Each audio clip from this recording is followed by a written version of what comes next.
ਉਹ ਕ੍ਰਿਸਟੀ ਨੋਇਮ ਆ, homeland security ਦੀ secretary, ਉਹਨਾਂ ਦੀ ਹੀਅਰਿੰਗ ਸੀ। ਉਸ ਹੀਅਰਿੰਗ ਦੇ ਵਿੱਚ ਕਾਫੀ ਜਿਹੜੇ ਕਾਂਗਰਸਮੈਨ ਸੀ, ਖਾਸ ਕਰਕੇ ਜਿਹੜੇ ਡੈਮੋਕ੍ਰੇਟ ਸੀ, ਉਹ ਕਾਫੀ ਅਪਸੈਟ ਸੀ, ਕਿਉਂਕਿ ਉਹਨਾਂ ਨੂੰ ਕਈ ਜਗ੍ਹਾ ਝੂਠ ਬੋਲਦੇ ਫੜਿਆ ਗਿਆ ਵੀ ਦੇਖੋ ਜੀ ਵੈਟਰਨਸ ਅਸੀਂ ਕੋਈ ਨਹੀਂ ਡਿਪੋਰਟ ਕੀਤਾ, ਜਦ ਕਿ ਉਹ ਸਾਊਥ ਕੋਰੀਆ ਤੋਂ ਇੱਕ ਵੈਟਰਨ ਨੂੰ ਲੈ ਆਏ।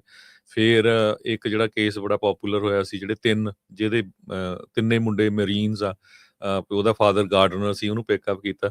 ਸੋ ਕਿੱਦਾਂ ਦੀ ਜਿਹੜੀ ਆ ਉਹਨਾਂ ਦੀ ਹੀਅਰਿੰਗ ਰਹੀ, ਤੇ ਉਹਦਾ ਕੁਝ ਅਸਰ ਪੈ ਸਕਦਾ ਆਉਣ ਵਾਲੇ ਸਮੇਂ 'ਚ? ਇਹ ਦੇਖੋ ਜੀ, ਪੋਲਿਟਿਕਸ ਜਿਹੜਾ ਵੈਟਰਨ ਸੀਗੇ ਕੋਰੀਆ ਵਾਲੇ, ਮੈਨੂੰ ਹੁਣ ਦੇਖੋ ਪੂਰੀ ਤਾਂ ਨਹੀਂ ਪਤਾ, ਉਹਦੇ ਵਿੱਚ ਇੰਨਾ ਜ਼ਰੂਰ ਸੀਗਾ ਕਿ PTSD ਸੀਗੇ, ਤੇ ਉਹ ਮਤਲਬ ਲੋਕਾਂ ਤੇ ਵਾਇਲੈਂਟ ਨਹੀਂ ਸੀਗਾ, ਤੇ ਥੋੜੀ ਡਰਗ ਯੂਜ਼ ਵੀ ਇਦਾਂ ਦੀ ਸੀਗੀ, ਕੋਈ ਮੁੱਦਾ ਸੀਗਾ।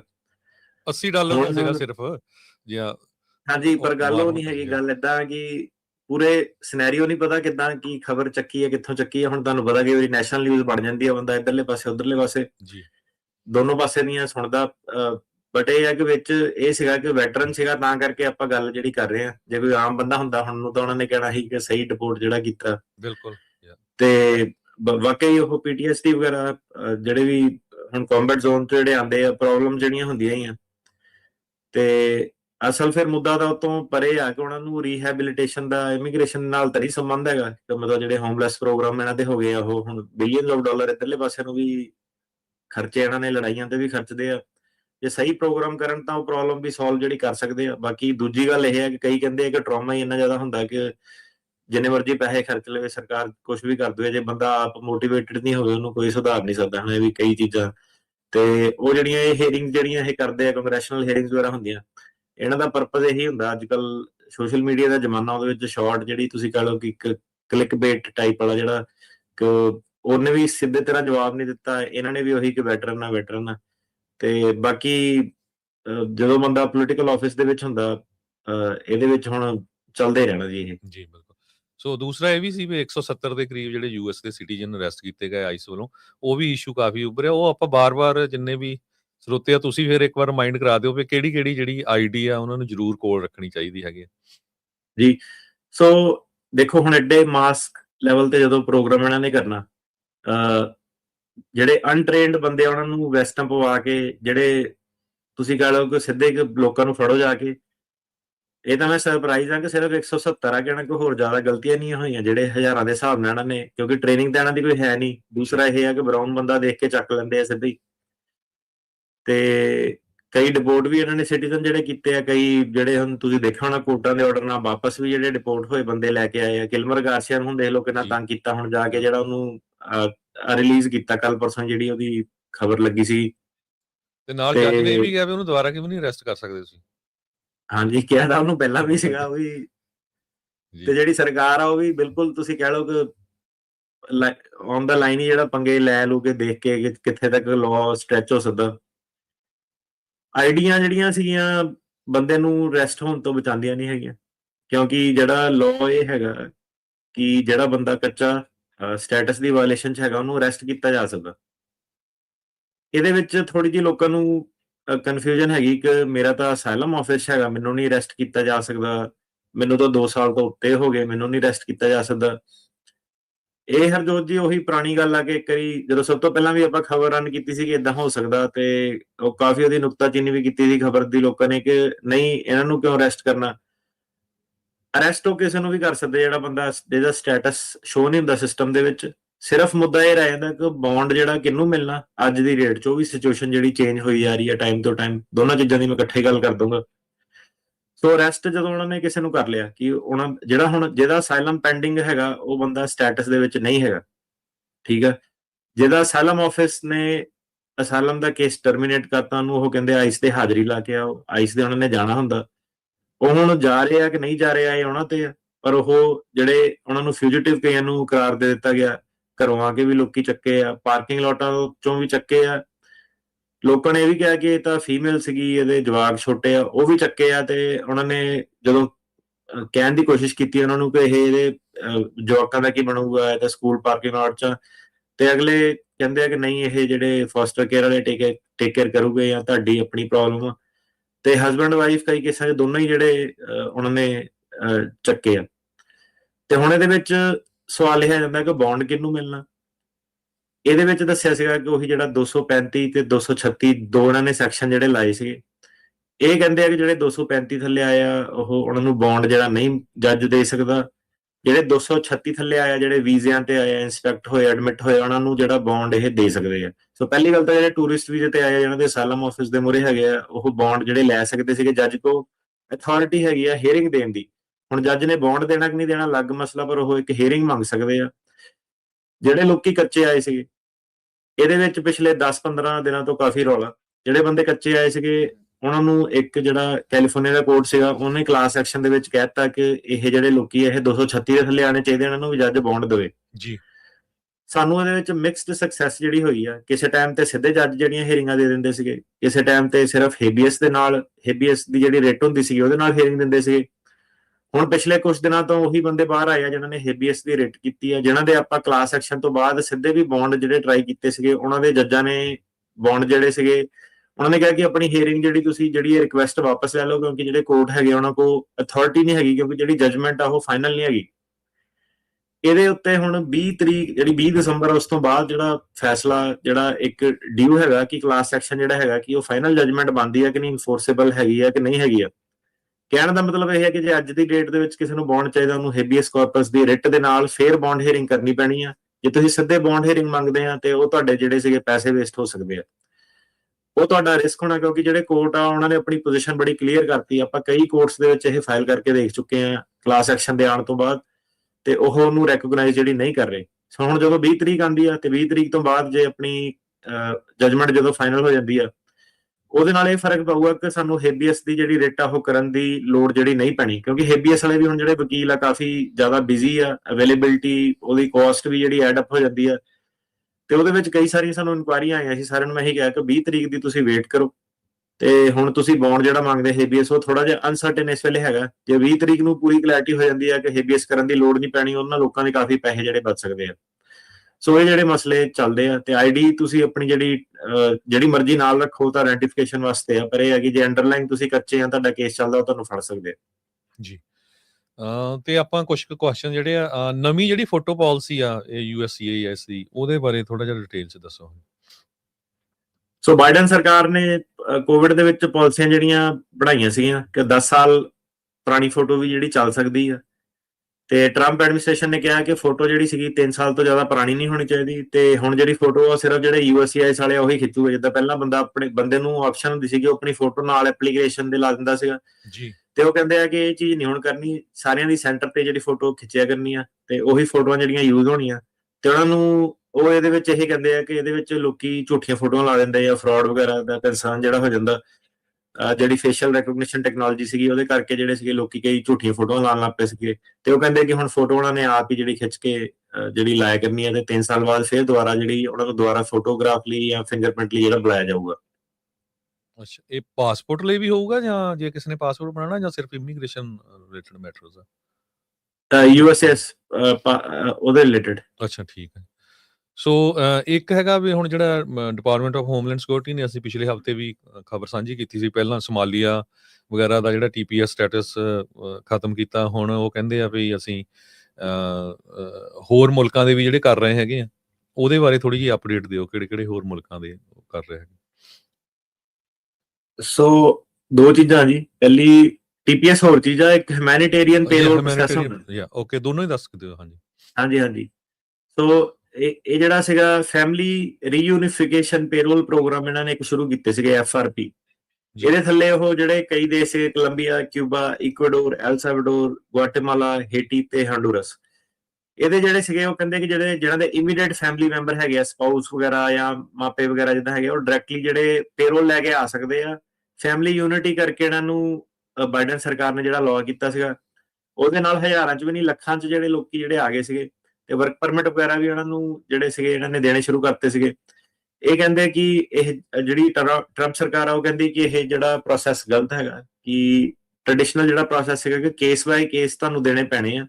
ਕੱਲੇ ਬੰਦੇ ਦੀ ਕਹਾਣੀ ਸੁਣ ਕੇ ਇਹਨੂੰ ਹਿਊਮੈਨਿਟੇਰੀਅਨ ਬੈਨੀਫਿਟ ਤੁਸੀਂ ਦੇਣਾ, ਤੁਸੀਂ ਸਿੱਧੇ ਜਿਹੜਾ ਮਾਂ ਸੀਗੀ ਜਿਹੜਾ ਮਰਜ਼ੀ ਆ ਜਾਵੇ ਅਪਲਾਈ ਕਰਦੇ, ਉਹ ਚੀਜ਼ ਜਿਹੜੀ ਗਲਤ ਆ। ਤੇ ਉਹਨੂੰ ਇਹ ਇਹਨਾਂ ਨੇ ਕੈਂਸਲ ਕਰਤਾ। ਕਹਿੰਦੇ ਕਿ ਕਾਮਨ ਸੈਂਸ ਪਾਲਿਸੀਜ਼ ਤੇ ਅਮਰੀਕਾ ਫਸਟ ਪਾਲਿਸੀ ਜਿਹੜੀ ਉਹਦੇ ਥੱਲੇ ਆਪਾਂ ਉਹਨਾਂ ਨੂੰ ਫੇਵਰ ਕਰਨਾ, ਆਪਾਂ ਬਾਹਰੋਂ ਦੀ ਇੰਨੇ ਜ਼ਿਆਦਾ ਲੋਕੀ ਜਿਹੜੇ ਨਹੀਂ ਮੰਗਾਣੇ ਆ। ਇਹ ਕਹਿੰਦੇ ਆ ਕਿ ਜਿਹੜੀ ਲੋਕਾਂ ਨੂੰ ਫੈਮਿਲੀ ਦੇ ਨਾਲ ਇਕੱਠੇ ਹੋਣ ਦੀ ਜਿਹੜੀ ਉਹਨਾਂ ਦੀ ਇੱਛਾ ਹੈਗੀ ਆ, ਉਹ ਸਰਕਾਰ ਦੀ ਜਿਹੜੀ ਰਿਸਪੌਂਸਿਬਿਲਟੀ ਹੈਗੀ ਆ ਕਿ ਫਰਾਡ ਤੇ ਅਬਿਊਜ਼ ਨੂੰ ਰੋਕਣਾ, ਉਹ ਤੋਂ ਉੱਤੇ ਨਹੀਂ ਹੈਗੀ। ਸਭ ਤੋਂ ਪਹਿਲਾਂ ਫਰਾਡ ਤੇ ਅਬਿਊਜ਼ ਤੇ ਨੈਸ਼ਨਲ ਸਿਕਿਉਰਿਟੀ, ਪਬਲਿਕ ਸੇਫਟੀ ਆਉਂਦਾ, ਤੇ ਉਹਦੇ ਤਹਿਤ ਇਹ ਕਹਿੰਦੇ ਆ ਕਿ ਜਿਹੜਾ ਇਹ ਪ੍ਰੋਗਰਾਮ ਸੀ ਇਹਦੇ ਵਿੱਚ ਕਾਫੀ ਜਿਹੜੇ ਗੈਪਸ ਆ, ਇਹਦੇ ਵਿੱਚ ਕਈ ਫਰਾਜੂਲੈਂਟ ਐਕਟਰ ਜਿਹੜੇ ਆ ਗਏ ਆ, ਕਈ ਗਲਤ ਲੋਕੀ ਜਿਹੜੇ ਆ ਗਏ ਆ, ਤੇ ਜਿਹਨਾਂ ਨੂੰ ਸਹੀ ਤਰੀਕੇ ਨਾਲ ਵੈਟ ਨਹੀਂ ਕੀਤਾ ਗਿਆ। ਤੇ ਸੇਫਟੀ, ਸਿਕਿਉਰਿਟੀ ਤੇ ਫਾਈਨੈਂਸ਼ੀਅਲ ਤੇ ਇਕਨੋਮਿਕ ਵੈਲਬੀਇੰਗ ਆਫ ਅਮਰੀਕਨਸ, ਉਹਦੇ ਥੱਲੇ ਇਹਨਾਂ ਨੇ ਕਿਹਾ ਕਿ ਇਹ ਜਿਹੜਾ ਚੀਜ਼ ਸੀ ਕੈਂਸਲ ਕਰੋ। ਇਹਦੇ ਵਿੱਚ ਉਹਨਾਂ ਨੇ ਇਹ ਕਿਹਾ ਕਿ ਜਨਵਰੀ 14 2026 ਤੱਕ ਜਿਹਦਾ ਪੇਰੋਲ ਐਕਸਪਾਇਰ ਨਹੀਂ ਹੋਇਆ, ਉਹ ਜਨਵਰੀ 14 2026 ਤੱਕ ਰਹਿ ਸਕਦਾ। ਉਸ ਤੋਂ ਬਾਅਦ ਉਹ ਟਰਮੀਨੇਟ ਹੋ ਜਾਣਾ। ਜਿਹੜੇ ਲੋਕਾਂ ਨੇ 485 ਜਿਹੜੀ ਗ੍ਰੀਨ ਕਾਰਡ ਦੀ ਐਪਲੀਕੇਸ਼ਨ ਫਾਈਲ ਕਰਤੀ, ਜਿਹਨਾਂ ਕੋਲ ਕੋਈ ਬੇਸ ਵਗੈਰਾ ਸੀਗਾ, ਤੇ ਜੇ ਉਹਨਾਂ ਦੀ ਐਪਲੀਕੇਸ਼ਨ ਜਦ ਤੱਕ ਪੈਂਡਿੰਗ ਆ ਤੇ ਉਹ ਫਿਰ ਅੱਗੇ ਆਪਣੀ ਜਿਹੜੀ ਸਟੇ ਵਧਾ ਸਕਦੇ ਆ, ਨਹੀਂ ਤਾਂ ਜਨਵਰੀ 14 ਨੂੰ ਇਹਨਾਂ ਲੋਕਾਂ ਨੂੰ ਜਿਹੜਾ ਵਾਪਸ ਜਾਣਾ ਪਊਗਾ। ਤੇ ਇਹਦੇ ਨਾਲ ਜਦੋਂ ਪੇਰੋਲ ਟਰਮੀਨੇਟ ਹੁੰਦਾ ਤੇ ਜਿਹੜੀ ਗ੍ਰੀਨ ਕਾਰਡ ਦੀ ਐਪਲੀਕੇਸ਼ਨ, ਉਹ ਆਬਵੀਅਸਲੀ ਜਦੋਂ ਹੁਣ ਕਿਸੇ ਨੇ ਵਿਆਹ ਕਰਾ ਲਿਆ ਜਾਂ ਪੇਰੈਂਟਸ ਦਾ ਕਿਸੇ ਨੇ ਗ੍ਰੀਨ ਕਾਰਡ ਵਗੈਰਾ ਫਾਈਲ ਕਰਤਾ, ਉਹ ਲੋਕਾਂ ਨੂੰ ਇਹ ਬੈਨੀਫਿਟ ਦੇ ਰਹੀ ਹੈ। ਬਾਕੀ ਸਾਰਿਆਂ ਨੂੰ ਇਹ ਕਹਿ ਰਹੇ ਆ ਕਿ ਵਾਪਸ ਜਾਣਾ ਪੈਣਾ। ਤੇ ਟੀਪੀਐਸ ਦੀ ਜੇ ਗੱਲ ਕਰੀਏ, ਇਥੀਓਪੀਆ ਦਾ ਵੀ ਟੀਪੀਐਸ ਇਹਨਾਂ ਨੇ ਕੈਂਸਲ ਜਿਹੜਾ ਕਰਤਾ। ਕਾਫੀ ਕੰਟਰੀਜ਼ ਦਾ ਜਿਹੜਾ ਸੀਗਾ ਵਾਰ-ਵਾਰ ਇਹਨਾਂ ਨੇ ਸਿਸਟਮੈਟਿਕਲੀ ਕੈਂਸਲ ਕਰਤਾ। ਉਹ ਕਹਿੰਦੇ ਕਿ ਜਿਹੜਾ ਟੀਪੀਐਸ ਪ੍ਰੋਗਰਾਮ ਸੀਗਾ ਇਹ ਲਿਮਿਟਿਡ ਟਾਈਮ ਲਈ ਜਿਹੜਾ ਹੋਣਾ ਚਾਹੀਦਾ ਸੀਗਾ, ਕੋਈ ਇਹ ਪਰਮਾਨੈਂਟ ਰੈਜ਼ੀਡੈਂਸੀ ਨਹੀਂ ਹੈਗੀ। ਤੇ ਕੰਡੀਸ਼ਨ ਜਿਹੜੀਆਂ ਸੀਗੀਆਂ ਇਥੀਓਪੀਆ ਦੇ ਵਿੱਚ ਹੁਣ ਸੀਰੀਅਸ ਇੰਨੀਆਂ ਨਹੀਂ ਹੈਗੀਆਂ। ਇਥੀਓਪੀਅਨ ਜਿਹੜੇ ਲੋਕ ਆ ਵਾਪਸ ਆਪਣੀ ਕੰਟਰੀਆਂ ਜਾ ਸਕਦੇ ਆ। ਇਹ ਜਿਹੜਾ ਟੀਪੀਐਸ ਪ੍ਰੋਗਰਾਮ ਆ, ਦੱਸਦੇ ਜਾਈਏ ਕਿ ਜਦੋਂ ਕੋਈ ਨੈਚੁਰਲ ਡਿਜ਼ਾਸਟਰ ਹੁੰਦਾ, ਕੋਈ ਹੜ੍ਹ ਆਉਂਦੇ, ਭੂਚਾਲ ਆਉਂਦਾ, ਏਦਾਂ ਦੀਆਂ ਚੀਜ਼ਾਂ ਜਿਹੜੀਆਂ ਹੁੰਦੀਆਂ, ਜਾਂ ਤਖਤਾ ਪਲਟ ਹੁੰਦਾ, ਜਾਂ ਕਿਤੇ ਰੈਵੋਲੂਸ਼ਨ ਆ ਗਈ, ਉਹਨਾਂ ਹਾਲਾਤਾਂ ਦੇ ਵਿੱਚ ਇਹ ਜਿਹੜੇ ਸੀਗੇ ਟੀਪੀਐਸ ਇੱਕ ਡੈਜ਼ਿਗਨੇਸ਼ਨ ਦਿੰਦੇ ਹੁੰਦੇ ਕੰਟਰੀ ਨੂੰ, ਜਿਹਦੇ ਵਿੱਚ ਕਿ ਜਿਹੜੇ ਵੀ ਉਹਦੇ ਲੋਕੀ ਉਰੇ ਰਹਿ ਰਹੇ ਆ, ਭਾਵੇਂ ਸਟੂਡੈਂਟ ਆ, ਭਾਵੇਂ ਇੱਥੇ H1B ਤੇ ਆ, ਭਾਵੇਂ ਕੱਚੇ ਆ, ਉਹ ਟੀਪੀਐਸ ਲੈ ਲੈਂਦੇ ਸੀ। ਉਹਦੇ ਥੱਲੇ ਉਹਨਾਂ ਨੂੰ ਜਿਹੜਾ ਸੀਗਾ ਇੱਕ ਵਰਕ ਪਰਮਿਟ ਦੀ ਆਪਸ਼ਨ ਜਿਹੜੀ ਆ ਜਾਂਦੀ ਸੀਗੀ। ਤੇ ਹੁਣ ਇਹਨਾਂ ਨੇ ਜਿਹੜਾ ਬੇਸਿਕਲੀ ਸੀਗਾ ਕਿ ਇਥੀਓਪੀਆ ਦਾ ਵੀ ਖਤਮ ਕਰਤਾ। ਤੇ ਇਹ ਕਹਿੰਦੇ ਕਿ ਇਹਨਾਂ ਕੋਲ 60 ਦਿਨ ਹੈਗੇ ਆ ਕੰਟਰੀ ਛੱਡਣ ਲਈ। ਤੇ CBP ਦੀ ਐਪ ਰਾਹੀਂ ਜਿਹੜਾ ਛੱਡ ਕੇ ਇਹ ਇਨਕਰੇਜ ਕਰਦੇ ਆ ਲੋਕੀ ਜਾਣ, ਤਾਂ ਕਿ ਪਲੇਨ ਦੀ ਟਿਕਟ ਮਿਲੇ ਤੇ $1000 ਮਿਲੇ। ਤੇ ਇਹ ਕਹਿੰਦੇ ਆ ਕਿ CBP ਜਿਹੜੀ ਵਨ ਦੀ ਐਪ ਹੈਗੀ ਆ, ਉਹਨੂੰ ਯੂਜ਼ ਕਰਕੇ ਜਿਹੜੇ ਲੋਕੀ ਜਾ ਰਹੇ ਉਹਨਾਂ ਨੂੰ ਜਾਣਾ ਚਾਹੀਦਾ। ਤੇ ਬੇਸਿਕਲੀ ਇਹਨਾਂ ਨੇ ਉਹਨਾਂ ਨੂੰ ਡੈਡਲਾਈਨ ਦਿੱਤੀ ਕਿ ਫਰਵਰੀ 13 2026 ਤੋਂ ਬਾਅਦ ਜਿਹੜਾ ਸੀਗਾ, ਜਿਹੜਾ ਕੋਈ ਵੀ ਇਹਨਾਂ ਦੇ ਹੱਥ ਲੱਗਿਆ, ਜੇ ਕੋਈ ਇਥੀਓਪੀਅਨ ਨਾਲ TPS ਤੋਂ ਓਵਰਸਟੇ ਕਰ ਰਿਹਾ, ਉਹਨੂੰ ਇਹ ਜਿਹੜਾ ਸੀਗਾ ਅਰੈਸਟ ਕਰੂਗੇ। ਜੀ, ਅਗਲਾ ਜਿਹੜਾ ਹੁਣ US 에ਅਰਪੋਰਟਸ ਦੇ ਬਾਬਤ ਜਿਹੜੀ ਖਬਰ ਆ ਰਹੀ ਆ ਵੀ ਉਹ ਸ਼ੇਅਰ ਕਰ ਰਿਹਾ ਪੈਸੇਂਜਰ ਦੇ ਨਾਮ ਆਈਸ ਦੇ ਨਾਲ। ਹਾਂਜੀ, ਸੋ TS ਵਾਲੇ ਜਿਹੜੇ ਹੈਗੇ ਆ, ਉਹ ਆਪਣਾ ਆਈਸ ਦੇ ਨਾਲ ਹੁਣ ਲਿਸਟਾਂ ਸ਼ੇਅਰ ਕਰ ਰਹੇ ਆ, ਟਰਾਂਸਪੋਰਟ ਸਿਕਿਉਰਿਟੀ ਐਡਮਿਨਿਸਟ੍ਰੇਸ਼ਨ। ਸੋ ਮਾਰਚ 2025 ਤੋਂ ਐਕਚੁਅਲੀ ਇਹ ਇਹਨਾਂ ਨੂੰ ਹਰ ਹਫ਼ਤੇ ਕਹਿੰਦੇ ਸੀਗੇ ਇੱਕ ਬੈਚ ਜਿਹੜੇ ਦਿੰਦੇ ਸੀ, ਕਿਹੜੇ ਪੈਸੇਂਜਰ ਕਿੱਦਾਂ ਟਰੈਵਲ ਕਰ ਰਹੇ ਡੋਮੈਸਟਿਕ ਫਲਾਈਟਾਂ ਕਰਕੇ। ਜਿਹੜੇ ਆਈਸ ਵਾਲੇ ਸੀਗੇ, ਉਹਨਾਂ ਨੇ ਕੀ ਸੀਗਾ ਕਿ ਉਹਨਾਂ ਨੇ ਆਪਣੇ ਜਿਹੜੇ ਡੇਟਾਬੇਸ ਸੀਗੇ, ਕਿਹੜੇ ਬੰਦੇ ਡਿਪੋਰਟ ਕਰਨੇ, ਉਹਨਾਂ ਨਾਲ ਉਹ ਮੈਚ ਕਰਨੇ ਸ਼ੁਰੂ ਕਰਤੇ। ਤੁਹਾਨੂੰ ਦੱਸਿਆ ਸੀਗਾ ਕਿ AI ਟੈਕਨੋਲੋਜੀਜ਼ ਵੀ ਇਹਦੇ ਵਿੱਚ ਯੂਜ਼ ਜਿਹੜੀਆਂ ਹੋ ਰਹੀਆਂ। ਤੇ ਜਿਹਨਾਂ ਨੇ ਹੁਣ ਡੋਮੈਸਟਿਕ ਫਲਾਈਟ ਵਗੈਰਾ ਜਿਹੜੀ ਲੈ ਰਹੇ ਆ, ਉਹਨਾਂ ਨੂੰ ਆਈਸ ਵਾਲਿਆਂ ਨੇ ਫਿਰ ਕਈਆਂ ਨੂੰ 에ਅਰਪੋਰਟਾਂ ਤੇ ਵੀ ਫੜਿਆ ਤੇ ਕਈਆਂ ਨੂੰ ਬਾਅਦ ਚ ਵੀ ਆ ਕੇ ਜਿਹੜਾ ਚੱਕਿਆ।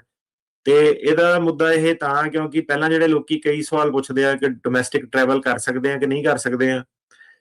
ਕਿਸੇ ਟਾਈਮ ਤੇ ਜਵਾਬ ਸੀਗਾ ਕਿ ਜੇ ਕੇਸ ਤੁਹਾਡੇ ਚੱਲਦੇ ਆ ਤੁਸੀਂ ਕਰ ਸਕਦੇ ਹੋ, ਉਹਨਾਂ ਨੂੰ ਨਹੀਂ ਕੁਝ ਕਹਿੰਦੇ ਸੀਗੇ। ਲੱਗਦਾ ਹੁਣ ਵੀ ਇਹੀ ਹੈ ਕਿ ਜਿਹੜੇ ਡੀਪੋਰਟੇਸ਼ਨ ਵਾਲੇ ਬੰਦੇ ਆ, ਜਿਹਨਾਂ ਦੇ ਰਿਮੂਵਲ ਆਰਡਰ ਲੱਗ ਗਿਆ, ਉਹਨਾਂ ਤੇ ਜਿਹੜਾ ਫੋਕਸ ਕਰਦੇ ਆ।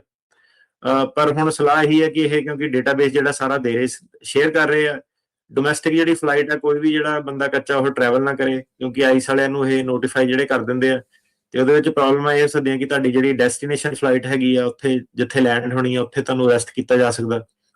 ਤੇ ਇਹਦੇ ਵਿੱਚ TSA ਕਹਿੰਦਾ ਕਿ ਨਹੀਂ, ਇਹ ਕੋਈ ਗਲਤ ਕੰਮ ਨਹੀਂ ਹੈਗਾ, ਇਹ ਸਹੀ, ਆਪਾਂ ਏਦਾਂ ਸ਼ੇਅਰ ਕਰ ਸਕਦੇ ਹਾਂ ਕਿਉਂਕਿ ਸਿਕਿਉਰਿਟੀ ਦੇ ਲਈ ਆਪਾਂ ਨੂੰ ਕਰਨਾ ਜ਼ਰੂਰੀ ਆ।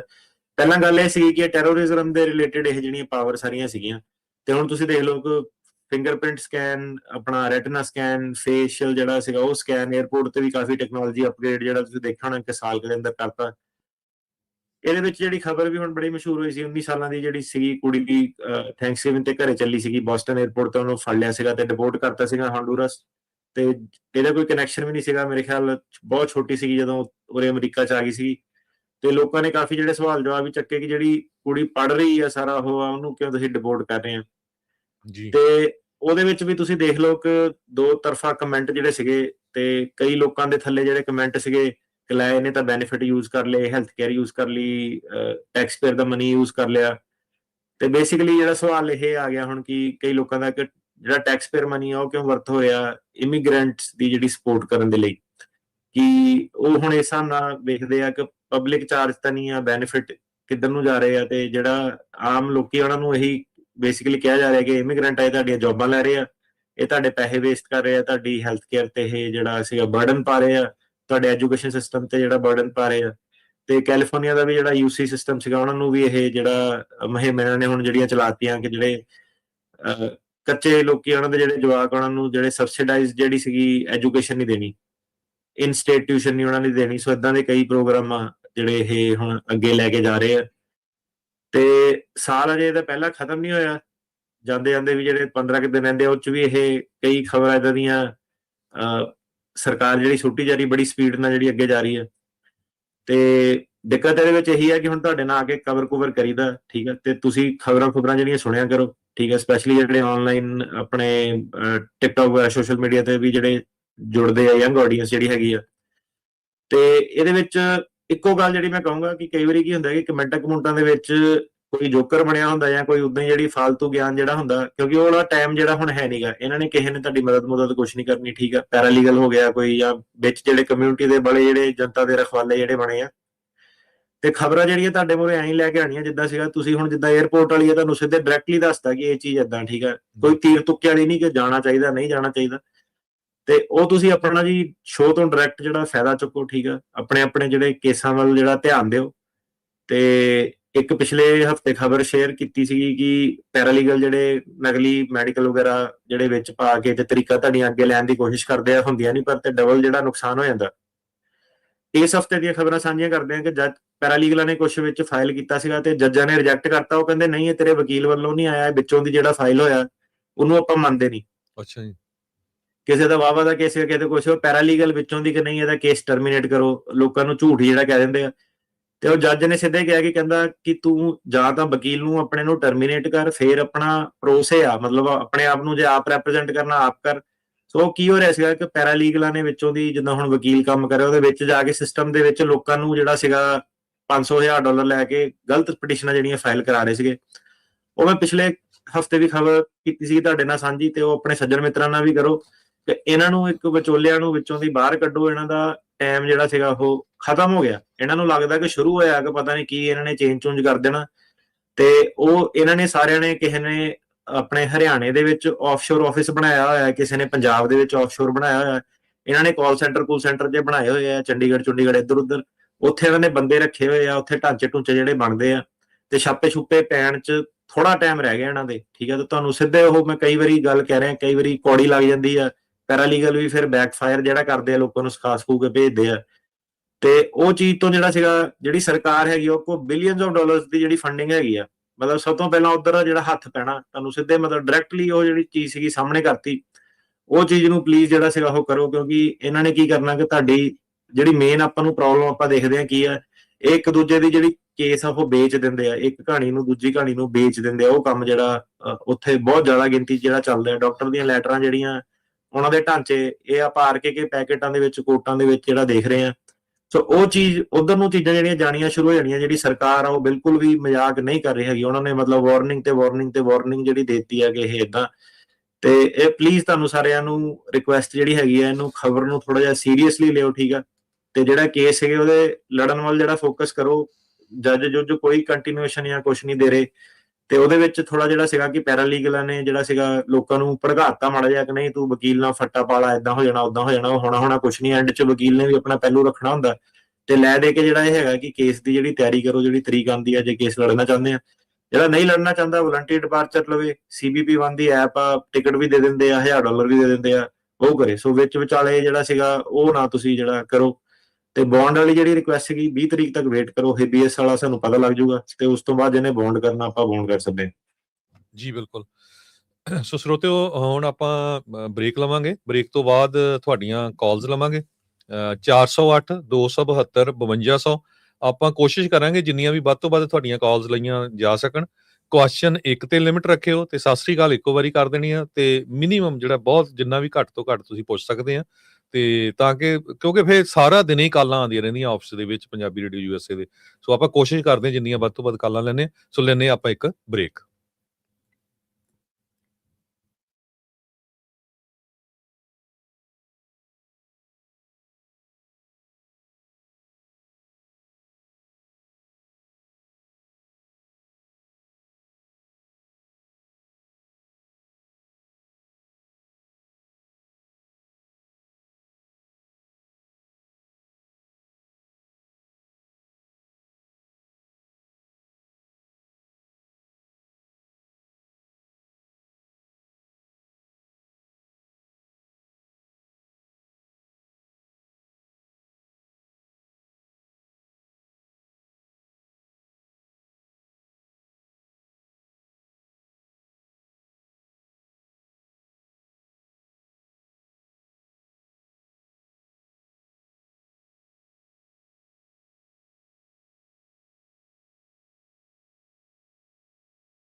ਸਤਿ ਸ਼੍ਰੀ ਅਕਾਲ ਇੱਕ ਵਾਰੀ ਫੇਰ ਸਰੋਤਿਆਂ ਨੂੰ ਜੀ ਆਇਆਂ ਨੂੰ ਤੇ ਬਹੁਤ ਹੀ ਪਿਆਰ ਤੇ ਸਤਿਕਾਰ ਭਰੀ ਸਤਿ ਸ਼੍ਰੀ ਅਕਾਲ। ਆਪਾਂ ਬ੍ਰੇਕ ਤੋਂ ਹਰਜੋਤ ਜੀ ਬਾਅਦ ਹੁਣ ਇੱਕ ਤੁਹਾਡੇ ਜਿਹੜੇ ਕੁਐਸਚਨ ਆ ਉਹ ਲਵਾਂਗੇ ਤੇ ਸਾਡੇ ਨਾਲ ਜੇ ਜੀ ਇੱਕ ਵਾਰੀ ਫੇਰ ਜੁੜੇ ਹੋਏ ਆ। ਜੇ ਜੀ ਸਤਿ ਸ਼੍ਰੀ ਅਕਾਲ, ਜੀ ਆਇਆਂ ਨੂੰ। ਸਤਿ ਸ਼੍ਰੀ ਅਕਾਲ ਜੀ। ਹਰਜੋਤ ਜੀ ਇੱਕ ਖਬਰ ਰਹਿ ਗਈ ਸੀਗੀ ਆਪਣੀ ਕਰਨ ਵਾਲੀ। ਇੱਕ ਆਪਾਂ ਕੋਰਟ ਦੇ ਵਿੱਚ ਕੀ ਦੇਖ ਰਹੇ ਹਾਂ ਕਿ ਇਸ ਹਫਤੇ ਤੋਂ ਸਪੈਸ਼ਲੀ ਜਿਹੜੇ ਸਦਰਨ ਕੈਲੀਫੋਰਨੀਆ ਵਾਲੇ ਜਿਹੜੇ ਸੈਂਟਰ ਵਾਲੇ ਜਿਹੜੇ ਕੋਰਟ ਹੈਗੇ ਉਹਦੇ ਵਿੱਚ ਇੱਕ ACA ਇੱਕ ਚੀਜ਼ ਹੁੰਦੀ ਆ, ਅਸਾਈਲਮ ਕੋਆਪਰੇਟਿਵ ਐਗਰੀਮੈਂਟ। ਉਹ ਇਹਨਾਂ ਨੇ ਹੁਣ ਪੰਜਾਬੀ ਕੇਸਾਂ ਦੇ ਵਿੱਚ ਕਾਫੀ ਜਿਹੜੇ ਫਾਈਲ ਕਰਨੇ ਸ਼ੁਰੂ ਕਰਤੇ ਆ ਕਿ ਇਹਨਾਂ ਨੂੰ ਥਰਡ ਕੰਟਰੀ ਦੇ ਵਿੱਚ ਭੇਜਿਆ ਜਾਵੇ, ਤੇ ਉਹਦੇ ਬੇਸ ਤੇ ਜਿਹੜੇ ਸੀਗੇ ਕਾਫੀ ਕੇਸ ਜਿਹੜੇ ਇਹਨਾਂ ਨੇ ਪ੍ਰੀ ਟਰਮਿਟ ਜਿਹੜੇ ਕਰਨੇ ਸ਼ੁਰੂ ਕਰਤੇ ਆ। ਤੇ ਜਿਹੜੀ ਸਰਕਾਰ ਸੀਗੀ ਉਹ ਵੀ ਬੇਸਿਕਲੀ ਕੀ ਹੈ ਕਿ ਕਾਫੀ ਕ੍ਰੀਏਟਿਵ ਤਰੀਕੇ ਨਾਲ ਜਿਹੜੀ ਅੱਗੇ ਆ ਕੇ ਅਸਾਈਲਮ ਦੇ ਪ੍ਰੋਗਰਾਮ ਨੂੰ ਜਿਹੜਾ ਓਵਰਆਲ ਜਿਹੜਾ ਅਟੈਕ ਜਿਹੜੀ ਕਰ ਰਹੀ ਆ, ਉਹ ਵੀ ਇੱਕ ਨਵੀਂ ਚੀਜ਼ ਜਿਹੜੀ ਕੇਸਾਂ ਦੇ ਵਿੱਚ ਹੁਣ ਬੜੀ ਹੈਵੀ ਮਾਤਰਾ ਦੇ ਵਿੱਚ ਤੁਸੀਂ ਕਹੋ ਕੋਈ ਫਾਈਲ ਹੋਣੀ ਸ਼ੁਰੂ ਹੋ ਗਈ ਹੈ।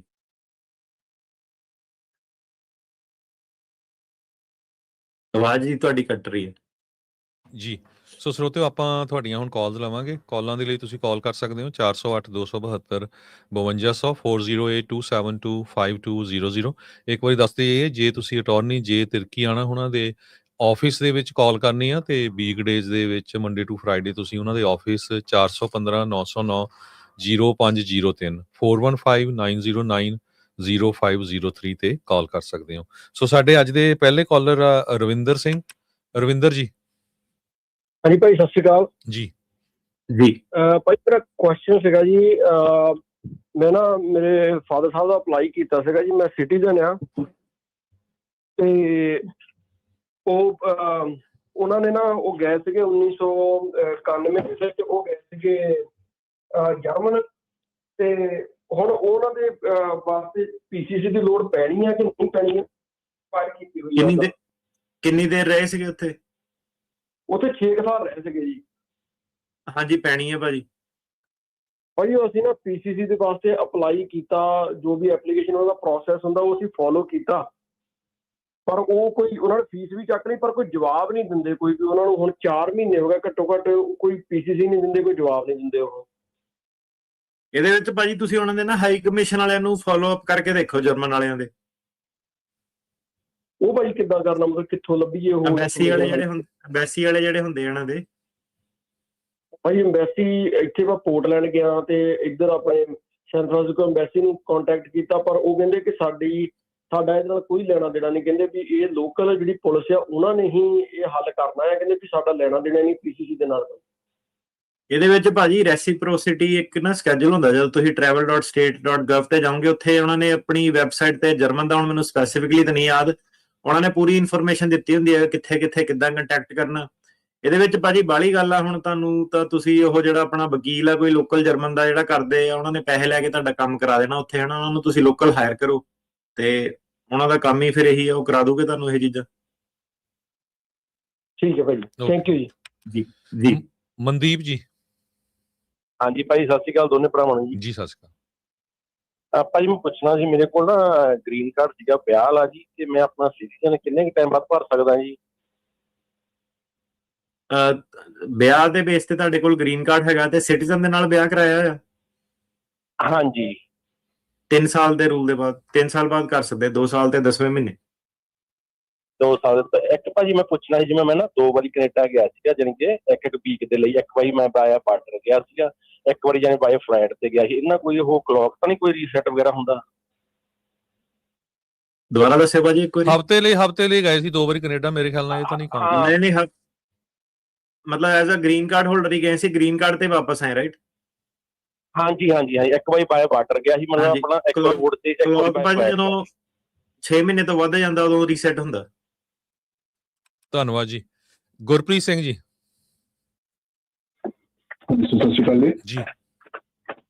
ਸਰ ਮੇਰਾ ਕੁਐਸਚਨ ਸੀ, ਜਿਹੜਾ ਹੁਣੇ ਆਪਣਾ ਟੀਡੀਐਸ ਸਰ ਹੁਣਾਂ ਨੇ ਮੈਂਸ਼ਨ ਕੀਤਾ ਹੈ ਕਿ ਨਿਊ ਪੰਜਾਬੀ ਕੇਸਾਂ ਦੇ ਵਿੱਚ ਜਿਹੜਾ ਕਿ ਉਹ ਫਾਈਲ ਕਰ ਰਹੇ ਨੇ, ਤੇ ਉਹਦੇ ਬਾਰੇ ਮੈਂ ਪੁੱਛਣਾ ਹੈ ਕਿ ਉਹਨੂੰ ਕਿਸੇ ਤਰੀਕੇ ਨਾਲ ਟੈਕਲ ਕੀਤਾ ਜਾ ਸਕਦਾ, ਤੇ ਉਹ ਸਿਰਫ ਵੈਸਟ ਸਾਈਡ ਜਾਂ ਈਸਟ ਕੋਸਟ ਵੀ ਤੁਸੀਂ ਕੁਝ ਕੇਸਿਸ ਦੇਖ ਰਹੇ ਹੋ ਉਹਦੇ ਰਿਗਾਰਡਿੰਗ? ਜਿਹੜਾ ਆਪਣਾ ACA ਦੀ ਗੱਲ ਕਰਦੇ ਤੁਸੀਂ? ਜੀ ਹਾਂਜੀ ਭਾਜੀ। ਹੁਣ ਸ਼ੁਰੂ ਸਭ ਤੋਂ ਪਹਿਲਾਂ ਇਹ ਜਿਹੜਾ ਸੀਗਾ ਸਾਦਰਨ ਕੈਲੀਫੋਰਨੀਆ ਵਾਲਿਆਂ 'ਚ ਹੋਇਆ ਸੀਗਾ, ਤੇ ਫਿਰ ਹੁਣ ਆਪਣਾ ਜਿਹੜਾ ਸੀਗਾ ਇਹ ਇੱਧਰ ਸੈਨ ਫਰਾਂਸਿਸਕੋ ਵੱਲ ਵੀ ਆ ਗਿਆ, ਤੇ ਦੇਰ ਤਾਂ ਨਿਊਯਾਰਕ ਵੱਲ ਵੀ ਨਹੀਂ ਹੈਗੀ, ਕਿਉਂਕਿ ਇਹਨਾਂ ਦੇ ਤਾਂ ਭਾਜੀ ਆਪਣੀ ਨੈਸ਼ਨਲ ਲੈਵਲ ਤੇ ਪਲੈਨਿੰਗ ਹੈਗੀ ਨੇ, ਕੋਈ ਇਦਾਂ ਤਾਂ ਨਹੀਂ ਹੋਣਾ ਕਿ ਇੱਕ ਕੋਰਟ ਦੇ ਨਹੀਂ ਫਾਈਲ ਕਰਿਆ ਕਰਨੇ, ਤਾਂ ਸਾਰੇ ਪਾਸੇ ਚੱਲਣਾ। ਤੇ ਇਹਦੇ ਵਿੱਚ ਭਾਜੀ ਬਰੀਫਿੰਗ ਵਗੈਰਾ ਕਰਨੀ ਪੈਣੀ, ਮੁੱਦਾ ਇਹ ਗਰਮ ਹੋਣਾ ਕਾਫੀ, ਲਿਟੀਗੇਸ਼ਨ ਇਹਦੇ ਵਿੱਚ ਕਰਨੀ ਪੈਣੀ, ਆਪਣੇ ਰਾਈਟਸ ਜਿਹੜੇ ਪ੍ਰੀਜ਼ਰਵ ਕਰਨੇ ਪੈਣੇ ਆ। ਮਤਲਬ ਕਈ ਵਾਰੀ ਕੋਰਟਾਂ ਦੇ ਵਿੱਚ ਇਹ ਵੀ ਚੀਜ਼ ਹੋਣੀ ਆ ਜਿਹੜੀ ਕਿ ਕੋਰਟ ਦੇ ਵਿੱਚ ਤੁਹਾਨੂੰ ਪਤਾ ਕਿ ਜੱਜਾਂ ਦੀ ਪਾਵਰ ਇਹਨਾਂ ਨੇ ਜਿੱਦਾਂ ਖੋਈ ਆ, ਸੋ ਇਹ ਵੀ ਚੀਜ਼ ਹੋ ਸਕਦੀ ਹੈ ਕਿ ਕੋਰਟਸ ਦੇ ਵਿੱਚ ਤੁਹਾਨੂੰ ਆਰਗੂਮੈਂਟ ਪ੍ਰੀਜ਼ਰਵ ਕਰਨੇ ਪੈਣੇ ਆ। ਇਹ ਜਾਣਦੇ ਹੋਏ ਕਿ ਹੋ ਸਕਦਾ ਆਪਣੀ ਇੱਥੇ ਜਿੱਤਣਾ ਹੋਵੇ, ਸਾਨੂੰ ਉੱਤੇ ਅਪੀਲ ਦੇ ਵਿੱਚ ਜਿੱਤ ਹੋਵੇ। ਸੋ ਮਤਲਬ ਹੁਣ ਕੀ ਸੀਗਾ ਕਿ ਜਿਹੜੀ ਚੀਜ਼ ਹੈਗੀ ਅਸਾਈਲਮ ਵਾਲੀ, ਇਹਨੂੰ ਉਸ ਹਿਸਾਬ ਨਾਲ ਆਪਾਂ ਨੂੰ ਸੋਚਣਾ ਪੈਣਾ ਕਿ ਹੋ ਸਕਦਾ ਕਿ ਇਹਦਾ ਜਿਹੜਾ ਹੱਲ ਹੈਗਾ ਇਸ ਕੋਰਟ ਲੈਵਲ ਤੇ ਨਿਕਲ ਹੀ ਨਹੀਂ ਸਕਦਾ, ਕਿਉਂਕਿ ਉਹਨਾਂ ਨੇ ਜਿਹੜਾ ਸੀਗਾ ਜੱਜਾਂ ਦੇ ਹੱਥ ਜਿਹੜੇ ਪੂਰੇ ਬੰਨ੍ਹਤੇ ਆ ਜਦੋਂ ਇਹ ਚੀਜ਼ ਫਾਈਲ ਹੋ ਜਾਂਦੀ ਆ। ਤੇ ਇਹਦੇ ਵਿੱਚ ਆਪਣਾ ਉਹੀ ਹੋਇਆ ਕਿ ਡਿਊ ਪ੍ਰੋਸੈਸ ਆਰਗੂਮੈਂਟਸ ਵਗੈਰਾ ਜਿਹੜੀਆਂ ਹੁੰਦੀਆਂ, ਤੇ ਫਿਰ ਆਪਾਂ ਦੇਖਦੇ ਹਾਂ ਨੂੰ ਅਪੈਲੇਟ ਕੋਰਟ ਜਿਹੜੇ ਹੈਗੇ ਆ, ਸਪੈਸ਼ਲੀ ਜਿਹੜੇ ਸਿਵਲ ਕੋਰਟ ਹੈ, ਮੁੱਦੇ ਨੂੰ ਕਿੱਦਾਂ ਜਿਹੜੇ ਕਰਦੇ ਆ। ਤੇ ਲੌਂਗ ਸਟੋਰੀ ਸ਼ਾਰਟ ਇਹਦੀ ਉਹੀ ਹੋਣੀ ਹੈ ਕਿ ਜਿਹੜੇ ਬੰਦੇ ਇਹਦੇ ਵਿੱਚ ਉਹੀ ਟਿਕਣੇ ਆ ਜਿਹੜੇ ਫਾਈਟ ਕਰਨਾ ਚਾਹੁੰਦੇ ਆ ਕੇਸ ਦੀ ਐਂਡ ਤੱਕ। ਸਿੰਪਲ ਉਹ ਜਿਹੜਾ ਹੈਗਾ, ਕੋਈ ਇਦਾਂ ਦਾ ਨਹੀਂ ਹੈਗਾ ਕਿ ਮੇਰਾ ਜੱਜ ਨੇ ਕੇਸ ਪਾਸ ਨਹੀਂ ਕੀਤਾ, ਮੇਰੀ ਤਾਂ ਲਾਈਫ ਜਿਹੜੀ ਸੀਗੀ ਦੁਖੀ ਹੋ ਗਈ। ਉਹ ਜਾਣ ਕੇ ਜਿਹੜਾ ਸੀਗਾ ਇਹ ਪੰਗੇ, ਜਿਹੜੀ ਸਰਕਾਰ ਆ ਉਹਨਾਂ ਨੇ ਹੁਣ ਜਿਹੜੇ ਪੈਸੇ, ਉਹਨਾਂ ਦੇ ਫੰਡਿੰਗ ਜਿਹੜੀ ਆਈ ਆ, ਉਹ ਜਾਣ ਕੇ ਜਿਹੜੀ ਇਹ ਚੀਜ਼ ਸੀਗੀ ਕਿ ਲੋਕਾਂ ਨੂੰ ਉਹਨਾਂ ਨੇ ਦੁਖੀ ਕਰ ਰਹੇ ਆ, ਤਾਂ ਹੀ ਉਹ ਇਦਾਂ ਦੀ ਚੀਜ਼ਾਂ ਕਿ ਨਹੀਂ ਤੁਸੀਂ CBP ਐਪ ਲੈ ਲਓ, ਤੁਸੀਂ ਛੱਡ ਦਿਓ, ਤੁਸੀਂ ਚੱਲ ਜਾਓ। ਤੇ ਗੱਲ ਇਹ ਹੈ ਕਿ ਹੁਣ ਇਹੀ ਹੈ ਕਿ ਸਿਸਟਮ ਦੇ ਨਾਲ ਲੜਨਾ ਪੈਣਾ ਜੀ ਸਾਰਿਆਂ ਨੂੰ। ਇਹ ਜਿਹੜੀ ਚੀਜ਼ ਆ ਹੁਣ ACA ਵਾਂਗੂ ਇਦਾਂ ਦੀਆਂ ਕਈ ਚੀਜ਼ਾਂ ਇਹਨਾਂ ਨੇ ਹੁਣ ਪਹਿਲੇ ਸਾਲ 'ਚ ਹੀ ਇਹ ਦੇਖ ਲਓ, ਇਹਨਾਂ ਨੇ ਕਈ ਚੀਜ਼ਾਂ ਇਦਾਂ ਦੀਆਂ ਲੈ ਕੇ ਆਣੀਆਂ। ਧੰਨਵਾਦ ਜੀ। ਰਾਹੁਲ ਜੀ। ਹਾਂਜੀ, ਸਤਿ ਸ਼੍ਰੀ ਅਕਾਲ ਭਾਈ ਜੀ। ਸਤਿ ਸ਼੍ਰੀ ਅਕਾਲ ਜੀ। ਭਾਈ ਮੇਰਾ ਇੱਕ ਕੁਐਸਚਨ ਸੀਗਾ, ਮੈਂ ਵਿਆਹ ਦੇ ਕੇਸ ਤੇ ਮੇਰਾ ਇੰਟਰਵਿਊ ਹੋਇਆ ਸੀ ਤੇ ਇੰਟਰਵਿਊ ਕਲੀਅਰ ਹੋ ਗਿਆ ਸੀ, I-130 ਦਾ ਅਪਰੂਵ ਹੋ ਗਿਆ ਤੇ I-485 ਚ ਉਹਨਾਂ ਨੇ RFE ਮੰਗ ਲਈ ਸੀ ਤੇ RFE ਮੇਰੇ ਵਕੀਲ ਨੇ ਸੈਂਡ ਕੀਤੀ, ਉਹ 2 ਵਾਰੀ ਗਲਤ ਐਡਰੈਸ ਤੇ ਚਲੀ ਗਈ। ਤੁਸੀਂ ਵੀਜ਼ੇ ਤੇ ਆਏ ਸੀ? ਹਾਂਜੀ, ਮੈਂ ਵੀਜ਼ੇ ਤੇ ਆਇਆ ਸੀ ਭਾਜੀ। ਹਾਂਜੀ, ਤੇ ਤੁਹਾਡਾ ਹੋਰ ਰਿਮੂਵਲ ਆਰਡਰ ਨਹੀਂ ਹੈਗਾ ਕੋਈ ਵੀ? ਨਹੀਂ ਹੈਗਾ ਭਾਜੀ। ਠੀਕ ਹੈ, ਤੇ ਮੈਂ ਤੀਜੀ ਵਾਰ ਕਰੈਕਟ ਐਡਰੈਸ ਤੇ ਪੈਸੇ ਉਹ ਭੇਜਤੇ ਸੀ ਪ੍ਰੂਫ, ਤੇ ਮੈਂ ਪੁੱਛਣਾ ਸੀ ਬਈ ਉਹ ਮਾਈਂਡ ਤਾਂ ਨਹੀਂ ਕਰਦਾ ਵੀ 2 ਵਾਰੀ ਅਪਲੋਡ ਕਰਤੇ ਗਲਤ ਐਡਰੈਸ ਤੇ ਜਾਂ ਕੁਝ ਵੀ? ਨਹੀਂ, ਮਾਈਂਡ ਨਹੀਂ ਕਰਦੇ, ਬਸ ਜਿਹੜੀ ਫਾਈਨਲ ਤੁਹਾਡੀ ਜਿਹੜੀ ਸੀਗੀ ਡੈਡਲਾਈਨ, ਉਹ ਤੋਂ ਪਹਿਲਾਂ ਜੇ ਤੁਸੀਂ ਜਮ੍ਹਾਂ ਕਰਤਾ ਤੇ ਆਲ ਗੁੱਡ। ਹਾਂਜੀ, ਉਹ ਤਾਂ 24 ਤਰੀਕ ਨੂੰ ਹੈਗੀ। ਤੇ ਕਿੰਨੇ ਟਾਈਮ ਤੱਕ ਅਪਰੂਵਲ ਆ ਸਕਦੀ ਬਈ ਜੇ RFE ਪੈ ਜਾਵੇ ਸਹੀ? ਇਹ ਤਾਂ ਡਿਪੈਂਡ ਕਰਦਾ ਭਾਜੀ ਹੁਣ ਉਹਨਾਂ ਨੇ ਕਿਹੜੇ ਲੈਵਲ ਤੇ ਇਨਵੈਸਟੀਗੇਸ਼ਨ ਕਰਨੀ ਹੈ। ਅਪਰੂਵਲ ਮਤਲਬ ਜੇ ਸਾਰਾ ਕੁਝ ਜੈਨੂਇਨ ਹੈਗਾ ਤੇ 120 ਦਿਨਾਂ ਦੇ ਅੰਦਰ ਉਹ ਤਕਰੀਬਨ ਕਰ ਦਿੰਦੇ ਆ। ਓਕੇ, ਤੇ ਮੇਰਾ ਵਰਕ ਪਰਮਿਟ ਅਪਰੂਵ ਨਹੀਂ ਹੋਇਆ ਅਜੇ ਤੱਕ, ਤੇ ਜਿੰਨਾ ਟਾਈਮ ਸੀ ਉਹਨਾਂ ਨੇ ਦਿੱਤਾ ਹੋਇਆ ਉਹ ਓਵਰ ਦ ਲਿਮਿਟ ਹੋ ਗਿਆ। ਉਹ ਤੁਸੀਂ ਫਿਰ ਉਹਨਾਂ ਨੂੰ ਸਰਵਿਸ ਰਿਕੁਐਸਟ ਜਿਹੜੀ ਕਰ ਸਕਦੇ ਆ ਐਕਸਪੀਡਾਈਟ ਕਰਨ ਲਈ। ਓਕੇ, ਧੰਨਵਾਦ ਜੀ। ਸਰਵੀਸ ਸਿੰਘ ਜੀ। ਸਤਿ ਸ੍ਰੀ ਅਕਾਲ ਜੀ। ਜੀ ਸਤਿ ਸ਼੍ਰੀ ਅਕਾਲ। ਮੈਂ 1920 ਦੇ ਵਿੱਚ ਮੈਨੂੰ ਗ੍ਰੀਨ ਕਾਰਡ ਮਿਲਿਆ ਸੀਗਾ ਤੇ ਅਸੀਂ ਚਲੇ ਗਏ 1920 ਜਾਂ 2020 ਚ? 20 ਦੇ ਵਿੱਚ। ਠੀਕ ਹੈ ਜੀ। ਤੇ ਅਸੀਂ ਚਲੇ ਗਏ ਇੱਥੋਂ ਦੀ ਅਮਰੀਕਾ ਤੋਂ ਬਾਹਰ, ਉੱਥੇ ਫਿਰ ਕਰੋਨਾ ਆ ਗਿਆ। ਕਰੋਨਾ ਦੇ ਬਾਅਦ ਵਾਪਸ ਆਉਣ ਲੱਗੇ, ਸਾਨੂੰ 7-8 ਮਹੀਨੇ ਹੋ ਗਏ ਸੀ ਆਏ ਆ। ਤੇ ਉਹਦੇ ਬਾਅਦ ਦੋ ਵਾਰੀ ਕੈਨੇਡਾ ਇੰਡੀਆ ਫਿਰ ਗਏ ਆ ਤੇ ਇੱਕ ਵਾਰੀ ਕੈਨੇਡਾ ਗਏ। ਉਹ 6 ਮਹੀਨੇ ਤੋਂ ਪਹਿਲਾਂ ਵਾਪਸ ਆ ਗਏ। ਪਹਿਲੀ ਵਾਰ ਲੇਟ ਹੋ ਗਏ ਸੀ ਜੀ। ਉਹ ਇੱਕ ਵਾਰੀ ਜੇ ਤੁਹਾਨੂੰ ਉਹਨਾਂ ਨੇ ਅਲਾਉ ਕਰਤਾ ਅੰਦਰ ਤੇ ਫਿਰ ਠੀਕ ਆ, ਹੁਣ ਤੁਹਾਨੂੰ ਉਸ ਬੇਸ ਤੇ ਤਾਂ ਨਹੀਂ ਰੋਕ ਸਕਦੇ, ਪਰ ਹੁਣ ਕੋਸ਼ਿਸ਼ ਇਹੀ ਕਰਿਓ ਕਿ ਜਦੋਂ ਤੁਸੀਂ ਬਾਹਰ ਕਰੋਗੇ, ਇਹ 6 ਮਹੀਨੇ ਵਾਲੇ ਨਹੀਂ ਕਰਨੇ। ਜਿਹੜਾ ਪੱਕਾ ਡੇਰਾ ਇੱਥੇ ਲੱਗਣਾ ਚਾਹੀਦਾ ਅਮਰੀਕਾ ਦੇ ਵਿੱਚ। ਤੁਸੀਂ 8-10 ਮਹੀਨੇ ਇੱਥੇ ਰਹਿਣਾ, 2 ਮਹੀਨੇ ਜਾਣਾ ਜਿਹੜਾ ਘੁੰਮਣ ਫਿਰ। ਅੱਛਾ, ਉਹ ਪਹਿਲੀ ਵਾਰੀ ਲੇਟ ਹੋ ਗਏ ਸੀਗੇ, ਬਾਕੀ ਤੋਂ ਕਦੇ ਬਸ 6 ਮਹੀਨੇ ਤੋਂ ਪਹਿਲਾਂ ਹੀ ਵਾਪਸ ਆ ਗਏ। ਪਹਿਲੀ ਵਾਰੀ ਟਰੰਪ ਸਰਕਾਰ ਨਹੀਂ ਸੀ ਨਾ, ਹੁਣ ਧਿਆਨ ਰੱਖਿਓ, ਹੁਣ ਤੁਹਾਨੂੰ ਦੱਸਦਾ। ਹਾਂਜੀ, ਜਿਹੜਾ 6 ਮਹੀਨੇ ਵਾਲਾ ਵੀ ਹੈ ਨਾ, ਉਹਦੇ ਵਿੱਚ ਬਾਹਰ ਇਹ ਨਹੀਂ ਕਿ ਮੈਂ 6 ਮਹੀਨੇ ਦੇ ਵਿੱਚ ਵਾਪਸ ਆ ਗਿਆ। ਮੈਂ ਇਹ ਕਹਿ ਰਿਹਾ ਕਿ ਸਾਲ ਦੇ ਵਿੱਚ ਜਿਹੜਾ ਸੀਗਾ 8-10 ਮਹੀਨੇ ਉਰੇ ਰਹਿਣਾ। ਇਹ ਨਹੀਂ ਕਿ 6 ਮਹੀਨੇ ਤੋਂ ਵਿੱਚ ਵਾਪਸ ਆ ਗਏ ਤੇ 1 ਮਹੀਨਾ ਇੱਥੇ ਰਹਿ ਲਏ ਫਿਰ 6 ਮਹੀਨੇ ਚੱਲ ਗਏ। ਮਤਲਬ ਇੱਥੇ ਮੈਜੋਰਟੀ ਟਾਈਮ ਜਿਹੜਾ ਅਮਰੀਕਾ 'ਚ ਰਹਿਣਾ ਤੁਸੀਂ। ਅੱਛਾ, ਠੀਕ ਹੈ। ਤੇ ਸਿਟੀਜ਼ਨ ਹੁਣ ਕਦੋਂ ਅਪਲਾਈ ਕਰ ਸਕਦੇ? ਸਿਟੀਜ਼ਨ ਤਾਂ ਜੀ ਹੁਣ ਜਿਹੜਾ 6 ਮਹੀਨੇ ਵਾਲਾ ਤੁਹਾਡਾ ਸੀਗਾ, ਉਹਦੇ ਕਰਕੇ ਤੁਹਾਡੀ ਕਲੌਕ ਦੁਬਾਰਾ ਰੀਸਟਾਰਟ ਹੋ ਜਾਂਦੀ ਆ। ਤੇ ਜਦੋਂ ਤੁਸੀਂ ਅਪਲਾਈ ਕਰਨਾ, ਜਦੋਂ ਤੁਸੀਂ ਅਪਲਾਈ ਕਰਨਾ ਨਾ, ਉਦੋਂ ਤੁਸੀਂ ਬੈਕਵਰਡ ਦੇਖਣਾ ਵਾ ਕਿ 5 ਸਾਲਾਂ 'ਚ ਤੁਸੀਂ ਹਾਫ ਟਾਈਮ ਇੱਥੇ ਅਮਰੀਕਾ 'ਚ ਰਹੇ ਹੋਣੇ ਚਾਹੀਦੇ। ਅੱਛਾ, ਠੀਕ ਆ ਜੀ। ਧੰਨਵਾਦ ਜੀ। ਸਨੀ ਜੀ। ਸਨੀ ਜੀ।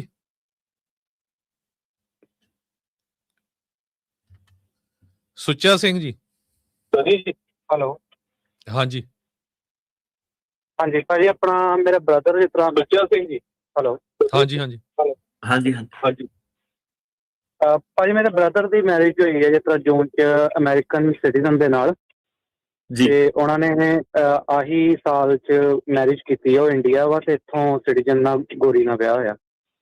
ਹਾਂਜੀ। ਤੇ ਉਹਨਾਂ ਦਾ ਇਸ ਤਰ੍ਹਾਂ ਵਾ ਕਿ 2014 'ਚ ਉਹਨਾਂ ਨੇ C1D ਵੀਜ਼ੇ ਲਈ ਇੰਟਰਵਿਊ ਦਿੱਤੀ ਸੀ ਕੈਲਕਟਾ ਐਮਬੈਸੀ US ਐਮਬੈਸੀ ਦੇ ਵਿੱਚ, ਤੇ ਜੀ। ਕਿਸੇ ਕਾਰਨ ਕਰਕੇ ਸਾਨੂੰ ਸੀਮੈਨ ਬੁੱਕ ਦੀ ਨੌਲੇਜ ਨਹੀਂ ਸੀ ਤੇ ਉਹਨਾਂ ਦੀ ਫਲਾਈਟ ਨਹੀਂ ਹੋ ਪਾਈ। ਤੇ ਹੁਣ ਉਹਦੇ ਲਈ ਕੋਈ ਸਾਨੂੰ ਐਡੀਸ਼ਨਲ ਡਾਕੂਮੈਂਟ ਉਹਦੇ ਲਈ ਸਬਮਿਟ ਕਰਨਾ ਪੈਣਾ ਆ। ਤੇ ਦੂਸਰਾ ਤੁਸੀਂ ਇਸ ਕੇਸ ਤੇ ਕੰਮ ਕਰ ਸਕਦੇ ਹੋ ਕਿਉਂਕਿ ਉਹਨਾਂ ਦਾ ਸਾਰਾ ਪ੍ਰੋਸੀਜਰ ਅੱਗੇ ਕਰਨਾ। ਸੋ ਉਹ ਅਮਰੀਕਾ 'ਚ ਕਿੱਦਾਂ ਆਏ ਸੀਗੇ? ਉਹ ਇੰਡੀਆ ਹੀ ਆ, ਇੱਥੋਂ ਕੁੜੀ ਉਹਨਾਂ ਦੀ ਜਿਸ ਤਰ੍ਹਾਂ ਸੋਸ਼ਲ ਮੀਡੀਆ ਤੇ ਗੱਲਬਾਤ ਹੋਈ ਅੱਛਾ। ਤੇ ਫਿਰ ਉਹਨਾਂ ਦਾ So, ਕੁੜੀ ਇੱਥੋਂ ਜਾ ਕੇ ਮੈਰਿਜ ਕਰਾ ਕੇ ਆਈ। ਪ੍ਰੋਵਾਈਡਡ ਕੇਸ ਜੈਨੂਇਨ ਹੈਗਾ, ਠੀਕ ਹੈ। ਪ੍ਰੋਵਾਈਡਡ ਕੇਸ ਜਿਹੜਾ ਜੈਨੂਇਨ ਹੈਗਾ, ਕਿਉਂਕਿ ਇਹ ਬਹੁਤ ਰੇਅਰ ਹੈਗਾ ਕਿ ਇੱਕ ਅਮਰੀਕਨ ਕੁੜੀ ਜਿਹੜੀ ਹੈਗੀ ਆ ਉਹ ਬੰਦੇ ਨੂੰ ਜਾਣਦੀ ਨਹੀਂ, ਜਾ ਕੇ ਇੰਡੀਆ ਵਿਆਹ ਕਰੇ। ਬਟ ਇਦਾਂ ਦੇ ਕਾਫੀ ਕੇਸ ਆਪਾਂ ਦੇਖੇ ਹੁਣ ਸੋਸ਼ਲ ਮੀਡੀਆ ਤੇ, ਕਾਫੀ ਕਪਲ ਜਿਹੜੇ ਪ੍ਰੋਵਾਈਡਡ ਜੇ ਸਾਰਾ ਕੁਝ ਜੈਨੂਇਨ ਆ, ਤੇ ਫਿਰ ਉਸ ਤੋਂ ਬਾਅਦ ਜਿਹੜੀ ਦੂਸਰੀ ਚੀਜ਼ ਆ ਜਾਂਦੀ ਆ ਕਿ ਪੁਰਾਣੀ ਜਿਹੜੀ ਇਮੀਗ੍ਰੇਸ਼ਨ ਦੀ ਹਿਸਟਰੀ ਜਿਹੜੀ ਹੈਗੀ ਆ ਜੀ, ਉਹਦੇ ਵਿੱਚ ਤੁਹਾਨੂੰ ਉਹਨਾਂ ਨੇ ਇਹ ਦੇਖਣਾ ਹੁੰਦਾ ਉਹਨਾਂ ਨੇ ਕਿ ਕੋਈ ਝੂਠ ਤਾਂ ਨਹੀਂ ਬੋਲਿਆ ਸੀਗਾ, ਜਿੱਦਾਂ ਤੁਸੀਂ ਕਹਿੰਦੇ ਕਿ ਸੀਮੈਨ ਦੀ ਨੌਲੇਜ ਨਹੀਂ ਸੀਗੀ। ਸੋ ਗੱਲ ਇਹ ਆ ਗਈ ਕਿ ਕੋਈ ਉਹਦੇ ਵਿੱਚ ਮਿਸ ਰਿਪਰੈਜ਼ੈਂਟੇਸ਼ਨ ਤਾਂ ਨਹੀਂ ਸੀਗੀ, ਠੀਕ ਆ। ਤੇ ਮੁੱਦਾ ਇਹ ਆ ਗਿਆ ਕਿ ਜਿਹੜੀ ਤੁਸੀਂ ਵਿਆਹ ਵਾਲੀ ਹੁਣ ਐਪਲੀਕੇਸ਼ਨ ਭਰਨੀ ਆ ਉਹਦੇ ਵਿੱਚ ਤੁਹਾਨੂੰ ਸਵਾਲ ਆਣਾ ਕਿ ਕਦੀ ਕੋਈ ਮਿਸ ਰਿਪਰੈਜ਼ੈਂਟੇਸ਼ਨ ਤਾਂ ਨਹੀਂ ਕੀਤੀ ਸੀਗੀ। ਸੋ ਉਹ ਤੁਹਾਡਾ $1 ਮਿਲੀਅਨ ਦਾ ਸਵਾਲ ਹੋ ਗਿਆ ਕਿ ਹੁਣ ਉਹਦੇ ਵਿੱਚ ਹਾਂ ਭਰਨਾ ਕਿ ਨਾ ਭਰਨਾ, ਠੀਕ ਹੈ। ਜੇ ਤੁਹਾਡੇ ਕੋਲ ਇੱਕ ਮੌਕਾ ਜ਼ਰੂਰ ਹੈਗਾ ਕਿ ਜੇ ਮਿਸ ਰਿਪਰੈਜ਼ੈਂਟੇਸ਼ਨ ਕੀਤੀ ਸੀਗੀ ਤਾਂ ਉਹਨਾਂ ਨੂੰ ਸਿੱਧੇ ਦੱਸ ਦਿਓ ਕਿ ਇਹ ਮਿਸ ਰਿਪਰੈਜ਼ੈਂਟੇਸ਼ਨ ਸੀਗੀ। ਪਤਾ ਉਹਨਾਂ ਨੂੰ ਫੇਰ ਵੀ ਹੋਣਾ, ਕਿਉਂ ਪਤਾ ਹੋਣਾ? ਕਿਉਂਕਿ ਤੁਹਾਡੇ ਫੈਕਟਸ ਹੀ ਬੜੇ ਅਲੱਗ ਹੈਗੇ। ਇੱਕ ਕੋਕੇਜੀਅਨ ਵੂਮਨ ਇੱਥੋਂ ਦੀ ਜਾ ਕੇ ਇੰਡੀਆ ਵਿਆਹ ਕਰਾ ਰਹੀ, ਪਹਿਲਾਂ ਉਹ ਇੱਕ ਰੈੱਡ ਫਲੈਗ ਹੈਗਾ, ਠੀਕ ਹੈ। ਮੰਨ ਲਓ ਕਿ ਉੱਤੋਂ ਤੁਸੀਂ ਪਾਰ ਕਰ ਜਾਂਦੇ ਹੋ। ਦੂਜਾ ਇਹ ਆ ਗਿਆ ਕਿ ਪੁਰਾਣੀ ਐਪਲੀਕੇਸ਼ਨ ਉਹਨਾਂ ਨੇ ਸਵਾਲ ਪੁੱਛਣੇ ਕਿ ਕਦੀ ਪਹਿਲਾਂ ਤਾਂ ਨਹੀਂ ਵੀਜ਼ਾ ਅਪਲਾਈ ਕੀਤਾ, ਉਹਦਾ ਰਿਜ਼ਲਟ ਕੀ ਸੀਗਾ, ਉਹ ਰਿਫਿਊਜ਼ ਕਿਉਂ ਹੋਇਆ। ਤਾਂ ਤੁਹਾਡੇ ਬੈਸਟ ਇੰਟਰਸਟ ਇਹ ਹੈਗਾ ਕਿ ਤੁਸੀਂ ਉਹਨੂੰ ਡਿਸਕਲੋਜ਼ ਕਰੋ ਸਾਰਾ। ਉਹਨਾਂ ਨੇ ਉਹਨੂੰ ਵੀਜ਼ੇ ਦੇ ਲਈ ਰਿਜੈਕਟ ਕਰਨਾ ਬੰਦੇ ਨੂੰ, ਤੇ ਫਿਰ ਤੁਸੀਂ ਇੱਕ ਚੀਜ਼ ਹੁੰਦੀ ਆ 601 ਵੇਵਰ ਸੋ 601 ਵੇਵਰ ਕਰਨਾ ਪੈਣਾ ਮਿਸ ਰਿਪਰੈਜ਼ੈਂਟੇਸ਼ਨ ਦੇ ਲਈ। ਤੇ ਉਹ ਵੇਵਰ ਮਤਲਬ ਇਹ ਲੱਗ ਜਾਣੇ ਤੁਹਾਨੂੰ 3-4 ਸਾਲ ਆਰਾਮ ਨਾਲ ਪ੍ਰੋਸੈਸ ਦੇ ਵਿੱਚ। ਤੇ ਇਹਦੇ ਵਿੱਚ ਬਸ ਇਹੀ ਹੋ ਸਕਦਾ ਕਿ ਜੇ ਸਿੱਧੇ ਉਹਨਾਂ ਨੇ ਵੀਜ਼ਾ ਤੁਹਾਨੂੰ ਦੇ ਦਿੱਤਾ, ਤੁਸੀਂ ਸਹੀ ਡਿਸਕਲੋਜ਼ਰ ਕਰਦੇ ਆ ਤੇ ਉਹਨਾਂ ਨੇ ਦੇ ਦਿੱਤਾ, ਉਹ ਤੁਹਾਡੀ ਕਿਸਮਤ। ਪਰ ਮੋਸਟ ਲਾਈਕਲੀ ਇਹ ਕੇਸ ਲੰਕੂਗਾ। ਧੰਨਵਾਦ ਜੀ। ਇੱਕ ਵਾਰੀ ਫੇਰ ਸਰੋਤਿਆਂ ਨੂੰ ਦੱਸ ਦਈਏ, ਸਾਡਾ ਟੈਲੀਫੋਨ ਨੰਬਰ ਹੈਗਾ 408 272 5200 408 272 5200। ਕੁਝ ਮਿੰਟ ਆਪਾਂ ਕਾਲਾਂ ਲਵਾਂਗੇ ਹੋਰ, ਤੇ ਲਾਈਵ ਪ੍ਰੋਗਰਾਮ ਇਹ ਚੱਲ ਰਿਹਾ ਹੈਗਾ। ਤੇ ਅਗਲੇ ਸਾਡੇ ਕਾਲਰ ਹੈਗੇ ਆ ਸੁੱਚਾ ਸਿੰਘ ਜੀ। ਸੁੱਚਾ ਸਿੰਘ ਜੀ। ਜੀ ਸਰ। ਜੀ ਬੋਲੋ ਜੀ। ਮੇਰਾ ਬੇਟਾ ਆਇਆ ਸੀ ਇੱਥੇ ਬਾਰਡਰ ਕ੍ਰਾਸ ਕਰਕੇ, ਤੇ ਅਸੀਂ ਉਹਦਾ ਕੇਸ ਇੱਥੇ ਲਾਇਆ ਸੀਗਾ ਫੈਮਿਲੀ ਕੇਸ ਵੱਲੋਂ ਇਮੀਗ੍ਰੇਸ਼ਨ। ਉਹਦਾ ਇਮੀਗ੍ਰੇਸ਼ਨ ਸਾਡਾ ਕੇਸ ਜਿਹੜਾ ਸੀਗਾ ਇਮੀਗ੍ਰੇਸ਼ਨ ਤੋਂ ਅਪਰੂਵਲ 21-22 ਚ ਅਪਰੂਵਲ ਹੋ ਕੇ NBC ਕੋਲ ਚਲੇ ਗਿਆ ਸੀਗਾ ਜੀ।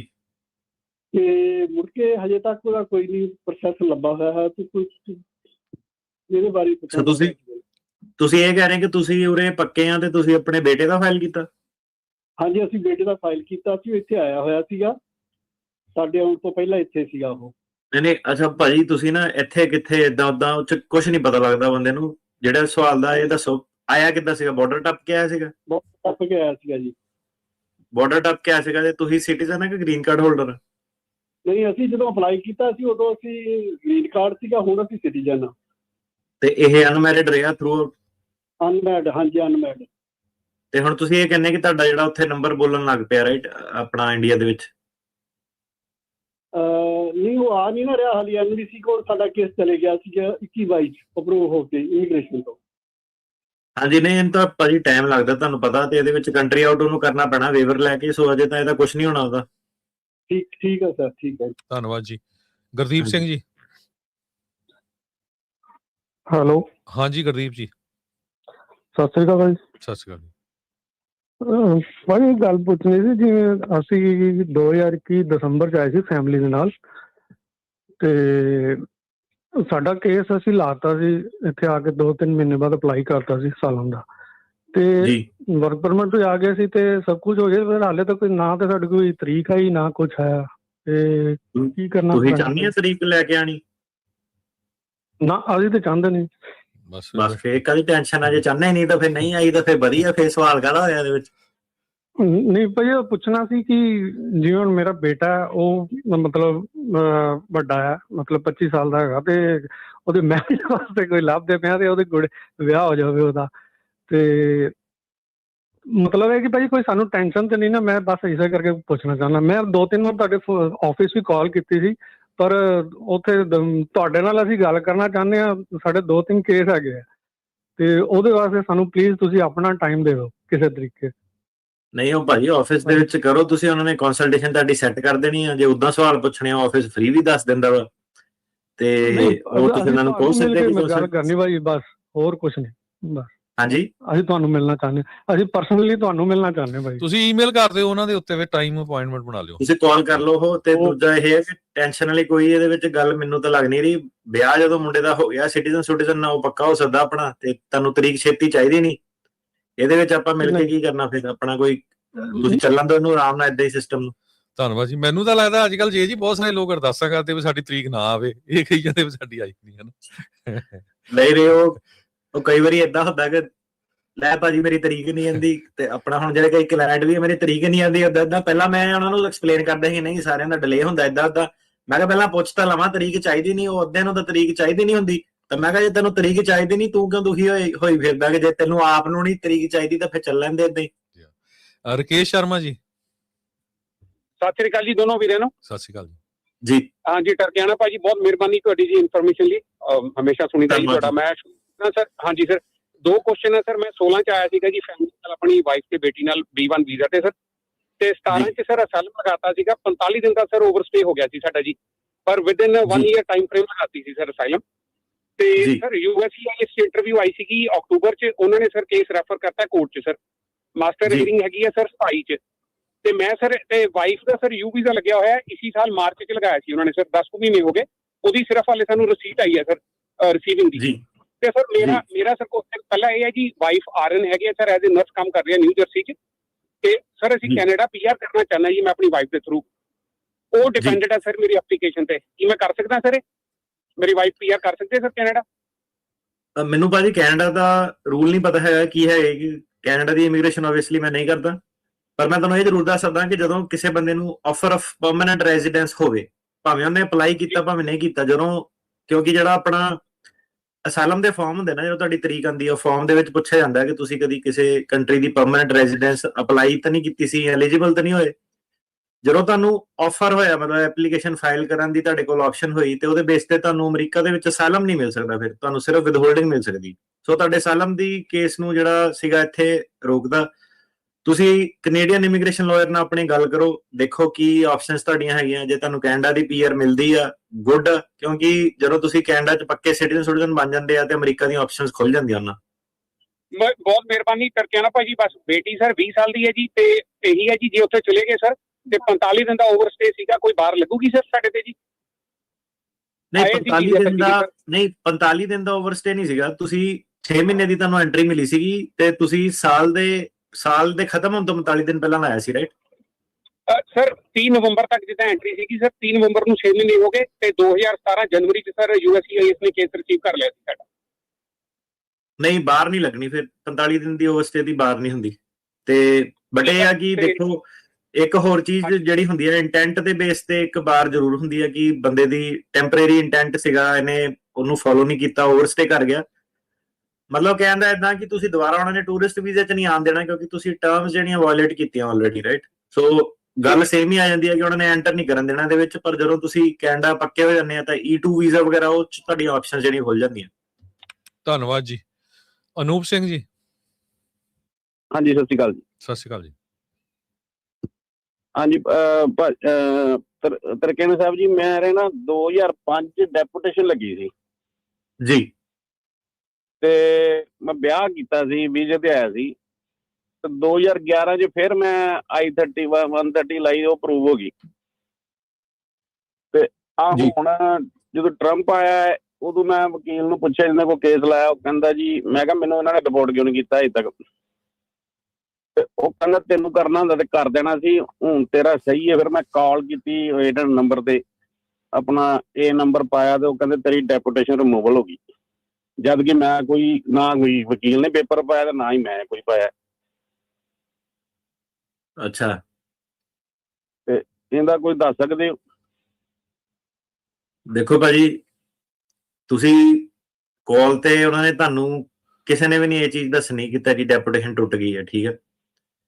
ਤੇ ਵਕੀਲ ਜਿਹੜੇ ਤੁਸੀਂ ਕਹਿ ਰਹੇ ਕਿ ਉਹਨੇ ਤੁਹਾਨੂੰ ਕਿਹਾ ਕਿ ਹੁਣ ਤੈਨੂੰ ਟੈਨਸ਼ਨ ਲੈਣ ਦੀ ਲੋੜ ਨਹੀਂ, ਤੇਰਾ ਸਾਰਾ ਸਹੀ ਹੈ, ਉਹਦਾ ਕੋਈ ਮਤਲਬ ਨਹੀਂ ਨਿਕਲਦਾ ਗੱਲ ਦਾ। ਸਹੀ ਹੈ ਦਾ ਕੀ ਮਤਲਬ? ਡੈਪੂਟੇਸ਼ਨ ਤੇ ਡੈਪੂਟੇਸ਼ਨ ਹੀ ਹੈ ਨਾ, ਰਿਮੂਵਲ। ਉਹ ਤੇ ਜਦੋਂ ਬੰਦੇ ਦੇ ਹੱਥ ਕੋਈ ਕਿਸੇ ਦੇ ਲੱਗੇ ਤੁਸੀਂ ਤੇ ਉਹਨਾਂ ਨੇ ਰਿਮੂਵ ਤੁਹਾਨੂੰ ਕਰ ਦੇਣਾ ਆਲਰੇਡੀ। ਤੇ ਜਿਹੜੇ ਸਿਵਲ ਫਾਈਨ ਵੀ ਤੁਹਾਡੇ ਜੇ ਉਹ ਬਿੱਲ ਵੀ ਕਈਆਂ ਨੂੰ ਭੇਜ ਦਿੰਦੇ ਆ ਕਿ ਇਹਨਾਂ ਤੁਹਾਡਾ ਬਿੱਲ ਜਿਹੜਾ ਬਣਦਾ। ਜਿਹੜਾ ਤੁਸੀਂ ਵਿਆਹ ਵਾਲਾ ਕੇਸ ਜਿਹੜਾ ਕੀਤਾ ਸੀਗਾ ਉਹਦੇ ਵਿੱਚ ਅੱਗੇ ਸਟੈਪ ਲੈਣੇ ਬਣਦੇ ਸੀਗੇ, ਤੁਸੀਂ ਹੁਣ ਕਹਿੰਦੇ 2012 ਚ ਕੀਤਾ, ਠੀਕ ਆ। ਤੇ ਇਹਦੇ ਵਿੱਚ ਭਾਜੀ ਤੁਹਾਡੇ ਹੱਲ ਹੀ ਹੈ ਨਾ ਕਿ ਤੁਸੀਂ ਵਕੀਲ ਨੂੰ ਅੱਗੇ ਹਾਇਰ ਕਰਨਾ ਸੀਗਾ ਡੈਪੂਟੇਸ਼ਨ ਤੁੜਾਉਣ ਦੇ ਵਿੱਚ, 212 ਦੇ ਵਿੱਚ, 601 ਦੇ ਵਿੱਚ, ਠੀਕ ਆ। ਹੁਣ ਤੁਸੀਂ ਜੇ ਆਪ ਹੀ ਹੱਥ ਧਰ ਕੇ ਬੈਠੇ ਰਹੇ ਆ ਤੇ ਕੁਝ ਕੀਤਾ ਨਹੀਂ ਅੱਗੇ, ਇਹਦੇ ਵਿੱਚ ਨਾ ਤੁਹਾਡੇ ਵਕੀਲ ਦੀ ਗਲਤੀ ਨਿਕਲਦੀ ਆ, ਨਾ ਤੁਸੀਂ ਇਮੀਗ੍ਰੇਸ਼ਨ ਵਾਲਿਆਂ ਤੇ ਸੁੱਟ ਸਕਦੇ ਕਿ ਉਹਨਾਂ ਨੇ ਤੁਹਾਨੂੰ ਕਿਹਾ ਸਾਰਾ ਕੁਝ ਸਹੀ ਆ। ਕਿਉਂਕਿ ਤੁਹਾਨੂੰ ਵੀ ਪਤਾ ਜਦੋਂ ਤੁਸੀਂ 9 ਸਰਕਟ ਜਾ ਕੇ ਇੱਕ ਵਾਰੀ ਡੀਪੋਰਟੇਸ਼ਨ ਹੀ ਲੱਗ ਗਈ ਤੇ ਤੁਹਾਨੂੰ ਵੀ ਤਾਂ ਪਤਾ ਹੀ ਹੈ ਨਾ ਕਿ ਇਹ ਕੰਮ ਜਿਹੜਾ ਖਰਾਬ ਆ ਤੇ ਇਹਨੂੰ ਹੁਣ ਸੈੱਟ ਕਰਨਾ ਪੈਣਾ। 9 ਸਰਕਟ ਚ ਮੈਂ ਲਾਈ ਸੀ ਅਪੀਲ, ਐਲਏ ਲਾਈ ਸੀ ਸਕਰੀਨ ਥਰੂ। ਉਹ ਉਸ ਟਾਈਮ ਉਹਨਾਂ ਨੇ ਇੱਕ ਮਿੰਟ ਮੈਂ ਰੋਕਦਾ, ਮੈਨੂੰ ਕਾਲ ਇੱਥੇ ਕੱਟਣੀ ਪੈਣੀ ਕਿਉਂਕਿ ਸਾਡੇ ਸ਼ੋਅ ਦਾ ਪਹਿਲਾ ਰੂਲ ਇਹ ਹੈਗਾ ਕਿ ਆਪਾਂ ਪਲੇਟਫਾਰਮ ਜਿਹੜਾ ਇਸ ਵਾਸਤੇ ਨਹੀਂ ਬਣਾਇਆ ਕਿ ਕਿਸੇ ਵਕੀਲ ਨੂੰ ਆ ਕੇ ਕੋਈ ਨਿੰਦਿਆ ਹੋਵੇ ਜਾਂ ਡਿਸਕਸ਼ਨ ਹੋਵੇ। ਸੋ ਇਹ ਸਾਨੂੰ ਕਾਲ ਇੱਥੇ ਡਿਸਕਨੈਕਟ ਕਰਨੀ ਪੈਣੀ ਹੈ। ਉਹਦਾ ਰੀਜ਼ਨ ਸਿੰਪਲ ਇਹ ਹੈਗਾ ਕਿ ਮੈਂ ਤੁਹਾਡੀ ਵਨ ਸਾਈਡਡ ਗੱਲ ਸੁਣੂੰਗਾ, ਠੀਕ ਆ, ਉਹ 'ਚ ਜਨਤਾ ਸਵਾਦ ਲਊਗੀ, ਮੈਨੂੰ ਦੂਜੇ ਵਕੀਲ ਦਾ ਨਹੀਂ ਪਤਾ ਕੀ ਪਹਿਲੂ ਹੈਗਾ। ਸੋ ਇਹ ਆਪਾਂ ਆਪਣੇ ਸ਼ੋਅ 'ਚ ਨਹੀਂ ਅਲਾਉ ਕਰ ਸਕਦੇ। ਧੰਨਵਾਦ ਜੀ। ਇੱਕ ਜਰਮਨ ਵਾਲੇ ਕਹਿੰਦੇ ਕੁਐਸਚਨ ਸੀਗਾ ਇੱਕ ਆਪਣੇ ਭਰਾ ਦਾ ਵੀ ਉਹ ਜਿਹੜਾ ਹੁਣ ਉੱਥੋਂ ਫਾਰਮ ਲੈਣਾ ਸੀ, ਕਹਿੰਦੇ ਉਹ $20 ਦੇ ਵਿੱਚ ਇੱਕ ਯੂਰੋ ਐਪ ਆ, ਖੁਦ ਆਨਲਾਈਨ ਜਾ ਕੇ ਅਪਲਾਈ ਕਰ ਸਕਦੇ, ਕਿਸੇ ਨੇ ਕਮੈਂਟ ਕੀਤਾ ਹੈਗਾ। ਸੋ ਤੁਸੀਂ ਚੈੱਕ ਕਰ ਲਿਓ। ਸਾਡੇ ਅਗਲੇ ਕਾਲਰ ਆ ਰਵੀ ਜੀ। ਸਤਿ ਸ਼੍ਰੀ ਅਕਾਲ ਭਾਜੀ। ਹਾਂਜੀ, ਸਤਿ ਸ਼੍ਰੀ ਅਕਾਲ ਭਾਜੀ। ਮੇਰਾ ਕੁਐਸਚਨ, ਮੈਂ ਯੂ ਸਿਟੀਜ਼ਨ ਹੈਗਾ ਵਾ 2011 ਤੋਂ, ਮੈਂ ਇੰਡੀਆ ਟਰੈਵਲ ਕਰਨਾ ਤੇ ਸੇਫ ਹੋ ਜਾਣ ਨੂੰ ਭਾਜੀ? ਹਾਂਜੀ ਭਾਜੀ, ਬਸ ਆਪਣੀਆਂ ਫਾਈਲਾਂ ਸਾਰੀਆਂ ਕਢਾ ਕੇ ਪੜ੍ਹ ਕੇ ਜਾਇਓ ਪੂਰਾ, ਤਾਂ ਕਿ ਜੇ ਕੋਈ ਸਵਾਲ ਜਵਾਬ ਹੁੰਦਾ ਤੇ ਤੁਸੀਂ ਸ਼ੌਕ ਨਾ ਹੋਵੋ। ਬਾਕੀ ਹਾਂਜੀ, ਸਿਟੀਜ਼ਨ ਨੂੰ ਕੋਈ ਪ੍ਰੋਬਲਮ ਤਾਂ ਨਹੀਂ। ਪਰ ਹਾਂਜੀ, ਮੈਂ ਵਿਆਹ ਕਰਾਇਆ ਗ੍ਰੀਨ ਕਾਰਡ, ਵਿਆਹ ਕਰਾ ਕੇ ਸਿਟੀਜ਼ਨ ਹੋਇਆ ਸੀਗਾ 2008 ਵਿੱਚ, ਗ੍ਰੀਨ ਕਾਰਡ ਅਪਰੂਵ ਹੋਇਆ ਸੀ, 2011 ਸਿਟੀਜ਼ਨ ਹੋਇਆ ਸੀ ਵਿਆਹ ਤੇ। ਹਾਂਜੀ, ਤੇ ਉਹ ਸੇਮ ਹੀ ਵਿਆਹ ਚੱਲ ਰਿਹਾ ਇਸ ਵੇਲੇ? ਨਹੀਂ, ਮੇਰੀ ਵਾਈਫ ਦਾ ਡੈਥ ਹੋ ਗਈ ਸੀ 2023 ਵਿੱਚ, ਫਿਰ ਮੈਂ ਨਵਾਂ ਵਿਆਹ ਕੀਤਾ ਸੀ ਤੇ ਵਾਈਫ ਨੂੰ ਲੈਣ ਜਾਣਾ ਇੰਡੀਆ ਤੋਂ ਮੈਂ। ਨਹੀਂ, ਜਿਹੜੇ ਆਪਣੇ ਵਿਆਹ ਤੁਹਾਡਾ ਸੀਗਾ ਜਿਹਨਾਂ ਦੀ ਵਾਈਫ ਦੀ ਡੈਥ ਹੋਈ, ਸੋ ਤੁਹਾਡੀ ਮਤਲਬ ਫੈਮਿਲੀ ਵਗੈਰਾ ਹੈਗੀ ਤੁਹਾਡੀ ਉਹਨਾਂ ਦੇ ਨਾਲ, ਬੱਚੇ ਬੁੱਚੇ? ਹਾਂਜੀ, ਹਾਂਜੀ ਬੱਚਾ ਹੈਗਾ। ਹਾਂਜੀ ਠੀਕ ਹੈ। ਹਾਂਜੀ, ਉਹਦੇ ਵਿੱਚ ਤਾਂ ਨਹੀਂ ਕੋਈ ਪ੍ਰੋਬਲਮ। ਹੁਣ ਉਸ ਤੋਂ ਪਹਿਲਾਂ ਕੋਈ ਅਸਾਈਲਮ ਵਗੈਰਾ ਵੀ ਫਾਈਲ ਕੀਤਾ ਸੀਗਾ? ਹਾਂਜੀ, ਮੈਂ ਅਸਾਈਲਮ ਫਾਈਲ ਕੀਤਾ ਸੀ 2004 ਦੇ ਵਿੱਚ, ਤੇ ਨਾ ਉਹ ਮੇਰਾ ਜੱਜ ਨੇ ਅਪਰੂਵ ਕਰਤਾ ਸੀ ਕੋਰਟ ਦੇ ਵਿੱਚ, ਤੇ ਉੱਥੇ ਮੇਰਾ ਵਿਆਹ ਦਾ ਕੇਸ ਅਪਰੂਵ ਕਰਤਾ ਸੀ ਉਹਨਾਂ ਨੇ, ਕੇਸ ਬੰਦ ਕਰਕੇ। ਅਸਾਈਲਮ ਫਿਰ ਵਿਡਰਾ ਕਰ ਲਿਆ ਸੀਗਾ? ਹਾਂਜੀ, ਅਸਾਈਲਮ ਵਿਡਰਾ ਕਰ ਲਿਆ ਸੀਗਾ ਨਾ? ਹਾਂਜੀ ਹਾਂਜੀ, ਮੈਂ ਵਕੀਲ ਨੇ ਵਿਡਰਾ ਕਰ ਲਿਆ ਸੀਗਾ ਤੇ ਮੇਰਾ ਕੇਸ, ਵਿਆਹ ਦਾ ਕੇਸ ਅਪਰੂਵ ਕਰਤਾ ਜੀ ਉਹਨਾਂ ਕੋਰਟ 'ਚ। ਹਾਂਜੀ, ਤੁਸੀਂ ਫੇਰ ਵੀ ਆਪਣੀਆਂ ਨਾ ਫਾਈਲਾਂ ਕਢਾ ਕੇ ਪੜ੍ਹ ਕੇ ਜਾਇਓ ਕਿ ਕੀ ਸੀਗਾ, ਤੁਹਾਨੂੰ ਪਤਾ ਹੋਣਾ ਚਾਹੀਦਾ। ਹੁੰਦਾ ਕੋਈ ਲਿੰਕ, ਕੋਈ ਵੈਬਸਾਈਟ ਹੁੰਦੀ ਇਹਦਾ ਪਤਾ ਕਰਨ ਵਾਸਤੇ? ਫੋਇਆ ਦਾ ਇੱਕ ਪ੍ਰੋਸੈਸ ਹੁੰਦਾ, ਤੇ ਲਿੰਕ ਤਾਂ ਨਹੀਂ ਕੋਈ ਹੁੰਦਾ ਭਾਜੀ। ਉਹ ਤਾਂ ਏਦਾਂ ਲਿੰਕਾਂ ਤੇ ਨਿਕਲਣਾ ਪਈਆਂ ਫਾਈਲਾਂ, ਫਿਰ ਤਾਂ ਗੱਲ ਹੀ ਕੀ ਸੀ। ਉਹ ਆਪਣੇ ਵਕੀਲ ਨਾਲ ਸੰਪਰਕ ਕਰੋ ਤੁਸੀਂ, ਤੇ ਉਹ ਤੁਹਾਡੀ ਹੈਲਪ ਕਰੂਗਾ। ਜਾਂ ਜੇ ਕਿਸੇ ਨੂੰ ਇੰਟਰਨੈਟ ਵਗੈਰਾ ਚਲਾਉਣਾ ਆਉਂਦਾ ਤੇ ਫਰੀडम ਆਫ ਇਨਫੋਰਮੇਸ਼ਨ ਐਕਟ ਇੱਕ ਪ੍ਰੋਸੈਸ ਹੁੰਦਾ, ਉਹ 'ਚ ਨੋਟਰੀ ਸ਼ੋਟਰੀ ਕਰਕੇ ਤੁਹਾਨੂੰ ਰਿਕੁਐਸਟ ਜਿਹੜੀ ਪਾਣੀ ਪੈਂਦੀ ਆ ਤੇ ਉਹ ਦੇ ਦਿੰਦੇ ਆ ਤੁਹਾਨੂੰ ਫਾਈਲਾਂ 2-3 ਹਫ਼ਤਿਆਂ 'ਚ। ਵੈਸੇ ਇੰਡੀਆ ਟਰੈਵਲ ਕਰ ਚੁੱਕਾ ਮੈਂ 5-6 ਵਾਰੀ, ਪਹਿਲਾਂ ਤਾਂ ਕੋਈ ਪ੍ਰੋਬਲਮ ਆਈ ਨਹੀਂ ਕੋਈ। ਤੇ ਹਾਂਜੀ, ਧੰਨਵਾਦ ਜੀ। ਨਹੀਂ, ਉਹ ਤਾਂ ਫਿਰ ਹੁਣ ਤੁਸੀਂ ਤੁਹਾਡੇ ਤੇ ਹੈ ਨਾ ਕਿ ਕਿੱਦਾਂ। ਹੁਣ ਜਿਹੜੀ ਮੈਂ ਇਨਫੋਰਮੇਸ਼ਨ ਦੇਣੀ ਸੀ ਕਿ ਤੁਸੀਂ ਫਾਈਲਾਂ ਪੜ੍ਹ ਲਓ, ਨਹੀਂ ਪੜ੍ਹਨੀਆਂ ਫਿਰ ਤੁਹਾਡੀ ਆਪਣੀ ਮਰਜ਼ੀ ਹੈ। ਧੰਨਵਾਦ ਜੀ। ਇੱਕ ਵਾਰੀ ਮੈਂ ਬੇਨਤੀ ਕਰਦਾ ਜਾਵਾਂ, ਸਾਡੇ ਕੋਈ ਕੁਐਸਚਨ ਪੁੱਛ ਰਹੇ ਸੀ ਵੀ ਹਿੰਦੀ, ਤੁਸੀਂ ਕੋਈ ਵੀ ਕੁਐਸਚਨ ਚਾਹੇ ਉਹ ਪੰਜਾਬੀ, ਹਿੰਦੀ ਤੇ ਇੰਗਲਿਸ਼ ਤਿੰਨਾਂ ਲੈਂਗੁਏਜ ਪੁੱਛ ਸਕਦੇ ਆ, ਨੋ ਪ੍ਰੋਬਲਮ। 408 272 5200 ਤੇ। ਜਸ਼ਨਪ੍ਰੀਤ ਸਿੰਘ ਜੀ। ਹੈਲੋ, ਹਾਂਜੀ ਸਰ, ਸਤਿ ਸ਼੍ਰੀ ਅਕਾਲ ਜੀ। ਸਤਿ ਸ਼੍ਰੀ ਅਕਾਲ ਜੀ। ਜੀ ਹਾਂਜੀ ਸਰ, ਮੇਰਾ ਨਾ, ਮੈਂ ਅਸਾਈਲਮ ਬੇਸ ਤੇ ਗ੍ਰੀਨ ਕਾਰਡ ਅਪਲਾਈ ਕੀਤਾ 2 ਸਾਲ ਹੋ ਗਏ ਆ, ਤੇ ਉਹਨਾਂ ਨੂੰ ਮੈਂ ਕਾਲ ਕੀਤੀ ਸੀ USCIS ਵਾਲਿਆਂ ਨੂੰ। ਉਹਨਾਂ ਕਹਿੰਦੇ ਕਿ ਤੇਰੀ ਫਾਈਲ ਅਸੀਂ ਸੈਕਰਾਮੈਂਟੋ ਫਿਲਾਡਲਫੀਆ ਭੇਜਤੀ ਆ ਤੇ ਇੰਟਰਵਿਊ ਲਈ। ਹੁਣ ਇੱਥੇ ਪਤਾ ਕਿੰਨਾ ਟਾਈਮ ਲੱਗਦਾ ਇੰਟਰਵਿਊ ਲਈ ਆਉਣ ਲਈ? ਇਹ ਭਾਜੀ ਇਹਨਾਂ ਨੇ ਨਵੇਂ ਪ੍ਰੋਸੈਸ ਜਿਹੜੇ ਪਾਏ ਆ ਹੁਣ, ਕਿ ਜਿਹੜੇ ਅਸਾਈਲਮ ਵਾਲੇ ਆ ਸਾਰਿਆਂ ਤੇ ਹੋਲਡ ਲਾ ਕੇ ਤੇ ਉਹਨਾਂ ਦੀ ਇੰਟਰਵਿਊ ਕਰੋ, ਸਕਰੀਨਿੰਗ ਕਰੋ, ਤੇ ਹਾਂਜੀ ਇਹ ਜਿਹੜਾ ਅਨਾਉਂਸਮੈਂਟ ਇਹਨਾਂ ਨੇ ਥੋੜੇ ਦਿਨ ਪਹਿਲਾਂ ਹੀ ਕੀਤੀ ਸੀਗੀ ਤੇ ਉਸ ਤੋਂ ਬਾਅਦ ਹੁਣ ਪਤਾ ਨਹੀਂ ਇਹਨਾਂ ਦਾ ਕਿ ਕਿੰਨਾ ਟਾਈਮ ਇਹਨਾਂ ਨੇ ਲਾਣਾ। ਉਹ ਅੱਛਾ ਮੇਰੀ ਇੱਥੇ ਫਾਈਲ ਆਈ ਨੂੰ ਆਈ ਥਿੰਕ ਮਹੀਨੇ ਤੋਂ 1.5 ਮਹੀਨਾ ਹੋ ਗਿਆ ਵਾ ਉਦੋਂ ਦੀ ਭੇਜੀ ਹੋਈ ਆ ਜੇ ਵੇਟ ਹੀ ਕਰਦਾ ਹਾਂ। ਹਾਂਜੀ ਹਾਂਜੀ ਤੁਸੀਂ ਬਸ ਇਹ ਹੈਗਾ ਆਪਣੀ ਫਾਈਲਾਂ ਜਿਹੜੀਆਂ ਸੀਗੀਆਂ ਨਾ ਜਿਹੜੇ ਪੇਪਰ ਵਗੈਰਾ ਸੀਗੇ ਜਿੱਦਾਂ ਮੈਂ ਪਹਿਲੇ ਕਾਲਰ ਨੂੰ ਦੱਸਿਆ ਉਹ ਸਾਰੀਆਂ ਕਢਾ ਕੇ ਤੇ ਉਹਨੂੰ ਜਿਹੜਾ ਮੇਕ ਸ਼ੋਰ ਕਰਿਓ ਕਿ ਤੁਹਾਨੂੰ ਸਾਰੀ ਨੌਲੇਜ ਹੋਵੇ ਕਿਉਂਕਿ ਇੰਟਰਵਿਊ 'ਚ ਤੁਹਾਨੂੰ ਹਰੇਕ ਚੀਜ਼ ਪੁੱਛੀ ਜਾ ਸਕਦੀ ਹੈ।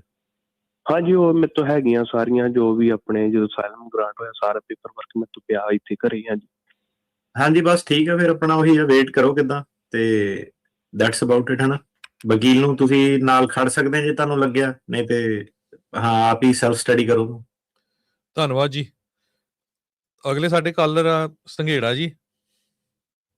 ਮੇਰਾ ਲੜਕਾ ਬੋਲਦਾ ਨਹੀਂਗਾ, ਬੋਲ ਨਹੀਂ ਸਕਦਾ ਤੇ ਆਇਆ ਠੀਕ ਅਪਲਾਈ ਕਰਕੇ ਆਇਆ ਸੀਗਾ ਤੇ ਅਸੀਂ ਸਿਟੀਜ਼ਨ ਲੈਣੀ ਚਾਹੁੰਦੇ ਹਾਂ। ਕੋਈ ਉਹਨੂੰ ਪਹਿਲ ਹੈ ਤਾਂ ਕੁਛ ਨਹੀਂ ਭਾਜੀ ਤੁਹਾਡੇ ਨਾ ਬੜੇ ਲਾਗੇ ਬੋਲਦੇ ਥੋੜੇ ਦੁਬਾਰਾ। ਉਹਨਾਂ ਦਾ ਕੁਐਸਚਨ ਭਾਜੀ ਇਹ ਹੈ ਵੀ ਉਹਨਾਂ ਦਾ ਲੜਕਾ ਜਿਹੜਾ ਉਹ ਕਹਿੰਦੇ ਬੋਲ ਨਹੀਂ ਸਕਦਾ ਤੇ ਸਿਟੀਜ਼ਨਸ਼ਿਪ ਲੈਣਾ ਚਾਹੁੰਦਾ, ਕਿਹੜੇ ਆਪਸ਼ਨ ਤੇ ਉਹਨਾਂ ਨੂੰ ਮਿਲ ਸਕਦੀ ਹੈ?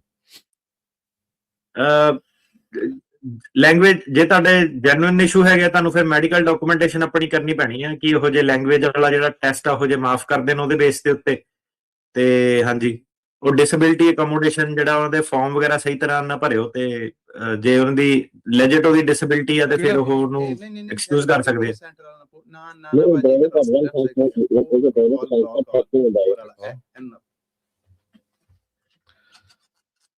ਧੰਨਵਾਦ ਜੀ। ਓਕੇ ਜਸਵਿੰਦਰ ਸਿੰਘ ਜੀ। ਹੈਲੋ ਸਤਿ ਸ਼੍ਰੀ ਅਕਾਲ ਭਾਜੀ ਦੋਨਾਂ ਨੂੰ। ਸਤਿ ਸ਼੍ਰੀ ਅਕਾਲ ਜੀ। ਸਤਿ ਸ਼੍ਰੀ ਅਕਾਲ ਜੀ। ਹਾਂਜੀ ਭਾਜੀ ਮੇਰੇ ਸਵਾਲ ਇਹ ਆ ਜੀ, ਦੋ ਸਵਾਲ ਆ ਭਾਜੀ। ਮੈਂ 2 ਸਾਲ ਹੋ ਗਏ ਗ੍ਰੀਨ ਕਾਰਡ ਅਪਲਾਈ ਕੀਤੇ ਨੂੰ, ਇੱਕ ਤਾਂ ਉਹ ਨਹੀਂ ਆ ਰਿਹਾ ਤੇ ਦੂਜਾ ਸਵਾਲ ਮੇਰਾ ਇਹ ਸੀ ਵੀ ਜੇ ਮੈਂ ਗ੍ਰੀਨ ਕਾਰਡ ਅਪਲਾਈ ਕੀਤਾ ਮੈਂ ਦੂਜੀ ਸਟੇਟ 'ਚ ਮੂਵ ਹੋਣਾ ਚਾਹੁੰਦਾ ਤਾਂ ਹੋ ਸਕਦਾ ਆ? ਹਾਂਜੀ ਹੋ ਸਕਦੇ ਆ। ਤੁਹਾਨੂੰ ਐਡਰੈਸ ਚੇਂਜ ਕਰਨਾ ਪੈਣਾ, ਆਪਣਾ AR11 ਫਾਰਮ ਹੁੰਦਾ ਉਹ ਭਰਨਾ ਪੈਣਾ ਆਨਲਾਈਨ। ਤੇ ਗ੍ਰੀਨ ਕਾਰਡ ਨੂੰ ਜਿੱਦਾਂ ਹੁਣ ਦੱਸ ਕੇ ਹਟਿਆ ਮੈਂ ਕਿ ਹੁਣ ਇੰਟਰਵਿਊ ਵਗੈਰਾ ਲੈਣੀਆਂ ਨੇ ਸ਼ੁਰੂ ਕਰਤੀਆਂ, ਟਾਈਮ ਲੱਗਣਾ ਸਾਰਿਆਂ ਨੂੰ। ਉਹ ਠੀਕ ਆ ਭਾਜੀ। ਭਾਜੀ ਇੱਦਾਂ ਬਾਈ ਚਾਂਸ ਹੁਣ ਕੇਸ ਪਾਸ ਹੋਇਆ ਗ੍ਰੀਨ, ਪਰ ਜੇ ਗ੍ਰੀਨ ਕਾਰਡ ਦੀ ਇੰਟਰਵਿਊ ਫੇਲ ਹੋ ਜਾਵੇ ਤਾਂ ਡਿਟੇਨ ਕਰੂਗੇ ਜਾਂ ਕੀ ਸਿਸਟਮ ਕੋਈ ਦੱਸ ਸਕਦੇ? ਨਹੀਂ ਗ੍ਰੀਨ ਕਾਰਡ ਦੀ ਫੇਲ ਹੋਣੀ ਨਹੀਂ, ਬਸ ਆ ਵਿੱਚ ਜਿਹੜੇ ਪੈਰਾਲੀਗਲ ਆ ਜਿਹੜੇ ਹੈਗੇ ਵਿਚੋਲੇ ਇਹਨਾਂ ਨੂੰ ਬਸ ਬਾਹਰ ਕੱਢਿਓ। ਆਪਣੇ ਜਿਹੜੇ ਵਕੀਲ ਨੇ ਕੇਸ ਪਾਸ ਕਰਾਇਆ ਵਾ ਉਹਨਾਂ ਦੇ ਥਰੂ ਤੁਸੀਂ ਗ੍ਰੀਨ ਕਾਰਡ ਫਾਈਲ ਕਰਨੇ ਆ ਸਾਰਿਆਂ ਨੇ, ਕਿਉਂਕਿ ਹੁਣ ਅੱਗੇ ਜਿਹੜਾ ਮਸਲਾ ਵੱਧ ਜਾਣਾ। ਤੇ ਪ੍ਰੋਬਲਮ ਇਹ ਹੈ ਕਿ ਸ਼ੁਰੂ ਤੋਂ ਹੀ ਤੁਹਾਨੂੰ ਕਮਿਊਨਿਟੀ ਨੂੰ ਗਾਈਡ ਕੀਤਾ ਸੀਗਾ ਕਿ ਇਹਨਾਂ ਨੇ ਫਾਰਮ ਭਰਨ ਵਾਲੇ ਆਫਿਸ ਪਾਏ, ਜਾ ਨਹੀਂ ਸਕਦੇ ਤੁਹਾਡੇ ਨਾਲ ਉੱਥੇ। ਤੇ ਫਿਰ ਅੱਗੋਂ ਦੀ ਇਹ ਕੋਈ ਹੋਰ ਵਕੀਲ ਖੜੇ ਪੈਰ ਕਰ ਦਿੰਦੇ ਆ ਇੰਟਰਵਿਊ ਦੇ ਵਾਸਤੇ। ਉਹ ਵਕੀਲ ਬਿਲਕੁਲ ਵੀ ਤੁਹਾਡੀਆਂ ਫਾਈਲਾਂ ਝਾਂਤੀ ਨਹੀਂ ਮਾਰਦਾ, ਉਹਨੂੰ ਕੱਖ ਨਹੀਂ ਪਤਾ ਕੀ ਚੱਲਦਾ ਕਿੱਦਾਂ ਚੱਲਦਾ। ਉਹ ਚੀਜ਼ ਦੀ ਪ੍ਰੋਬਲਮ ਜਿਹੜੀ ਆਉਂਦੀ ਹੈ। ਸੋ ਜਿੱਧਰੋਂ ਤੁਹਾਡੇ ਕੇਸ ਪਾਸ ਹੋਏ ਆ ਤੁਸੀਂ ਆਪਣਾ ਵਕੀਲ ਜਿਹੜਾ ਸੀਗਾ ਉਹਨੂੰ ਉਹਦੇ ਥਰੂ ਗ੍ਰੀਨ ਕਾਰਡ ਫਾਈਲ ਕਰਨਾ ਵਾ, ਕਿਉਂਕਿ ਹੁਣ ਜਿਹੜਾ ਮਾਹੌਲ ਜਿਹੜਾ ਉਧਰਲੇ ਪਾਸੇ ਨੂੰ ਜਾ ਰਿਹਾ ਇਹ ਪਹਿਲਾਂ ਜਿਹੜੀ ਸੀਗੀ ਇਨਵੈਸਟੀਗੇਸ਼ਨ ਨਹੀਂ ਸੀਗੀ। ਇਹ ਤੁਹਾਨੂੰ ਹੁਣ ਐਡਵਾਂਸ ਹੀ ਦੱਸਦਾ ਕਿ ਸਾਰਾ ਜਿਹੜਾ, ਕਿਉਂਕਿ ਇਹਨਾਂ ਨੇ ਅਨਾਉਂਸ ਹੀ ਕਰਤਾ ਕਿ ਆਪਾਂ ਇਦਾਂ ਕਰਨਾ। ਆ ਹੁਣ ਜਿਹੜੇ ਕਾਲਰ ਇੱਕ ਪਹਿਲਾਂ ਆਇਆ ਇਹਨੇ ਆਲਰੇਡੀ ਦੱਸਦਾ ਕਿ ਸੈਕਰਾਮੈਂਟੋ ਦੀ ਇੰਟਰਵਿਊ ਆ ਰਹੀ ਹੈ, ਠੀਕ ਆ। ਤੇ ਬਾਕੀ ਤੁਸੀਂ ਆਪ ਸਮਝਦਾਰ ਆ, ਸੁਣੋ ਉਹ ਆ ਕਿ 150 ਬਚਾਉਣ ਲਈ ਆ ਪੈਰਾਲੀਗਲਾਂ ਕੋਲ ਨਹੀਂ ਜਾਣਾ, ਤੁਸੀਂ ਸਿੱਧੇ ਵਕੀਲਾਂ ਦੇ ਥਰੂ ਫਾਈਲ ਕਰਨੀ ਆ। ਰੈਪਰੈਜ਼ੈਂਟੇਸ਼ਨ ਜਿਹੜੀ ਹੋਣੀ ਆ ਉਹ ਵਕੀਲ ਫੋਨ ਤੇ ਤੁਹਾਡੇ ਨਾਲ ਅਪੀਅਰ ਕਰ ਸਕਦਾ ਜਿਹੜੇ ਮਰਜ਼ੀ ਫੀਲਡ ਆਫਿਸ ਤੁਹਾਡਾ ਜਿਹੜਾ ਇੰਟਰਵਿਊ ਜਿਹੜੀ ਹੈਗੀ ਆ, ਤੇ ਉਹਦੇ ਹਿਸਾਬ ਨਾਲ ਤੁਸੀਂ ਹੈਂਡਲ ਕਰੋ। ਉਹਨਾਂ ਨੇ ਅਸਾਈਲਮ ਦੇ ਰਿਲੇਟਡ ਤੁਹਾਡੇ ਕੋਲ ਸਵਾਲ ਜਵਾਬ ਜਿਹੜੇ ਪੁੱਛਣੇ ਆ। ਧੰਨਵਾਦ ਜੀ। ਹਰਸ਼ਦੀਪ ਜੀ। ਸਤਿ ਸ਼੍ਰੀ ਅਕਾਲ ਜੀ। ਜੀ ਸਤਿ ਸ਼੍ਰੀ ਅਕਾਲ ਭਾਜੀ ਮੇਰਾ ਸਵਾਲ ਸੀਗਾ ਜੀ, ਮੇਰੇ ਕੋਲ ਜਿੱਦਾਂ ਅਸਾਈਲਮ ਦਾ ਕੇਸ ਮੈਂ ਆਪਣਾ ਐਡਮਿਨ ਕਲੋਜ਼ ਕਰਾਇਆ ਸੀ ਤੇ ਮੈਂ ਵਿਆਹ ਦੇ ਥਰੂ ਆਪਣੇ I-130 ਅਪਰੂਵ ਹੋ ਗਿਆ ਜੀ ਤੇ 601 ਵੇਵਰ ਲੱਗਾ ਜੀ ਤੇ ਕੋਰਟ ਨੇ ਜਿੱਦਾਂ ਮੇਰਾ ਕੇਸ ਜਿਹੜਾ ਅਸਾਈਲਮ ਵਾਲਾ ਉਹ ਰੀਕੈਲੰਡਰ ਕਰ ਦਿੱਤਾ ਜੀ। ਤੇ ਉਹ ਮੈਨੂੰ ਇਸ਼ੂ ਹੋ ਸਕਦਾ ਜੀ 601 ਡਿਨਾਈ ਹੋਣ 'ਚ? 601 100% ਭਾਜੀ ਡਿਨਾਈ ਹੋਊਗਾ, ਕਿਉਂਕਿ ਜਦੋਂ ਕੋਰਟ 'ਚ ਤੁਹਾਡਾ ਕੇਸ ਐਕਟਿਵ ਹੋ ਗਿਆ ਨਾ 601 ਅਪਰੂਵ ਨਹੀਂ ਹੋ ਸਕਦਾ। ਠੀਕ, ਇਹਦੇ ਲਈ ਹੁਣ ਮੈਂ ਕੀ ਕਰ ਸਕਦਾ ਜੀ? ਕੇਸ ਲੜਨਾ ਪੈਣਾ ਭਾਜੀ। ਤੇ ਉਹ ਜਿਹੜੀ ਐਡਮਿਨ ਕਲੋਜ਼ ਵਾਲੀ ਸੀਗੀ ਉਹਨੂੰ ਤੁਸੀਂ ਅਪੋਜ਼ ਕਰਕੇ ਦੇਖ ਸਕਦੇ ਸੀਗੇ, ਪਰ ਜੱਜ ਅੱਜ ਕੱਲ ਜ਼ਿਆਦਾਤਰ ਉਹਨੂੰ ਰੀਓਪਨ ਹੀ ਕਰਦੇ ਆ, ਸਰਕਾਰ ਦੀ ਗੱਲ ਮੰਨਦੇ ਆ। ਤੇ ਉਹ 10 ਦਿਨ ਦਾ ਟਾਈਮ ਹੁੰਦਾ ਬੰਦੇ ਕੋਲ ਅਪੋਜ਼ ਕਰਨ ਦਾ, ਤੇ ਉਹ ਕੀਤਾ ਸੀਗਾ ਅਪੋਜ਼ ਤੁਸੀਂ? ਕੀਤਾ ਸੀ ਮੋਸ਼ਨ 2, ਹਾਂਜੀ ਮੋਸ਼ਨ ਕੀਤਾ ਸੀ ਵਿਦਨ 10 ਡੇਜ਼, ਪਰ ਉਹਨਾਂ ਨੇ ਡਿਨਾਈ ਕਰਤਾ ਜੀ। ਹਾਂਜੀ ਫਿਰ ਭਾਜੀ ਤੁਹਾਨੂੰ ਨਾ ਕੇਸ ਜਿਹੜਾ ਲੜਨਾ ਪੈਣਾ। ਤੇ ਤੁਸੀਂ ਸਿਟੀਜ਼ਨ ਨਾਲ ਵਿਆਹ ਕਰਾਇਆ? ਹਾਂਜੀ ਸਿਟੀਜ਼ਨ ਬੱਚੇ ਆ ਮੇਰੇ ਅੱਗੇ ਜੀ।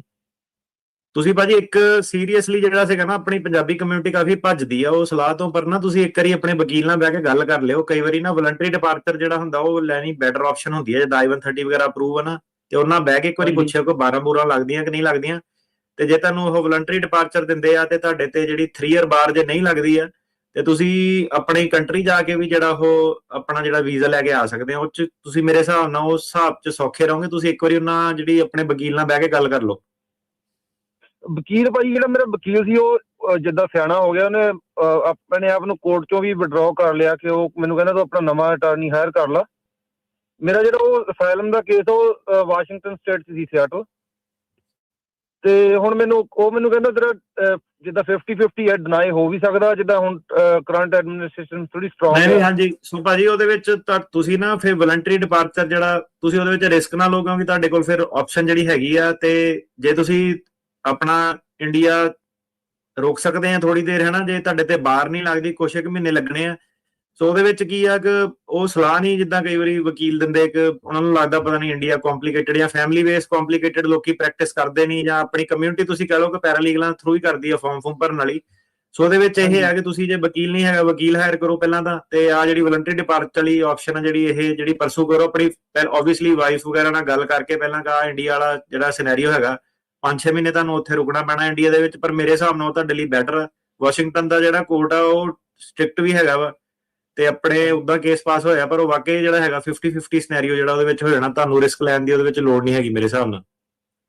ਠੀਕ ਹੈ, ਹਜੇ ਮੈਂ ਰੀਸੈਂਟਲੀ ਫਾਈਲ ਕੀਤਾ 2-3 ਮਹੀਨੇ ਹੋਏ 601 ਇਹਨੂੰ। ਸੋ ਟਾਈਮ ਵੇਸਟ ਉਹਦਾ ਭਾਜੀ ਕੋਈ ਫਾਇਦਾ ਨਹੀਂ ਹੋਣਾ। ਉਹ ਤੁਹਾਨੂੰ ਮੈਂ ਪ੍ਰੋਸੀਜਰ ਦੱਸਦਾ, ਜਦੋਂ ਰਿਮੂਵਲ ਪ੍ਰੋਸੀਡਿੰਗ ਹੈ ਉਹ ਤੁਹਾਡੇ ਟਾਈਮ ਵੇਸਟ ਹੋਣਾ ਵਾ ਉੱਤੇ। ਠੀਕ ਹੈ, ਤੁਸੀਂ ਵੇਟ ਕਰੋਗੇ, ਉਹਦਾ ਕੋਈ ਫਾਇਦਾ ਨਹੀਂ ਹੋਣਾ ਜੀ। ਜੇ ਤੁਹਾਡੇ ਕੋਲ ਹੁਣ ਵਕੀਲ ਨਹੀਂ ਭਾਜੀ, ਇਹਨਾਂ ਦੇ ਆਫਿਸ ਕਾਲ ਕਰ ਲਿਓ 415-909-0503 ਤੇ। ਧੰਨਵਾਦ ਜੀ, ਬਹੁਤ ਬਹੁਤ ਧੰਨਵਾਦ ਜੀ। ਸੁਰਿੰਦਰ ਸਿੰਘ ਸ਼ੇਰਗਿੱਲ ਜੀ। ਹਾਂ ਜੀ, ਦੋਨਾਂ ਵੀਰਾਂ ਨੂੰ ਸਤਿ ਸ਼੍ਰੀ ਅਕਾਲ ਜੀ। ਸਤਿ ਸ਼੍ਰੀ ਅਕਾਲ ਜੀ। ਜੀ ਸਾਹਿਬ, ਮੇਰਾ ਪ੍ਰਸ਼ਨ ਹੈ, ਸਾਡੇ ਇਟਲੀ ਤੋਂ ਪਰਿਵਾਰ ਇਟਲੀ ਸਿਟੀਜ਼ਨ ਆ ਤੇ ਉਹਨਾਂ ਦੇ ਇੱਥੇ ਪੇਪਰ ਭਰੇ ਸੀ, ਉਹਨਾਂ ਨੂੰ ਗ੍ਰੀਨ ਕਾਰਡ ਮਿਲ ਗਿਆ ਤੇ ਹੁਣ ਇੱਥੇ ਰਹਿਣਾ ਨਹੀਂ ਚਾਹੁੰਦੇ। ਇੱਕ ਮੁੰਡਾ ਤਾਂ ਉਹਨਾਂ ਦਾ ਸਾਲ ਤੋਂ ਵੱਧ ਹੋ ਗਿਆ ਆਇਆ ਨਹੀਂ, ਦੂਜਾ 11 ਮਹੀਨੇ ਅਸੀਂ ਲੰਘਣ ਦੇ ਦਿੱਤਾ ਐਤਕੀ, ਤੇ ਕੁੜੀ 2 ਵਾਰੀ ਆ ਗਈ। ਉਹ ਕੀ ਕਰਨਗੇ? ਕੁੜੀ ਆਉਣਾ ਨਹੀਂ ਇੱਥੇ, ਉਹ ਗ੍ਰੀਨ ਕਾਰਡ ਸਿਲੰਡਰ ਕਾ ਆ ਸਕਦੇ ਆ ਜੀ ਗਾਹਾਂ ਵਾਸਤੇ, ਫਿਰ ਉਹਨਾਂ ਨੂੰ ਵੀਜ਼ਾ ਵੇਸਟਰ ਮਿਲ ਜੂਗਾ। ਨੇ ਉੱਦਾਂ ਗ੍ਰੀਨ ਕਾਰਡ ਰਹਿੰਦੇ ਤੇ ਵੀਜ਼ਾ ਵੀ ਨਹੀਂ ਦਿੰਦੇ ਉੱਥੋਂ ਵੇਸਟਰ ਜੀ। ਹਾਂਜੀ ਗ੍ਰੀਨ ਕਾਰਡ ਸਿਲੰਡਰ ਜਿਹੜਾ ਕਰ ਸਕਦੇ ਆ ਜੀ ਉਹ, ਤੇ ਵੀਜ਼ਾ ਜੇ ਉਹਨਾਂ ਨੇ ਲੈਣਾ ਤੇ ਜੇ ਆਣਾ ਹੀ ਨਹੀਂ ਉਹਨਾਂ ਨੇ ਬਿਲਕੁਲ ਅਮਰੀਕਾ, ਫਿਰ ਟੈਨਸ਼ਨ ਹੀ ਨਹੀਂ ਕੋਈ। ਨਹੀਂ ਉਹ ਫਿਰ ਗ੍ਰੀਨ ਕਾਰਡ ਸਿਲੰਡਰ ਕਰ ਦੇਣ ਜੀ। ਹਾਂਜੀ, ਅੰਬੈਸੀ ਜਾ ਕੇ ਸਰੈਂਡਰ ਕਰਕੇ ਮੇਰੇ ਖਿਆਲ ਨਾਲ ਲੈ ਵੀ ਸਕਦੇ ਵੀਜ਼ਾ, ਵਿਜ਼ਟਰ ਵੀਜ਼ਾ ਵੀ ਸਾਨੂੰ ਦੇ ਦਿਓ ਜਾਂ ਕਿ ਨਹੀਂ। ਹਾਂਜੀ ਤੇ ਉਹ ਸਰੈਂਡਰ ਦਾ ਜੀ ਫਾਰਮ ਭਰਨਾ ਪੈਂਦਾ ਤੇ ਉਹ ਫਾਰਮ ਭਰ ਕੇ ਜਿਹੜਾ ਸੀਗਾ ਆਪਣਾ ਮੇਲ ਕਰਨਾ ਪੈਂਦਾ ਡਾਕ ਰਾਹੀਂ। ਠੀਕ ਆ, I-407 407 ਫਾਰਮ ਹੁੰਦਾ ਉਹ। ਅੱਛਾ ਜੀ। ਇੱਕ ਮੈਂ ਨਾ ਅੱਗੇ ਸਿਟੀਜ਼ਨ ਇੱਕ ਵਾਰੀ ਕੀਤੀ ਸੀ ਅਪਲਾਈ, ਤੇ ਮੈਨੂੰ 25 ਸਾਲ ਹੋ ਗਏ ਇੱਥੇ ਆਏ ਨੂੰ। ਮੈਂ ਇੰਡੀਆ ਜਾਣਾ ਤਾਂ 6 ਮਹੀਨਿਆਂ ਦੇ ਵਿੱਚ ਮੁੜਿਆ ਨਾ ਕਦੇ ਵੀ ਜਦੋਂ ਗਿਆ। ਤੇ ਮੇਰੇ ਉਹਨੀ ਸਵਾਲ ਤਾਂ ਮੈਂ ਸਾਰੇ ਕਰਤੇ ਸੀ, ਮੈਨੂੰ ਲਿਖਣਾ ਨਾ ਸੀ ਆਇਆ ਤੇ ਫਿਰ ਵੀ ਡਿਨਾਈ ਕਰਤਾ ਸੀ। ਹੁਣ ਮੈਂ ਦੁਬਾਰਾ ਸਿਟੀਜ਼ਨਸ਼ਿਪ ਲੈਣੀ ਆ, ਉਹ ਕਰ ਸਕਦਾ ਅਪਲਾਈ ਜੀ? ਹਾਂਜੀ ਤੁਸੀਂ ਕਰ ਸਕਦੇ ਆ। ਤੁਹਾਨੂੰ ਆਪਣਾ ਹੀ ਜਿਹੜਾ ਟੈਸਟ ਵਗੈਰਾ ਤਾਂ ਦੇਣੇ ਪੈਣਾ। ਤੇ ਕਿੰਨੀ ਦੇਰ ਹੋ ਗਈ ਤੁਹਾਨੂੰ ਗ੍ਰੀਨ ਕਾਰਡ ਬਣੇ ਨੂੰ? 25 ਸਾਲ ਹੋ ਗਏ ਜੀ। ਕਈ ਜਿਹੜੇ ਟੈਸਟ ਹੈਗੇ ਨੇਟਿਵ ਲੈਂਗੁਏਜ ਤੁਸੀਂ ਆਪਣੇ ਦੇ ਸਕਦੇ ਆ, ਪਰ ਹਾਂਜੀ ਦੁਬਾਰਾ ਟਰਾਈ ਕਰਕੇ ਦੇਖੋ। 32 ਤੇ ਹਜੇ ਮੇਰਾ ਹੈਗਾ ਗ੍ਰੀਨ ਕਾਰਡ। ਮੈਂ ਅਗਰ ਫਿਰ ਲੰਘ ਲੈਂਦੀ ਇਹਦਾ ਟਾਈਮ ਕਿ ਕਰ ਲਈਏ ਪਹਿਲਾਂ ਹੀ? ਨਹੀਂ ਕਰੋ ਕੋਈ ਚੱਕਰ ਨਹੀਂ। ਠੀਕ ਹੈ ਜੀ, ਧੰਨਵਾਦ ਜੀ। ਧੰਨਵਾਦ ਜੀ। ਜੀ ਹਰਿੰਦਰ ਸਿੰਘ ਜੀ। ਸਤਿ ਸ਼੍ਰੀ ਅਕਾਲ ਭਾਈ। ਸਤਿ ਸ਼੍ਰੀ ਅਕਾਲ ਜੀ। ਭਾਈ ਮੈਂ ਨਾ 2 ਵੀਕ ਪਹਿਲੇ ਵੀ ਕਾਲ ਕੀਤੀ ਸੀਗੀ। ਮੇਰਾ ਕੋਲੇ ਗ੍ਰੀਨ ਕਾਰਡ ਆ ਅਸਾਈਲਮ ਦੇ ਥਰੂ ਤੇ, ਤਾਂ ਮੈਨੂੰ ਨਾ DUI ਮਿਲੀ ਸੀਗੀ ਤੇ ਤੁਸੀਂ ਮੈਨੂੰ ਇਹ ਸਵਾਲ ਪੁੱਛਿਆ ਸੀਗਾ ਕਿ ਉਹ ਤੈਨੂੰ DUI ਜਿਹੜੀ ਮਿਲੀ ਸੀਗੀ ਗ੍ਰੀਨ ਕਾਰਡ ਆਉਣ ਤੋਂ ਪਹਿਲਾਂ ਮਿਲੀ ਸੀਗੀ। ਐਂਡ ਬਟ ਮੈਂ ਸਾਰਾ ਜਾ ਕੇ ਚੈੱਕ ਕੀਤਾ ਬੈਕ ਹਿਸਟਰੀ ਤੇ, ਉਹ 2 ਮਹੀਨੇ ਮਤਲਬ 2 ਮਹੀਨੇ ਬਾਅਦ ਚ ਗ੍ਰੀਨ ਕਾਰਡ ਆਇਆ ਸੀਗਾ। ਤਾਂ ਹੁਣ ਮੈਂ ਸਿਟੀਜ਼ਨਸ਼ਿਪ ਅਪਲਾਈ ਕਰਨੀ ਆ, ਬਟ ਇਜ਼ ਦੇयर ਐਨੀ ਵੇ ਕਿ ਲਾਈਕ ਹੁਣ ਆਪਾਂ ਉਹਦਾ ਕੁਝ ਕਰ ਸਕਦੇ ਹਾਂ ਕਿ ਜਸਟ ਫਿਰ ਮੈਂ ਸਿਟੀਜ਼ਨਸ਼ਿਪ ਅਪਲਾਈ ਕਰਦਾ? ਜਿਹੜੀ DUI ਹੈਗੀ ਉਹ ਪਿਛਲੇ 5 ਮਤਲਬ ਸਿਟੀਜ਼ਨ ਦੇ ਪਿਛਲੇ 5 ਸਾਲ ਦੇਖਦੇ ਉਹਦੇ ਵਿੱਚ ਆ ਕਿ ਉਤੋਂ ਉੱਤੇ 5 ਸਾਲ ਤੋਂ ਜ਼ਿਆਦਾ ਹੋ ਗਏ? 5 ਸਾਲ ਤੋਂ ਜ਼ਿਆਦਾ ਹੋ ਗਏ ਭਾਜੀ, ਇਹਨੂੰ 6 ਸਾਲ ਹੋ ਗਏ ਇਹਨੂੰ। ਹੁਣ ਭਾਜੀ ਦੇਖੋ ਜੀ, ਜੇ ਬਾਹ ਕਿਸੇ ਨੇ ਮਰੋੜਨੀ ਹੋਵੇ ਬਹਾਨਾ ਲੱਭ ਕੇ ਉਹ ਮਰੋੜ ਸਕਦਾ, ਉਹੀ ਗੱਲ ਆ ਜਾਂਦੀ ਆ। ਠੀਕ ਆ, ਮੇਰੇ ਹਿਸਾਬ ਨਾਲ ਕੋਈ ਬਿਗ ਡੀਲ ਨਹੀਂ ਹੈਗੀ ਤੁਹਾਡਾ ਜਿੱਦਾਂ। ਪਰ ਹੁਣ ਉਹਨੂੰ ਬਹਾਨਾ ਉਹ ਇਹ ਕਰ ਸਕਦੇ ਆ ਕਿ ਜਦੋਂ ਆਪਾਂ ਗ੍ਰੀਨ ਕਾਰਡ ਅਪਰੂਵ ਕੀਤਾ ਉਦੋਂ ਆਪਾਂ ਐਰਰ ਚ ਅਪਰੂਵ ਕੀਤਾ, ਇਹਨੇ ਅਪਡੇਟ ਨਹੀਂ ਕੀਤਾ। ਤੁਸੀਂ ਅੱਗੋਂ ਕਹਿਣਾ ਕਿ ਮੈਨੂੰ ਤੁਸੀਂ ਦੁਬਾਰਾ ਪੁੱਛਿਆ ਨਹੀਂ ਕੁਝ, ਮੇਰੀ ਪਹਿਲੇ ਵਾਲੀ ਐਪਲੀਕੇਸ਼ਨ ਸੀਗੀ। ਸੋ ਸਟੈਂਡ ਸਟਿਲ ਜੇ ਚ ਤੁਸੀਂ ਫਸੇ ਹੋਏ ਆ। ਪਰ ਐਂਡ ਆਫ ਦਾ ਡੇ ਕੋਈ ਏਦਾਂ ਦੀ ਫੈਲਨੀ ਨਹੀਂ ਸੀਗੀ, DUI ਸੀਗੀ ਤੇ ਡਿਸਕੁਆਲੀਫਾਈਂਗ ਕ੍ਰਾਈਮ ਨਹੀਂ ਸੀਗਾ। ਤੇ ਕੋਈ ਐਕਸੀਡੈਂਟ ਤੁਹਾਨੂੰ- ਵਗੈਰਾ ਤਾਂ ਨਹੀਂ ਸੀ ਵਿੱਚ ਜਾਂ ਕੁਝ? ਨਹੀਂ, ਕੁਝ ਨਹੀਂ ਸੀਗਾ ਭਾਜੀ। ਨਹੀਂ, ਮੈਨੂੰ ਯਾਦ ਆ ਇਹਨਾਂ ਦਾ ਸਵਾਲ ਇਹਨੇ ਪੁੱਛਿਆ ਸੀਗਾ। ਹਾਂਜੀ। ਤੇ ਅਲਟੀਮੇਟਲੀ ਕੀ ਡਿਸਮਿਸ ਹੋ ਗਈ ਸੀਗੀ ਪੂਰੀ, ਕਿ DUI ਦੀ ਕਨਵਿਕਸ਼ਨ ਹੋਈ ਸੀ?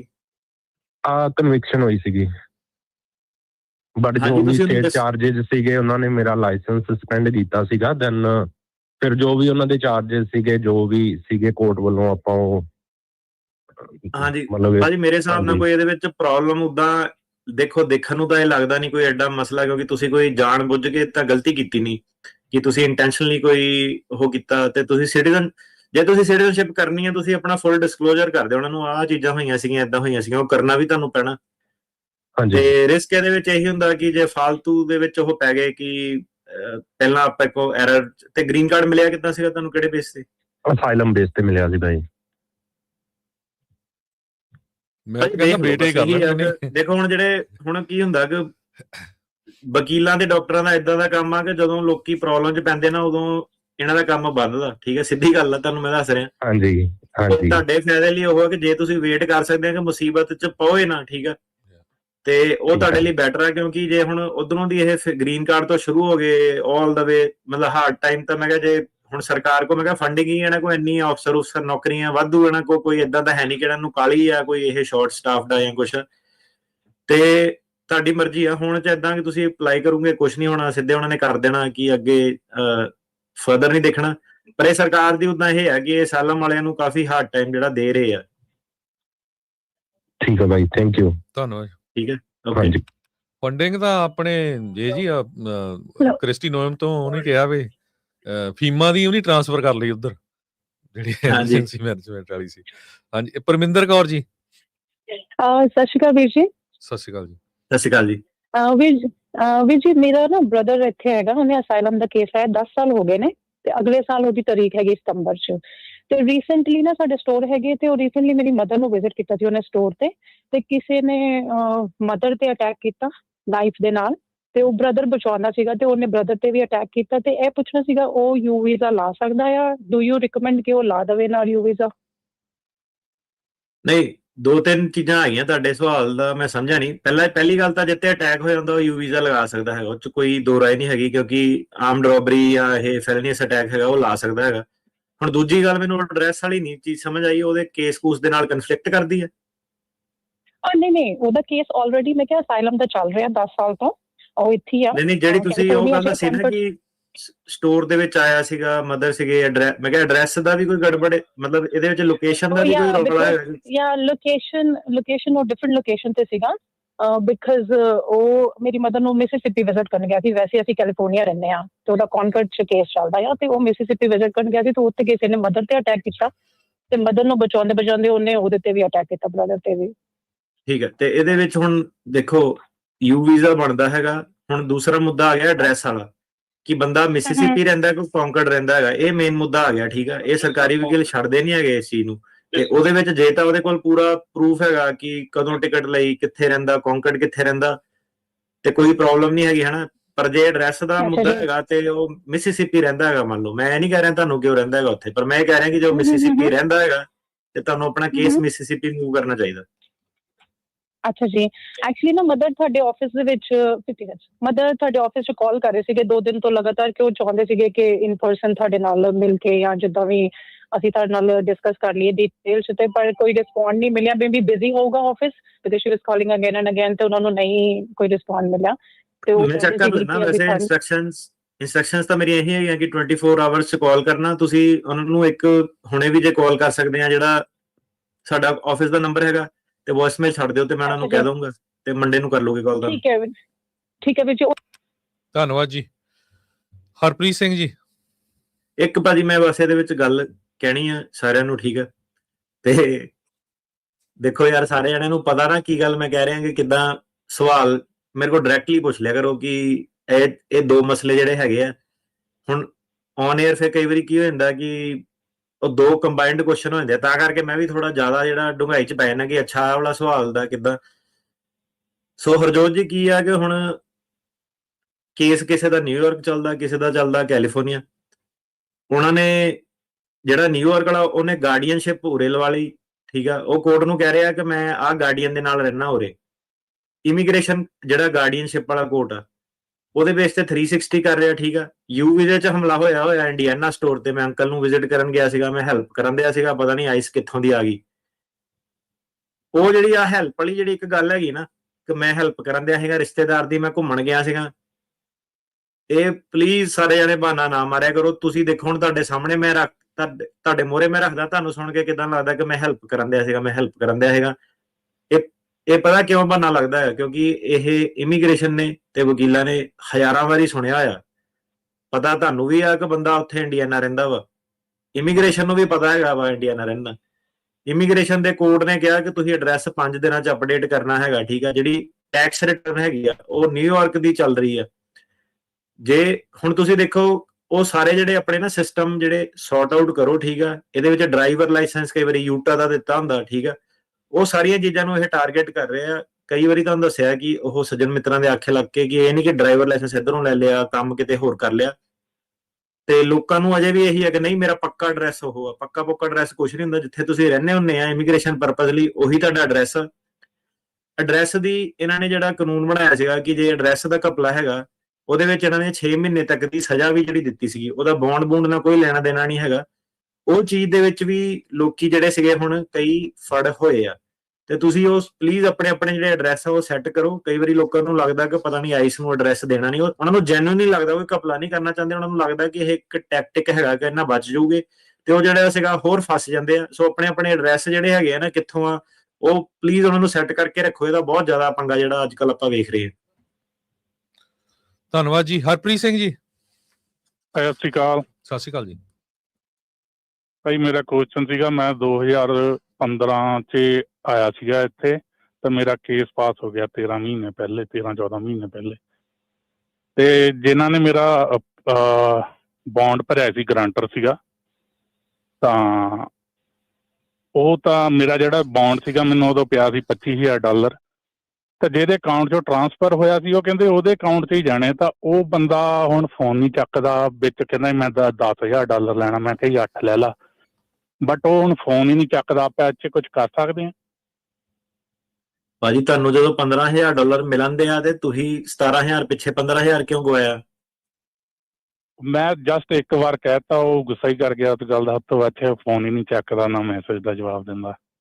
ਤੁਸੀਂ ਭਾਜੀ ਉਹਨੂੰ ਕਹੋ ਤੂੰ 12,000 ਲੈ ਲਾ, ਬਾਕੀ ਦੇ ਵਾਪਸ ਮੋੜ ਦੇ। ਇਹਦੇ ਵਿੱਚ ਭਾਜੀ ਹੁਣ ਦੇਖੋ ਪੈਸੇ ਉਹਨੇ ਦਿੱਤੇ ਆ, ਪ੍ਰੂਫ ਤੁਹਾਡੇ ਕੋਲ ਕੋਈ ਹੋਣਾ ਨਹੀਂ, ਤੁਸੀਂ ਦਿੱਤੇ ਆ ਉਹਦੇ ਪੈਸੇ ਆ ਉਹਨੂੰ, ਉਹਨਾਂ ਨੇ ਤਾਂ ਕਰਕੇ ਚੈੱਕ ਮੋੜਿਆ। ਅਨਲੈਸ ਤੁਹਾਡੇ ਕੋਲ ਕੋਈ ਪ੍ਰੂਫ ਹੈਗਾ ਤੇ ਤੁਸੀਂ ਸਿਵਲ ਕੋਰਟ ਦੇ ਵਿੱਚ ਜਾ ਕੇ ਉੱਤੇ ਲਿਟੀਗੇਸ਼ਨ ਜਿਹੜੀ ਕਰ ਸਕਦੇ ਆ। ਅਦਰਵਾਈਜ਼ ਜੇ ਤੁਹਾਡੇ ਕੋਲ ਕੋਈ ਪ੍ਰੂਫ ਹੀ ਨਹੀਂ ਹੈਗਾ ਤਾਂ ਫਿਰ ਅਗਲੇ ਨੇ ਕੁਝ ਵੀ ਨਹੀਂ ਜਿਹੜਾ ਤੁਹਾਨੂੰ ਦੇਣਾ ਹੈ ਨਾ। ਅੱਛਾ ਜੀ, ਧੰਨਵਾਦ ਜੀ। ਹਲੋ ਰਕੇਸ਼ ਜੀ, ਸਤਿ ਸ਼੍ਰੀ ਅਕਾਲ ਵੀਰ ਜੀ। ਸਤਿ ਸ਼੍ਰੀ ਅਕਾਲ ਜੀ। ਦੋਨੋਂ ਵੀਰਾਂ ਨੂੰ ਸਰ ਕਹਿਣਾ ਭਾਜੀ ਪਹਿਲੇ ਕਾਲ ਕੱਟੀ ਗਈ ਸੀਗੀ ਵੀਰ ਜੀ, ਆਮ ਰੀਅਲੀ ਸੌਰੀ। ਤੇ ਆਪਾਂ ਸਰ ਉਹ 45 ਦਿਨ ਬਾਰੇ ਗੱਲ ਕਰ ਰਹੇ ਸੀਗੇ ਸਰ, ਓਵਰਸਟੇ ਦਾ ਜੀ। ਹਾਂਜੀ ਭਾਜੀ ਕੱਟੀ ਤਾਂ ਨਹੀਂ ਗਈ ਸੀਗੀ, ਉਹ ਆਪਾਂ ਸੋਚਿਆ ਸੀ ਖਤਮ ਹੋ ਗਿਆ ਤੁਹਾਡਾ ਸਵਾਲ ਜਵਾਬ, ਤੁਹਾਨੂੰ ਮੈਂ ਦੇ ਦਿੱਤੇ ਸੀ ਮੇਰੇ ਖਿਆਲ ਕਾਫੀ ਡਿਟੇਲ 'ਚ, ਕਿਉਂਕਿ ਸ਼ਾਰਟ ਫਾਰਮ ਹੈਗੀ ਨਾ, ਬਾਕੀ ਵੀ ਕਾਲਰ ਜਿਹੜੇ ਹੁੰਦੇ ਆ ਤੇ ਪੂਰੀ ਫੁੱਲ ਫਲੈਜ। ਹਾਂਜੀ ਵੀਰ ਜੀ, ਜੀ ਦੱਸੋ ਕੋਈ ਸਵਾਲ ਰਹਿ ਗਿਆ ਹੋਵੇ? ਬੜੀ ਮਿਹਰਬਾਨੀ ਵੀਰ ਜੀ। ਹਾਂਜੀ ਧੰਨਵਾਦ ਜੀ। ਕਰਨਜੀਤ ਸਿੰਘ ਜੀ, ਹਾਂਜੀ ਸਤਿ ਸ਼੍ਰੀ ਅਕਾਲ ਜੀ। ਸਤਿ ਸ਼੍ਰੀ ਅਕਾਲ ਜੀ। ਮੇਰਾ ਜੀ ਮੈਂ 2023 ਦੇ ਵਿੱਚ ਅਗਸਤ ਦੇ ਵਿੱਚ ਆਇਆ ਸੀਗਾ ਬਾਰਡਰ ਕ੍ਰਾਸ ਕਰਕੇ, ਤੇ ਮੇਰੀ ਫਾਈਨਲ ਹੀਅਰਿੰਗ ਆ ਹੁਣ ਆ 2026 ਦੇ ਵਿੱਚ ਮਈ ਦੇ ਵਿੱਚ। ਤੇ ਮੇਰੀ ਕੌਂਕਟ ਕੋਰਟ ਆ ਤੇ ਮੇਰਾ ਜੱਜ ਹੈਗਾ ਸਟੈਂਡਰਡ ਜਕੋਬ ਜੇ। ਤੇ ਮੇਰੀ ਰੀਸੈਂਟਲੀ ਮੈਨੂੰ ਹੁਣ ਦੋ ਦਿਨ ਪਹਿਲਾਂ ਮੇਰੇ ਵਕੀਲ ਦਾ ਫੋਨ ਆਇਆ ਵੀ ਕਹਿੰਦੇ ਵੀ ਤੁਸੀਂ ਐਡਰੈਸ ਚੇਂਜ ਕਰਾ ਲਓ, ਵੀ ਉਹਦੇ ਜਿਹੜਾ ਵਕੀਲ ਸੌਰੀ ਜਿਹੜਾ ਜੱਜ ਆ ਉਹਦੇ ਨਾਲ ਸਾਡਾ ਐਕਸਪੀਰੀਅੰਸ ਬੈਠ ਰਿਹਾ ਵਾ। ਉਹਦਾ ਜੱਜ ਬੜਾ ਵਧੀਆ, ਪੁੱਛ ਕਮਿਊਨਿਟੀ ਜਾ ਕੇ ਸਟੈਂਡਰਡ ਜੇਕਬ। ਅੱਛਾ ਜੀ, ਉਹ ਮੇਰੀ ਵਕੀਲ ਕਹਿੰਦੀ ਆ ਵੀ ਤੂੰ ਹੁਣ ਐਡਰੈਸ ਚੇਂਜ ਕਰਾਉਣੇ ਵਾਲਾ ਤਾਂ ਮਾਹੌਲ ਹੀ ਨਹੀਂ ਹੈਗਾ ਹੁਣ ਤਾਂ। ਜੇ ਐਡਰੈਸ ਕਹਿੰਦੇ ਨਹੀਂ ਤੂੰ ਵਕੀਲ ਨੂੰ ਸਿੱਧੇ ਕਹਿ ਤੂੰ ਮੈਨੂੰ ਫਰਾਡ ਕਰਨ ਨੂੰ ਕਿਉਂ ਕਹਿੰਦੀ ਆ? ਨਾਲੇ ਹੋ ਸਕਦਾ ਵਕੀਲ ਨਾਲ ਉਹਦਾ ਐਕਸਪੀਰੀਅੰਸ ਨਾ ਹੋਊਗਾ, ਆਮ ਲੋਕਾਂ ਨਾਲ ਤਾਂ ਹੁਣ ਤੁਹਾਨੂੰ ਦੱਸਦਾ। ਨਹੀਂ ਪਹਿਲੀ ਗੱਲ ਤਾਂ ਵਕੀਲ ਏਦਾਂ ਕਹਿ ਨਹੀਂ ਸਕਦਾ, ਦੂਜੀ ਗੱਲ ਜੱਜ ਬੜਾ ਵਧੀਆ। ਫਿਰ ਬਾਕੀ ਜੇ ਉਹਲੇ ਵਕੀਲ ਨਾਲ ਐਕਸਪੀਰੀਅੰਸ ਉਹਦਾ ਬੈਡ ਆ ਫਿਰ ਬਾਕੀ ਹਿਸਾਬ ਤੂੰ ਆਪ ਲਾ ਲਾ ਕਿ ਕਿਉਂ ਬੈਡ ਹੋਣਾ। ਹਾਂ ਫਿਰ ਮੈਂ ਵੀ ਇਹੀ ਸੋਚ ਰਿਹਾ ਸੀ ਫਿਰ ਵਕੀਲ ਚੇਂਜ ਕਰ ਦਿੰਦੇ ਆ। ਆਹੋ ਨਹੀਂ ਉਹਨੂੰ ਸਿੱਧੇ ਈਮੇਲ ਲਿਖ ਕੇ ਭਾਈ ਇਦਾਂ ਦਾ ਕਰ ਨਹੀਂ ਸਕਦੇ, ਤਾਂ ਗੈਰ ਕਾਨੂੰਨੀ ਆ, ਤੂੰ ਮੈਨੂੰ ਨਾਲੇ ਉਹਦੀ ਰੇਟਿੰਗ ਆਨਲਾਈਨ ਚੈੱਕ ਕਰੋ। ਉਹਦਾ ਜੱਜ ਉਹ ਕੱਲਾ ਦਾ ਜੱਜ, ਉਹ ਤਾਂ ਲੋਕੀ ਜਿਹੜੇ ਵਕੀਲ ਆ ਉਹ ਇਹ ਕਰਦੇ ਕਿ ਯਾਰ ਇਹ ਵਧੀਆ ਜੱਜ, ਇਹਨੂੰ ਕਿਤੇ ਫਾਇਰ ਨਾ ਕਰ ਦੇਣ, ਉਹਦਾ ਜੱਜ ਬਹੁਤ ਵਧੀਆ ਸਟੈਂਡਰਡ ਜੇਕਬ। ਮੈਂ ਵੀ ਆਨਲਾਈਨ ਰੇਟਿੰਗ ਚੈੱਕ ਕੀਤੀ ਆ ਆਪਣੇ ਪੰਜਾਬੀ ਅਸਾਈਲਮ ਕੇਸ, ਵਧੀਆ ਜਾਣੀ ਉਹਨਾਂ ਦਾ ਸਾਰਾ ਕੁਝ ਓਕੇ ਆ। ਤੇ ਮੈਨੂੰ ਹਲੇ 2 ਦਿਨ ਪਹਿਲਾਂ ਹੀ ਉਹਦਾ ਵਕੀਲ ਦਾ ਫੋਨ ਆਇਆ, ਕਹਿੰਦੇ ਵੀ ਤੁਸੀਂ ਚੇਂਜ ਕਰਾ ਲਓ। ਮੈਂ ਕਿਹਾ ਹੁਣ ਤਾਂ ਆਈਸ ਵਾਲੇ ਦਾ ਇਹਨਾਂ ਮੈਂ ਡਿਟੇਨ ਕਰ ਲੈਂਦੇ ਆ, ਕੜਾ ਲਾ ਦਿੰਦੇ ਆ, ਜੇ ਕੁਛ ਮੇਰੀ ਇਕੱਲੀ ਫੋਟੋ ਪੈਂਦੀ ਆ ਹੁਣ ਬਸ ਮਹੀਨੇ ਮਗਰੋਂ। ਮੈਂ ਕਿਹਾ ਵੀ ਫਿਰ ਤਾਂ ਸਾਲਾ ਵੱਧ ਸਿਆਪਾ ਪੈ ਸਕਦਾ ਵਾ। ਨਹੀਂ ਭਰਾਵਾ, ਐਡਰੈਸ ਐਡਰੈਸ ਨਾ ਚੇਂਜ ਕਰੀ, ਜਿੱਥੇ ਉਹੀ ਰਿਹਾ ਜੱਜ ਵਧੀਆ ਹੈਗਾ, ਵਕੀਲ ਚੇਂਜ ਕਰ ਲੈ, ਇਹ ਚ ਐਡਰੈਸ ਨਹੀਂ ਚੇਂਜ ਕਰਨਾ। ਅੱਛਾ ਠੀਕ ਹੈ ਜੀ, ਮੈਂ ਤੁਹਾਨੂੰ ਜਿਹੜੀ ਕਰਨਾ ਵਾ ਫਿਰ ਮੈਂ ਆਫਿਸ ਕਾਲ ਕਰਾਂ ਜਾਂ ਕਿੱਦਾਂ ਕੀ ਕਰਾਂ? ਹਾਂਜੀ ਆਫਿਸ ਕਰ ਲਿਓ, ਇਹਨਾਂ ਦੇ ਨੰਬਰ 4 ਕਰ ਲਿਓ। ਤੁਹਾਡੇ ਕੇਸ ਦੇ ਵਿੱਚ ਇੱਕ ਮੁੱਦਾ ਸਿੱਧੇ ਮੈਂ ਦੱਸ ਦਿੰਦਾ, ਜਿਹੜਾ CLP ਦਾ ਕਿ ਮੈਕਸੀਕੋ ਅਸਾਈਲਮ ਕਿਉਂ ਨਹੀਂ ਫਾਈਲ ਕੀਤਾ ਅਗਸਤ ਤੁਸੀਂ ਕਿਉਂਕਿ 23 ਚ ਆਏ ਆ, ਉਹ ਮੁੱਦਾ ਤੁਹਾਡਾ ਕਾਫੀ ਗੰਭੀਰ ਜਿਹੜਾ ਰਹਿਣਾ ਹੀ ਆ। ਠੀਕ ਹੈ ਜੀ, ਠੀਕ ਹੈ, ਧੰਨਵਾਦ ਜੀ।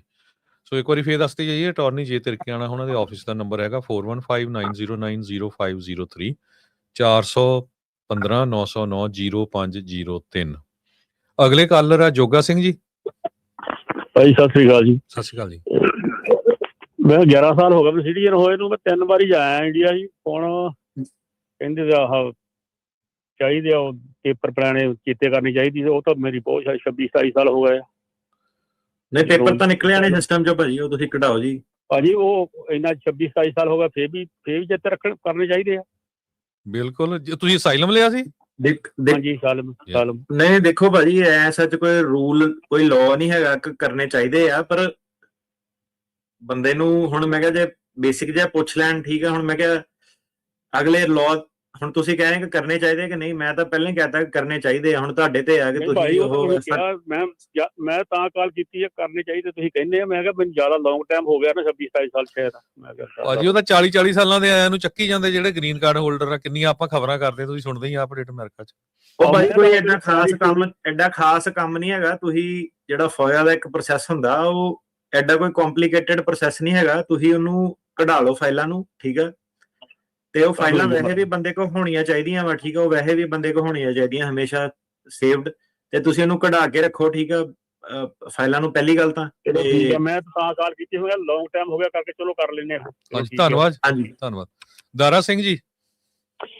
ਹਾਂਜੀ ਸਤਿ ਸ੍ਰੀ ਅਕਾਲ। ਸਤਿ ਸ੍ਰੀ ਅਕਾਲ। ਮੇਰਾ ਕੁਐਸਚਨ ਇਹ ਹੈ ਜੀ, ਬੌਂਡ ਭਰਿਆ ਸੀਗਾ ਜਿਸ ਮੁੰਡੇ ਦਾ, ਉਹ ਜੇ ਡਿਪੋਰਟ ਹੋ ਗਿਆ ਤਾਂ ਉਹ ਬੌਂਡ ਮੈਨੂੰ ਮਿਲ ਸਕਦਾ ਕਿ ਨਹੀਂ? ਜੇ ਡਿਪੋਰਟ ਹੋ ਗਿਆ, ਜੇ ਡਿਪੋਰਟ ਹੋ ਗਿਆ ਤਾਂ ਫਿਰ ਮਿਲ ਜਾਣਾ, ਪਰ ਜੇ ਉਹ ਆਪਣੀ ਤਰੀਕ ਤੇ ਗਿਆ ਸੀਗਾ, ਜੇ ਉਹਨੇ ਆਈਸ ਦੀ ਤਰੀਕ ਮਿਸ ਕਰਤੀ ਆ, ਉਹ ਤੇ ਪੇਸ਼ ਨਹੀਂ ਹੋਇਆ, ਤੁਹਾਨੂੰ ਚਿੱਠੀ ਆਈ, ਤੁਸੀਂ ਬੰਦੇ ਨੂੰ ਪੇਸ਼ ਨਹੀਂ ਕੀਤਾ, ਤੇ ਉਹ ਬੌਂਡ ਜ਼ਬਤ ਹੋ ਜਾਣਾ। ਅੱਛਾ ਜੇ ਪੇਸ਼ ਹੁੰਦਾ ਤਾਂ ਕੋਈ ਗੱਲ ਨਹੀਂ ਹੈਗੀ, ਜੇ ਪੇਸ਼ ਨਹੀਂ ਹੁੰਦਾ ਤਾਂ ਬੌਂਡ ਮੰਨਣਾ ਨਹੀਂ ਮੰਨਣਾ ਜੀ? ਹਾਂਜੀ ਹਾਂਜੀ ਕਾਲ ਡ੍ਰੌਪ ਹੋ ਗਈ। ਸੋ ਉਹ ਤੁਸੀਂ ਕਲੀਅਰ ਕਰ ਹੀ ਦਿੱਤਾ ਵੀ ਜੇ ਪੇਸ਼ ਹੋਇਆ ਫੇਰ ਮੁੜਨਾ ਆ, ਜੇ ਪੇਸ਼ ਨਹੀਂ ਹੋਇਆ ਫੇਰ ਨਹੀਂ ਮੁੜਨਾ। ਹਾਂਜੀ ਬੌਂਡ ਜਿੱਦਾਂ ਇੰਡੀਆ ਆਪਣੇ ਬੇਲ ਹੁੰਦੀ ਨਾ, ਉਹ ਸੇਮ ਚੀਜ਼ ਹੈਗੀ ਆ ਕਿ ਬੰਦੇ, ਉਹਦਾ ਮਕਸਦ ਸਿਰਫ ਇਹ ਹੁੰਦਾ ਕਿ ਜਦੋਂ ਇਹਦੀ ਤਰੀਕ ਪਈ ਹੈ ਤਰੀਕਾਂ ਤੇ ਜਾਵੇ। ਉਹਦਾ ਮਤਲਬ ਇਹ ਨਹੀਂ ਹੁੰਦਾ ਕਿ ਸਾਰੀਆਂ ਤਰੀਕਾਂ ਮਿਸ ਕਰ ਦੇਵੇ ਤੇ ਬਾਅਦ ਚ 20 ਸਾਲ ਬਾਅਦ ਕਵੇ ਮੈਂ ਵਾਪਸ ਚੱਲਿਆ, ਤੇ ਬੰਦਾ ਕਵੇ ਮੇਰਾ ਬੌਂਡ ਵਾਪਸ ਨਹੀਂ ਮੁੜਦਾ, ਫਿਰ ਉਹ ਕੰਪਲਾਈ ਕਰਨਾ ਪੈਂਦਾ। ਧੰਨਵਾਦ ਜੀ। ਮਨਵੀਰ ਸਿੰਘ ਜੀ। ਸਤਿ ਸ਼੍ਰੀ ਅਕਾਲ ਜੀ। ਸਤਿ ਸ਼੍ਰੀ ਅਕਾਲ ਜੀ। ਜੀ ਤਰਕਿਆ ਸਾਹਿਬ, ਮੇਰਾ ਸਵਾਲ ਸੀ, ਮੇਰਾ ਫਰੈਂਡ ਆ, ਉਹ 2013 ਚ ਆਏ ਸੀ ਇਟਲੀ ਤੋਂ ਵਿਦ ਫੈਮਿਲੀ ਟੂਰਿਸਟ ਵੀਜ਼ੇ ਤੇ। ਇੱਥੇ ਆ ਕੇ ਓਵਰਸਟੇ ਕਰ ਗਏ। ਓਵਰਸਟੇ ਕਰਨ ਤੋਂ ਬਾਅਦ ਉਹਨੇ ਅਸਾਈਲਮ ਲਗਾਤਾ। ਅਸਾਈਲਮ ਥੋੜਾ ਲੇਟ ਲਗਾਇਆ ਉਹਨਾਂ ਨੇ, 3 ਸਾਲ ਦਾ ਵਿੱਚ ਗੈਪ ਪੈ ਗਿਆ। ਉਹਨਾਂ ਨੂੰ ਨਹੀਂ ਪਤਾ ਸੀ, ਜੇ ਬੰਦਾ ਮੂਹਰੇ ਕੋਈ ਸਹੀ ਨਹੀਂ ਮਿਲਿਆ ਉਹਨਾਂ ਨੂੰ, ਵਕੀਲ ਨਹੀਂ ਸਹੀ ਮਿਲਿਆ, ਇੱਕ ਵਕੀਲ ਵਿੱਚ ਪੈਸੇ ਖਾ ਲਏ ਉਹਨਾਂ ਦੇ, ਹਨਾ, ਉਹਨੇ ਕੇਸ ਲਾਇਆ ਹੀ ਨਹੀਂ ਉਹਨਾਂ ਦਾ, ਹਨਾ।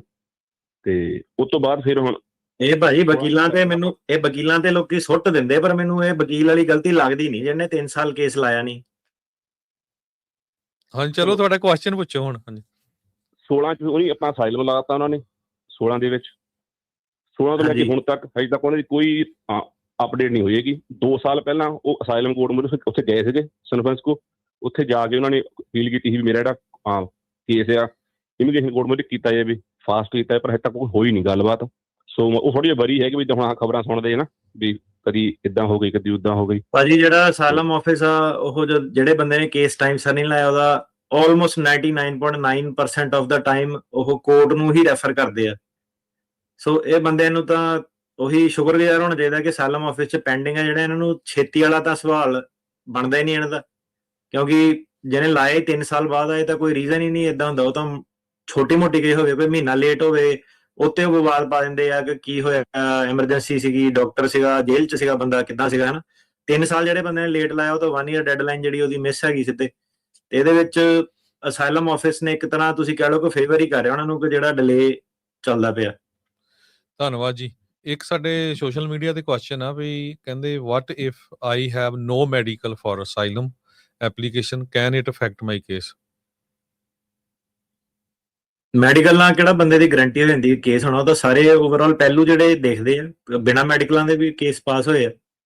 ਜੀ ਧੰਨਵਾਦ ਜੀ। ਸਾਹਿਲ ਕਰਨਜੀਤ ਸਿੰਘ ਜੀ। ਬਸ ਇਹ ਹੈ ਕਿ ਜੇ ਨਹੀਂ ਮੈਡੀਕਲ ਹੈਗਾ ਤਾਂ ਨਹੀਂ ਹੈਗਾ, ਉਹ 'ਚ ਝੂਠਾ ਨਾ ਬਣਾ ਕੇ ਲਾਇਓ, ਮਤਲਬ ਦੈਟ ਇਜ਼ ਐਡਵਾਈਸ। ਹਾਂਜੀ ਸਾਹਿਲ ਜੀ। ਭਾਈ ਸਤਿ ਸ਼੍ਰੀ ਅਕਾਲ ਜੀ। ਸਤਿ ਭਾਈ ਸਤਿ ਸ਼੍ਰੀ ਅਕਾਲ ਜੀ। ਜੀ ਜੀ ਭਾਜੀ ਮੇਰਾ ਕੁਐਸਚਨ ਸੀ ਕਿ ਮੇਰੇ ਬ੍ਰਦਰ ਦਾ ਨਾ ਗਾਰਡੀਅਨਸ਼ਿਪ ਦਾ ਕੇਸ ਪਾਸ ਹੋਇਆ ਸੀ 21 ਸਾਲ ਤੋਂ ਘੱਟ ਸੀ ਕੈਲੀਫੋਰਨੀਆ ਦੇ ਜੀ, ਤੇ ਹੁਣ ਅਸੀਂ ਮੂਵ ਕਰਨਾ ਚਾਹੁੰਦੇ ਹਾਂ ਸ਼ਿਕਾਗੋ ਦੇ ਵਿੱਚ, ਘਰ ਬਾਏ ਕੀਤਾ ਸੀਗਾ, ਤੇ ਅਸੀਂ ਉਹਦਾ ਐਡਰੈਸ ਚੇਂਜ ਕਰ ਸਕਦੇ ਉੱਥੇ ਵੀ ਜਿਹੜਾ ਇਨ ਫਿਊਚਰ ਜਿਹੜਾ ਵਰਕ ਪਰਮਿਟ ਆ ਜਾਂ ਗ੍ਰੀਨ ਕਾਰਡ ਜਿਹੜਾ ਉੱਥੇ ਆਵੇ? ਹਾਂਜੀ ਕਰ ਸਕਦੇ ਹਾਂ ਜੀ। ਠੀਕ ਹੈ ਭਾਜੀ, ਥੈਂਕ ਯੂ। ਧੰਨਵਾਦ ਜੀ। ਰੰਜਨਾ ਕੁਮਾਰੀ ਜੀ। ਹੈਲੋ, ਹਾਂਜੀ ਸਤਿ ਸ਼੍ਰੀ ਅਕਾਲ ਸਰ। ਸਤਿ ਸ਼੍ਰੀ ਅਕਾਲ ਜੀ। ਜੀ ਸਤਿ ਸ਼੍ਰੀ ਅਕਾਲ। ਹਾਂਜੀ ਸਰ, ਮੇਰਾ ਕੁਐਸਚਨ ਸੀਗਾ ਕਿ ਮੇਰੇ ਹਸਬੰਡ ਨੂੰ ਨਾ 2019 ਚ DUI ਮਿਲੀ ਸੀ, ਤੇ ਹੁਣ ਜਿਹੜਾ ਨਿਊ ਰੂਲ ਮਤਲਬ ਆਂਦਾ ਪਿਆ ਉਹਦੇ ਨਾਲ ਕੋਈ ਉਹਨਾਂ ਨੂੰ ਖਤਰਾ ਤਾਂ ਨਹੀਂ ਹੈ? ਨਹੀਂ, ਆਪਣਾ ਤੁਸੀਂ ਦੱਸਿਆ ਨਹੀਂ ਨਾ ਕਿ ਅਸਾਈਲਮ ਚੱਲਦਾ, ਸਿਟੀਜ਼ਨ ਹੈ, ਕੀ ਆ ਪੂਰੀ ਗੱਲ ਦੱਸ। ਉਹਨਾਂ ਦਾ ਨਾ ਲਾਸਟ ਦਸੰਬਰ ਵਿੱਚ ਮੈਡੀਕਲ ਹੋ ਗਿਆ ਹੈ ਇਹਦਾ ਗ੍ਰੀਨ ਕਾਰਡ ਦਾ, ਪਰ ਉਹਨਾਂ ਦਾ ਹਜੇ ਗ੍ਰੀਨ ਕਾਰਡ ਆਇਆ ਨਹੀਂ। ਸਾਡੇ ਗ੍ਰੀਨ ਕਾਰਡ ਆ ਗਏ ਸੀ ਫੈਬਰਵਰੀ ਦੇ ਵਿੱਚ, ਤੇ ਉਹਨਾਂ ਨੂੰ ਮੈਂ ਪਟੀਸ਼ਨ ਲਗਾਈ ਸੀ ਉਹਨਾਂ ਨੂੰ। ਸੌਰੀ, ਕਿਹੜੀ ਵਾਲੀ ਪਟੀਸ਼ਨ ਲਾਈ ਸੀ? 730 ਫਾਈਲ ਕੀਤਾ ਸੀਗਾ, I-130 ਫਾਈਲ ਕੀਤਾ ਸੀਗਾ, ਕੀ ਕੀਤਾ ਸੀਗਾ? ਐਕਚੁਅਲੀ ਮੈਂ ਵੀ ਅਸਾਈਲਮ ਹੀ ਲਗਾਇਆ ਹੋਇਆ ਸੀ ਇੱਥੇ, ਤੇ ਮੇਰਾ ਜਦੋਂ ਕੇਸ ਪਾਸ ਹੋ ਗਿਆ, ਮੇਰੇ ਹਸਬੰਡ ਦਾ ਮੇਰੇ ਤੋਂ ਪਹਿਲਾਂ ਲੱਗਿਆ ਸੀ ਪਰ ਉਹਨਾਂ ਦੀ ਕੋਈ ਡੇਟ ਨਹੀਂ ਆਈ ਸੀ। ਫਿਰ ਜਦੋਂ ਮੇਰਾ ਕੇਸ ਪਾਸ, ਹਾਂਜੀ ਹਾਂਜੀ, ਮੇਰੇ ਹਿਸਾਬ ਨਾਲ ਕੁਝ ਹੋਣਾ ਨਹੀਂ ਉਸ ਤੋਂ ਬਾਅਦ, ਜੇ ਕਲੀਨ ਰੈਕਡ ਹੈਗਾ ਤੇ ਜੇ ਕਿਸੇ ਦੇ ਸੱਟ ਸੁੱਟ ਨਹੀਂ ਲੱਗੀ ਸੀਗੀ, ਕੋਈ ਇੰਜਰੀ ਨਹੀਂ ਹੋਈ ਸੀਗੀ, ਐਕਸੀਡੈਂਟ ਨਹੀਂ ਹੋਇਆ ਸੀ। ਭਾਜੀ ਇਹਨਾਂ ਨੇ ਮਤਲਬ ਕਿ ਡਰਿੰਕ ਕੀਤੀ ਹੋਈ ਸੀ। ਐਕਚੁਅਲੀ ਮੈਂ ਉਸ ਵੇਲੇ ਡਿਲੀਵਰੀ ਹੋਣ ਵਾਲੀ ਸੀ ਮੇਰੀ, ਤੇ ਮੇਰੇ ਪੇਨ ਹੋ ਗਈ ਅਚਾਨਕ ਨਾ, ਆਪਣੇ ਦੋਸਤ ਦੇ ਘਰੋਂ ਤੁਰ ਪਏ। ਇਹਨਾਂ ਨੂੰ ਸਿਰਫ ਲਾਈਨ ਨਹੀਂ ਚੇਂਜ ਕੀਤੀ ਸੀ, ਮਤਲਬ ਕਿ ਇੱਧਰ ਪੁਲਿਸ ਕਿਸੇ ਨੂੰ ਲਾਈਟਾਂ ਲਾ ਕੇ ਖੜੀ ਸੀ ਤੇ ਇਹ ਲਾਈਨ ਚੇਂਜ ਕਰਨਾ ਭੁੱਲ ਗਏ, ਤਾਂ ਉਹਨਾਂ ਨੇ ਤਦ ਇਹਨਾਂ ਨੂੰ ਫੜਿਆ ਸੀ ਵੀ ਤੂੰ ਲਾਈਨ ਨਹੀਂ ਚੇਂਜ ਕੀਤੀ। ਤੇ ਸਜ਼ਾ ਕਿਸ ਚੀਜ਼ ਦੀ ਮਿਲੀ ਸੀਗੀ? ਐਗਰਾਵੇਟਡ ਮਤਲਬ ਕੀ, ਮਤਲਬ ਸਜ਼ਾ ਕੀ ਮਿਲੀ ਸੀਗੀ? ਡਿਸਮਿਸ ਹੋ ਗਿਆ ਸੀਗਾ ਕਿ DUI ਦੀ ਕਨਵਿਕਸ਼ਨ? ਸਿਰਫ ਡਰਿੰਕ ਕੀਤੀ ਹੈ ਬਈ, ਡਰਿੰਕ ਕਰਕੇ ਡਰਾਈਵ ਕੀਤੀ। ਡਰੰਕ ਐਂਡ ਡਰਾਈਵਿੰਗ ਦੀ ਮੇਰੇ ਹਿਸਾਬ ਨਾਲ ਨਹੀਂ ਫਰਕ ਪੈਣਾ ਚਾਹੀਦਾ ਰਿਫਿਊਜੀ ਕੇਸ ਤੇ ਇੱਕ DUI ਦਾ। ਠੀਕ ਹੈ ਜੀ, ਥੈਂਕ ਯੂ ਸਰ, ਮੇਰਾ ਇਹੀ ਕੁਐਸਚਨ ਸੀ। ਧੰਨਵਾਦ ਜੀ। ਹੈਰੀ ਜੀ। ਸਤਿ ਸ਼੍ਰੀ ਅਕਾਲ ਬਾਈ ਜੀ, ਕੀ ਹਾਲ ਚਾਲ ਜੀ? ਸਤਿ ਸ਼੍ਰੀ ਅਕਾਲ ਜੀ। ਵਧੀਆ ਵਧੀਆ। ਹਾਂਜੀ ਬਾਈ ਜੀ, ਆਪਣਾ ਨਾ ਮੈਂ 2013 ਦੇ ਵਿੱਚ ਆਇਆ ਸੀਗਾ ਜੀ, ਮੇਰਾ ਸੈਟਲ ਕੇਸ ਸੀਗਾ ਤੁਹਾਡੇ ਕੋਲ ਹੀ ਸੀ ਬਾਈ ਜੀ, ਹਨਾ। ਤੇ ਅਕਤੂਬਰ 21 ਨੂੰ ਜਦੋਂ ਆਪਣੀ ਫਾਈਨਲ ਸੀ, ਜੱਜ ਨੇ ਆਪਣਾ ਕੇਸ ਡਿਸਮਿਸ ਕਰਤਾ ਸੀ। 10 ਦਿਨ ਪਹਿਲਾਂ ਹੀ ਡਾਕੂਮੈਂਟ ਸਾਰਾ ਕੁਝ ਰੈਡੀ ਕਰਤਾ ਸੀ, ਜਮ੍ਹਾਂ ਕਰਾ ਕੇ ਉਹਨੇ ਡਿਸਮਿਸ ਕਰਕੇ ਭੇਜਤਾ ਸੀ ਆਪਾਂ ਨੂੰ ਜੀ। ਤੇ ਉਸ ਤੋਂ ਬਾਅਦ ਜੀ ਹੁਣ ਮੇਰੇ ਬ੍ਰਦਰ ਦਾ ਕੇਸ ਵੀ ਤੁਹਾਡੇ ਕੋਲੇ ਸੀ, ਉਹ ਟਕੋਮਾ ਡਿਟੈਂਸ਼ਨ ਸੈਂਟਰ ਦੀ ਮਨਪ੍ਰੀਤ ਦੀ, ਜਿਹੜਾ ਤੁਸੀਂ ਮੁੰਡਾ ਬਾਹਰ ਨਿਕਲਿਆ ਸੀਗਾ ਜੀ ਆਪਣਾ ਡਿਟੈਂਸ਼ਨ ਸੈਂਟਰ ਦੇ ਵਿੱਚੋਂ ਜੀ। ਹਾਂਜੀ ਹਾਂਜੀ, ਅੱਛਾ ਹਾਂਜੀ, ਆ ਗਿਆ। ਹਾਂਜੀ ਹਾਂਜੀ ਹਾਂਜੀ। ਤੇ ਉਹਨਾਂ ਦਾ ਹੁਣ ਜੀ ਮੇਰਾ ਥੱਲੇ ਕੇਸ ਲੱਗਿਆ ਹੋਇਆ, ਜੋ ਡਿਸਮਿਸ ਕਰਕੇ ਮੈਂ ਥੱਲੇ ਅਸਾਈਲਮ ਆਫਿਸ 'ਚ ਕੇਸ ਲਾਤਾ ਸੀਗਾ ਜੀ। ਤੇ ਹੁਣ ਜੀ ਮੇਰਾ ਆਪਾਂ ਕੀ ਕਰ ਸਕਦੇ ਜੀ ਮੇਰੇ ਕੇਸ ਦੇ ਵਿੱਚ ਜੀ? ਕੁਝ ਕਰ ਸਕਦੇ ਜੀ ਉਹਦਾ? ਨਹੀਂ ਦੇਖੋ ਭਾਜੀ, ਹੁਣ ਤੇ ਤੁਸੀਂ ਰਹਿੰਦੇ ਵੀ ਸੈਟਲ ਹੀ ਹੈ ਨਾ ਪੱਕੇ? ਹਾਂਜੀ ਹਾਂਜੀ, ਪਹਿਲਾਂ 2013 ਤੋਂ ਸੈਟ ਹੋਈ ਹਾਂ ਜੀ। ਦੇਖੋ ਭਾਜੀ, ਹੁਣ ਤਾਂ ਮੈਂ ਸਲਾਹ ਇਹੀ ਦਊਂਗਾ ਕਿ ਇਹਨੂੰ ਚੱਲ ਲੈਂਦੀ ਹੈ ਇਦਾਂ ਹੀ, ਠੀਕ ਹੈ। ਜੇ ਤੁਹਾਨੂੰ ਕਾਹਲੀ ਨਾ ਹੋਵੇ ਤਾਂ ਇਹਨੂੰ ਚੱਲ ਲੈਣ ਦਿਓ ਇਦਾਂ ਹੀ, ਕਿਉਂਕਿ ਸਿਆਟਲ ਕੋਰਟ ਕੋਈ ਇਸ ਵੇਲੇ ਬਾਹਲਾ ਵਧੀਆ ਨਹੀਂ ਹੈਗਾ। ਇੱਕ ਅੱਧਾ ਜੱਜ ਹੀ ਉੱਥੇ ਆ ਤੇ ਕੰਮ ਟਾਈਟ ਹੀ ਆ ਉੱਥੇ, ਤੇ ਜੇ ਤੁਹਾਡਾ ਸਰੀ ਜਾਂਦਾ ਇਦਾਂ ਹੀ ਤਾਂ ਚੱਲ ਲੈਂਦੇ ਉਹਨੂੰ ਇਦਾਂ ਜੀ। ਉਹਨਾਂ ਨੇ ਆਪ ਹੀ ਡਿਸਮਿਸ ਕੀਤਾ। ਆਪਣਾ US ਸਿਟੀਜ਼ਨ ਨਾਲ ਮੈਰਿਜ ਕਰਾਉਣਾ ਜੀ, ਤੇ ਉਹਦਾ ਮੈਰਿਜ ਕੇਸ ਲੱਗ ਸਕਦਾ ਤੇ ਨਹੀਂ ਮੈਨੂੰ ਕੰਟਰੀ ਆਊਟ ਕਰਨੀ ਪਊਗੀ? ਵੇਵਰ ਮਿਲ ਸਕਦਾ ਤੇ ਨਹੀਂ ਜੀ? ਨਹੀਂ, ਕੰਟਰੀ ਆਊਟ ਤਾਂ ਕਰਨੀ ਪੈਣੀ ਜੇ ਬੰਦਾ 2 ਨੰਬਰ 'ਚ ਆਇਆ। ਠੀਕ ਹੈ ਜੀ, ਓਕੇ ਥੈਂਕ ਯੂ। ਪਰ ਉਹ ਤੁਸੀਂ ਨਾਲ ਕੇਸ ਲਾ ਸਕਦੇ ਆ, ਉਹਦਾ ਅਲੱਗ ਇੱਕ ਟਾਈਮਲਾਈਨ ਚੱਲਣੀ ਆ, ਉਹ ਵੀ ਤੁਸੀਂ ਲਾ ਕੇ ਰੱਖੋ ਕਿਉਂਕਿ ਉਹਨਾਂ ਆਪਣੀ ਆਪਸ਼ਨ ਖੁੱਲ ਜਾਂਦੀ ਹੈ। ਧੰਨਵਾਦ ਜੀ। ਅਗਲੇ ਸਾਡੇ ਕਾਲਰ ਹੈਗੇ ਦਵਿੰਦਰ ਕੁਮਾਰ ਜੀ। ਸਤਿ ਸ਼੍ਰੀ ਅਕਾਲ ਜੀ ਦੋਨਾਂ ਵੀਰਾਂ ਨੂੰ। ਸਤਿ ਸ਼੍ਰੀ ਅਕਾਲ ਜੀ। ਜੀ, ਮੈਂ ਇੱਥੇ 2010 ਚ ਆਇਆ ਸੀ ਜੀ। ਮੇਰਾ ਮੁੰਡਾ ਸਿਟੀਜ਼ਨ ਸੀਗਾ ਤੇ ਉਹਨੇ ਉਦੋਂ ਦਾ ਮੇਰੇ ਕੋਲ ਗ੍ਰੀਨ ਕਾਰਡ ਆ, ਤੇ ਮੈਨੂੰ ਹੁਣ 2012 ਚ DUI ਮਿਲੀ ਸੀ। ਤੇ ਮੇਰੀ ਘਰ ਵਾਲੀ ਨੂੰ ਮਿਲ ਗਈ ਸਿਟੀਜ਼ਨ ਪਿਛਲੇ ਅਕਤੂਬਰ 'ਚ। ਹੁਣ ਮੈਨੇ ਨਾ ਮਤਲਬ ਉਹ ਮੇਰੀ ਸ਼ਾਇਦ 6 ਤਰੀਕ ਆ ਜਨਵਰੀ ਦੀ। ਇਹਦਾ ਕੋਈ ਇੱਕ ਮੁੰਡਾ ਮੇਰਾ ਕਹਿੰਦਾ ਵੀ ਸਟੋਰ ਤੇ ਤੁਸੀਂ ਸਾਈਟ ਵੇਚੀ ਸੀ ਅੰਡਰ ਏਜ ਨੂੰ, ਪਰ ਉਹ ਹੈਗਾ ਕਰੋਨਾ ਮੌਕੇ ਦੀ ਗੱਲ ਕਵਰ ਸੀਗਾ, ਫੇਸ ਮੈਨੂੰ ਪਤਾ ਨਹੀਂ ਲੱਗਿਆ। ਹੁਣ 6 ਤਰੀਕ ਦੇ ਵਿੱਚ ਮੈਨੂੰ ਡਰਾਈ ਜਾਂਦੇ ਤੈਨੂੰ ਵੀ ਅਰੈਸਟ ਕਰਨਗੇ ਉੱਥੇ। ਨਹੀਂ ਇੱਕ ਮਿੰਟ DUI ਦਾ ਤੁਹਾਡੇ ਫਰਕ ਨਹੀਂ ਪੈਣਾ ਸਿਟੀਜ਼ਨਸ਼ਿਪ ਤੇ। ਜਿਹੜੀ ਕਰੋਨਾ ਦੇ ਵਿੱਚ ਸਿਗਰਟ ਵੇਚੀ ਸੀ, ਫੇਸ ਕਵਰ ਸੀਗਾ, ਉਹ 'ਚ ਸਜ਼ਾ ਕੀ ਮਿਲੀ ਸੀਗੀ? ਉਹਦਾ ਜੁਰਮਾਨਾ ਹੀ ਸੀਗਾ, ਕੁਛ ਨਹੀਂ ਸੀਗਾ। ਮੁੰਡੇ ਮੇਰੇ ਨੂੰ ਪਤਾ ਕੋਈ ਕਹਿੰਦੇ ਜੁਰਮਾਨਾ ਸੀਗਾ ਕੁਛ, ਮਗਰ ਖੜਾ ਸੀ ਪੁਲਿਸ ਵਾਲੀ ਫੋਟੋ। ਨਹੀਂ ਜੁਰਮਾਨੇ ਦੇ ਨਹੀਂ, ਉਹ ਨਾ ਆਪਣੇ ਪਹਿਲਾਂ ਵਕੀਲ ਤੋਂ ਲੈ ਕੇ ਜਿਹੜਾ ਸੀਗਾ ਕਨਵਿਕਸ਼ਨ ਕਿ ਸਜ਼ਾ ਕਿਹੜੇ ਸਟੈਚੂ ਦੇ ਥੱਲੇ ਮਿਲੀ ਹੈ, ਠੀਕ ਹੈ, ਇੱਕ ਮਾਈਨਰ ਵਾਲਾ ਹੋਇਆ ਕਿ ਨਹੀਂ। ਉਹ ਹੋ ਸਕਦਾ ਕੋਈ ਮੁੱਦਾ ਨਾ ਹੋਵੇ, ਇਨਫਰੈਕਸ਼ਨ ਹੋਵੇ, ਤੇ ਉਹ ਜਿਹੜਾ ਸੀਗਾ ਆਪਣਾ ਲੱਗਦਾ। ਹਾਂਜੀ ਨਹੀਂ ਉਹ ਲੱਗਦਾ ਲੁਗਦਾ ਨਹੀਂ। ਉਹ ਵਕੀਲ ਜਿਹੜਾ ਵੀ ਕੀਤਾ ਨਾ ਜੁਰਮਾਨਾ, ਵਕੀਲ ਦੇ ਨਾਲ ਆਪਣੇ ਜਿਹੜਾ ਵੀ ਹੈਗਾ ਕਰਕੇ ਤੇ ਉਹ ਡਾਕੂਮੈਂਟ ਕਢਾਓ ਕਿ ਕਿਹੜੀ ਧਾਰਾ ਥੱਲੇ ਉਹਨਾਂ ਨੇ ਸਜ਼ਾ ਲਾਈ ਹੈ ਤੁਹਾਡੇ ਤੇ। ਅੱਛਾ ਯਾਰ 6 ਤਰੀਕ ਆਉਂਦੀ ਆ ਵਿੱਚ ਕਹੀ ਜਾਂਦਾ ਤੂੰ ਤੈਨੂੰ ਅਰੈਸਟ ਕਰ ਲੈਣਾ ਉੱਥੇ, ਤੂੰ ਹੁਣ 68 69 ਸਾਲ ਦਾ ਹੋਇਆ ਪਿਆ, ਕੀ ਕਰੇਗਾ? ਕੌਣ ਕਹਿੰਦਾ ਇਹ? ਕੌਣ ਕਹਿੰਦਾ ਏਦਾਂ? ਮੇਰੇ ਮੁੰਡੇ ਨੂੰ ਲੋਕ ਕਹੀ ਜਾਂਦੇ ਆ। ਮੈਂ ਕਿਹਾ ਤੂੰ ਰੱਬ ਦਾ ਨਾਮ ਲੈ ਕੇ ਜਾਣ ਦੇ ਮੈਨੂੰ, ਜਿਵੇਂ ਦੇਖੀ ਆ 6 ਆ ਗਈ ਜੀ 6 ਜਨਵਰੀ।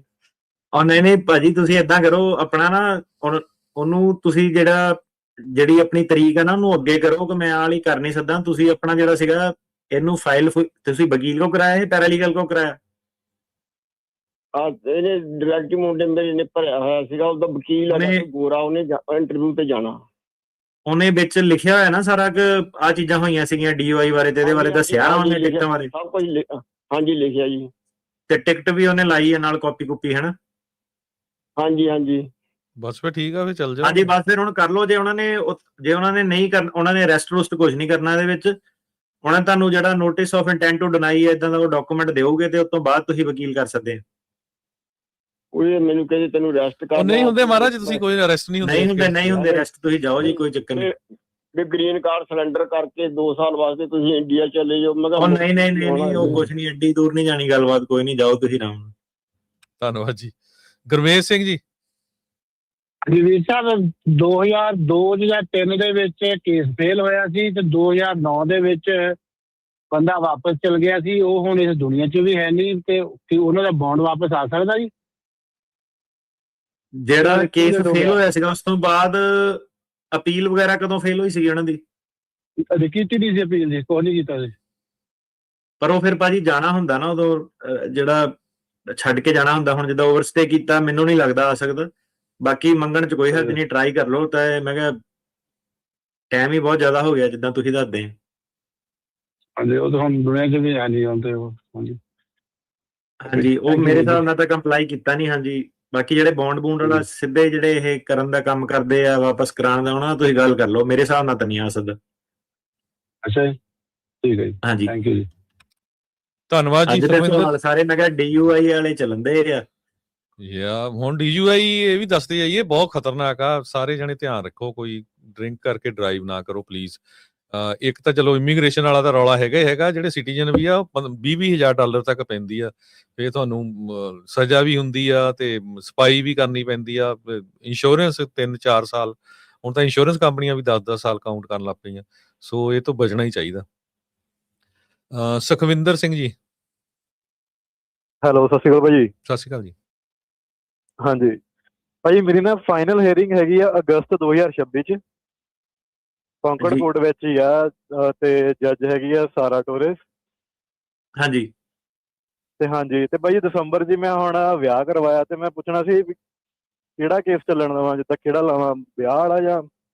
ਨਹੀਂ ਵਿਆਹ ਵਾਲਾ ਵੀ ਲਾਓ ਭਾਜੀ, ਤੁਹਾਡੀ ਆਪਸ਼ਨ ਨਹੀਂ ਹੈਗੀ ਕੋਈ। ਉਹਨਾਂ ਨੇ ਬੰਦ ਨਹੀਂ ਕਰਨਾ ਵਿਆਹ ਦੇ ਬੇਸ ਤੇ, ਕਿਉਂਕਿ ਉਹ ਵਿਆਹ ਦੇ ਬੇਸ ਤੇ ਤਾਂ ਜਿੱਦਾਂ ਹੁਣ ਯੂਜ਼ਰ ਤੁਹਾਨੂੰ ਹੁਣੇ ਕਾਲਰ ਪਹਿਲਾਂ ਦੱਸ ਕੇ ਹਟਿਆ ਕਿ ਉਹਦਾ ਵੇਵਰ ਵੂਵਰ ਵੀ ਉਹ ਵੀ ਖੋਲਤੇ ਕੇਸ ਜਿਹੜੇ ਪੁਰਾਣੇ ਬੰਦ ਆ, ਤਾਂ ਤੁਹਾਨੂੰ ਵਿਆਹ ਵਾਲਾ ਕੇਸ ਨਾਲ ਤੁਸੀਂ ਆਪਸ਼ਨ ਇੱਕ ਐਡ ਕਰ ਸਕਦੇ ਆ। ਅਸਾਈਲਮ ਵਾਲਾ ਤਾਂ ਨਹੀਂ ਉਹਨਾਂ ਨੇ ਬੰਦ ਕਰਨਾ। ਓਕੇ, ਤੇ ਭਾਜੀ ਮੇਰਾ ਇੱਕ ਕੁਐਸਚਨ ਸੀ, ਜੇ ਮੈਂ ਵਿਆਹ ਵਾਲਾ ਕੇਸ ਜਿੱਦਾਂ ਜੇ ਇੱਥੋਂ ਲਾ ਕੇ ਇੰਡੀਆ ਚੱਲ ਜਾਵਾਂ, ਤਾਂ ਇੰਡੀਆ ਤੋਂ ਦੁਬਾਰਾ ਆ ਸਕਦੇ ਆ ਆਪਾਂ ਜੇ ਅਸਾਈਲਮ ਵਿਦਡਰਾ ਕਰਾ ਲਵਾਂ? ਹਾਂਜੀ ਆ ਸਕਦੇ ਆ, ਪਰ ਉਹ ਵਿਡਰਾ ਵੀ ਨਹੀਂ ਅੱਜ ਕੱਲ ਕਰਦੇ ਨਾ। ਵਲੰਟਰੀ ਡਿਪਾਰਚਰ ਜੇ ਦਿੰਦੀ ਆਪਸ਼ਨ ਤਾਂ ਹੀ ਆ, ਸਰਕਾਰ ਕਈ ਵਾਰੀ ਫਾਈਟ ਕਰਦੇ ਆ ਪੂਰਾ। ਓਕੇ ਭਾਜੀ, ਧੰਨਵਾਦ ਜੀ। ਹਾਂਜੀ ਆਪਸ਼ਨ ਹੈਗੀ ਤੁਹਾਡੇ ਕੋਲ। ਧੰਨਵਾਦ ਜੀ। ਰਾਜ ਜੀ।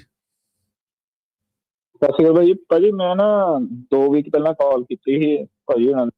ਮੈਂ ਨਾ ਮੇਰੀ ਵਾਈਫ, ਮੈਂ US ਸਿਟੀਜ਼ਨ ਹਾਂ, ਮੇਰੀ ਵਾਈਫ ਦਾ ਲਾਇਆ ਸੀ, ਉਹਨਾਂ ਨੇ ਮੇਰੀ ਲੀਗਲ ਐਂਟਰੀ ਮੰਗ ਲਈ। ਮੈਂ ਨਾ ਕ੍ਰਾਸ ਕਰਕੇ ਆਇਆ ਸੀ ਬਾਰਡਰ, ਤੇ ਭਾਜੀ ਉਹਨਾਂ ਨੇ ਮੈਨੂੰ ਕਿਹਾ ਸੀ ਕਿ ਤੂੰ ਉਹਨੂੰ ਕਾਂਗਰਸਮੈਨ ਨੂੰ ਮਿਲ ਜਾ ਕੇ, ਤੇ ਮੈਂ ਕਾਂਗਰਸਮੈਨ ਨੂੰ ਮਿਲ ਕੇ ਆਇਆ। ਤੇ ਕਿਉਂਕਿ ਮੈਂ ਸੈਨੇਟਰ ਨੂੰ ਵੀ ਮਿਲਿਆ ਸੀ ਨਾ, ਤੇ ਉਹਨਾਂ ਨੇ ਮੈਨੂੰ ਦੱਸਿਆ ਕਿ ਤੂੰ 2 ਵੀਕ ਵੇਟ ਕਰ।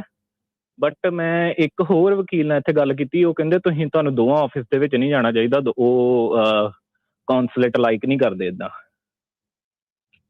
ਇਹ ਹੈਗਾ ਲਾਈਕ ਨੂੰ ਕੀ ਆ, ਉਹ ਕਿਹੜਾ ਉਹ ਤਾਂ ਸਰਕਾਰੀ ਮੁਲਾਜ਼ਮ ਆ। ਉਦਾਂ ਦੇਖਿਆ ਜਾਵੇ ਕੌਂਸਲੇਟ ਵਾਲੇ ਤੇ ਸਿਟੀਜ਼ਨ ਨੂੰ ਸਰਵ ਕਰਨਾ, ਤੁਸੀਂ ਸਿਟੀਜ਼ਨ ਦੇ ਲਾਈਕ ਲੂਇਕ ਨੂੰ ਕੁਛ ਨਹੀਂ, ਤੁਸੀਂ ਚਿੱਠੀ ਪਵਾਓ ਉਹਨਾਂ ਤੇ ਉਹਨਾਂ ਨੇ ਆਪੇ ਤੁਹਾਨੂੰ ਜਵਾਬ ਦੇ ਦੇਣਾ। ਹਾਂ, ਫਿਰ ਉਹਨਾਂ ਨੇ ਮੈਨੂੰ 2 ਵੀਕ ਦਾ ਵੇਟ ਦਿੱਤਾ ਆ। ਉਹ ਕਹਿੰਦੇ 2 ਵੀਕ ਬਟ ਕਿਉਂਕਿ ਉਹਨਾਂ ਸੈਨੇਟਰ ਦਾ ਵੀ ਹੈਗਾ ਨਾ, ਤੇ ਮੈਂ ਮਿਲ ਕੇ ਆਇਆ। ਨਾਲੇ ਵਕੀਲ ਨੂੰ ਪੁੱਛਿਓ ਕਿ ਤੈਨੂੰ ਕਿੱਦਾਂ ਪਤਾ, ਵਕੀਲ ਨੂੰ ਪਹਿਲਾਂ ਪੁੱਛਿਓ, ਫਿਰ ਦੁਬਾਰਾ ਕਾਲ ਕਰਕੇ ਮੈਨੂੰ ਦੱਸਿਓ ਕਿ ਤੈਨੂੰ ਕਿੱਦਾਂ ਪਤਾ ਉਹ ਲਾਈਕ ਨਹੀਂ ਕਰਦੇ ਜੇ ਦੋਨਾਂ ਕੋ ਜਾਓ ਤਾਂ। ਉਹ ਮੇ ਬੀ ਉਹਨੂੰ ਪੈਸੇ ਚਾਹੁੰਦਾ ਹੋਊਗਾ ਨਾ, ਤੁਸੀਂ ਮੈਨੂੰ ਕਿਹਾ ਸੀ ਨਾ ਕਿ ਏਦਾਂ ਕਰੋ, ਤੇ ਕਿਉਂਕਿ ਉਹ ਵੀ ਉਹਨੇ ਚਿੱਠੀ ਤੇ ਭਾਜੀ ਜੇ ਕੱਲ ਨੂੰ ਜੇ ਮੈਨੂੰ ਉਹ ਜਵਾਬ ਦੇ ਦਿੰਦੇ ਆ, ਤੁਸੀਂ ਮੇਰੇ ਵਾਸਤੇ ਲੈਟਰ ਵਗੈਰਾ ਲਿਖ ਸਕਦੇ ਹੋ ਕੁਝ ਵਗੈਰਾ, ਜੇ ਕੱਲ ਨੂੰ ਮੈਨੂੰ। ਮੇਰੇ ਹਿਸਾਬ ਨਾਲ ਤਾਂ ਕੋਈ ਏਦਾਂ ਦੀ ਰਿਕੁਆਇਰਮੈਂਟ ਹੀ ਨਹੀਂ ਸੀਗੀ, ਤੁਹਾਨੂੰ ਫਜ਼ੂਲ ਜਿਹਾ ਨੇ ਟੰਗਿਆ ਹੋਇਆ। ਕਿਉਂਕਿ ਤੁਹਾਨੂੰ ਮੈਂ ਹਿਸਟਰੀ ਦੱਸ ਦਿੰਦਾ ਆਪਣੀ ਕੇਸ ਦੀ। ਮੇਰੇ ਨਾ ਮੈਨੂੰ ਭਾਜੀ ਪਤਾ ਮੈਨੂੰ ਤੁਹਾਡੇ ਕੇਸ ਦੀ ਹਿਸਟਰੀ ਪਤਾ ਵਾ। ਜੇ ਦੇਖੋ, ਜੇ ਘਰਦਿਆਂ ਨੂੰ ਟੰਗਣਾ ਹੋਵੇ ਨਾ, ਕਿ ਫੇਰ ਪੁੱਛਣ ਕਿ ਐਂਟਰ ਕਿੱਦਾਂ ਕੀਤਾ, 2 ਨੰਬਰ ਤਾਂ ਨਹੀਂ, ਪੈਸੇ ਤਾਂ ਨਹੀਂ ਲਾਏ। ਘਰਦਿਆਂ ਨੂੰ ਟੰਗਿਆ ਨਾ, ਘਰਦਿਆਂ ਨੂੰ ਮਾਤਾ ਨੂੰ ਟੰਗਿਆ ਹੋਇਆ ਨਾ, ਮੇਰੀ ਮੰਮੀ ਨੂੰ। ਪਰ ਤੁਹਾਡੇ ਵਾਈਫ ਦਾ ਤਾਂ ਵਿਆਹ ਹੀ ਬਾਅਦ ਚ ਕਰਾਇਆ ਨਾ ਤੁਹਾਡਾ, ਉਹ ਤਾਂ ਤੁਸੀਂ ਪੱਕੇ ਪੁੱਕੇ ਹੋਣ ਤੋਂ ਬਾਅਦ ਹੀ ਕਰਾਇਆ। ਉਹ ਮੈਂ ਕਹਿ ਰਿਹਾ ਕਿ ਉਸ ਕੇਸ ਦੇ ਵਿੱਚ ਮੈਟਰ ਨਹੀਂ ਕਰਦਾ, ਕਿਉਂਕਿ ਵਾਈਫ ਦਾ ਕੋਈ ਰੋਲ ਹੀ ਨਹੀਂ ਹੈਗਾ। ਹਾਂਜੀ,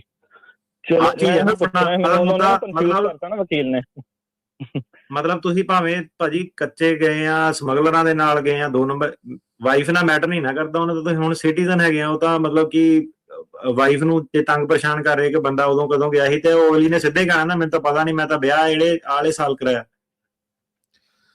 ਧੰਨਵਾਦ ਜੀ।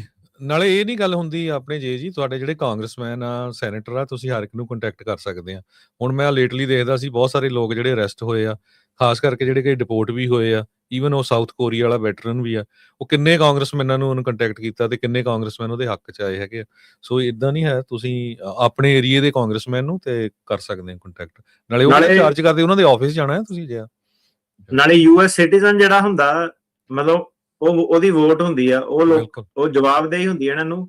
ਉਹ ਜਿਹੜੇ ਤੁਹਾਨੂੰ ਹੱਕ ਮਿਲਦੇ ਆ, ਉਹ ਐਜ਼ ਅ US ਸਿਟੀਜ਼ਨ ਮਿਲਦੇ ਆ। ਤੁਸੀਂ ਇਹ ਨਹੀਂ ਕਹਿ ਰਹੇ ਕਿ ਇਮੀਗ੍ਰੈਂਟ ਨੂੰ ਫੇਵਰ ਕਰੋ, ਤੁਸੀਂ ਇਹ ਕਹਿ ਰਹੇ ਕਿ ਮੈਂ US ਸਿਟੀਜ਼ਨ ਆ, ਮੇਰੀ ਘਰ ਵਾਲੀ ਨੂੰ ਕਿਉਂ ਰੋਕ ਕੇ ਰੱਖਿਆ ਉੱਥੇ। ਜੀ ਗੁਰਪ੍ਰੀਤ ਜੀ।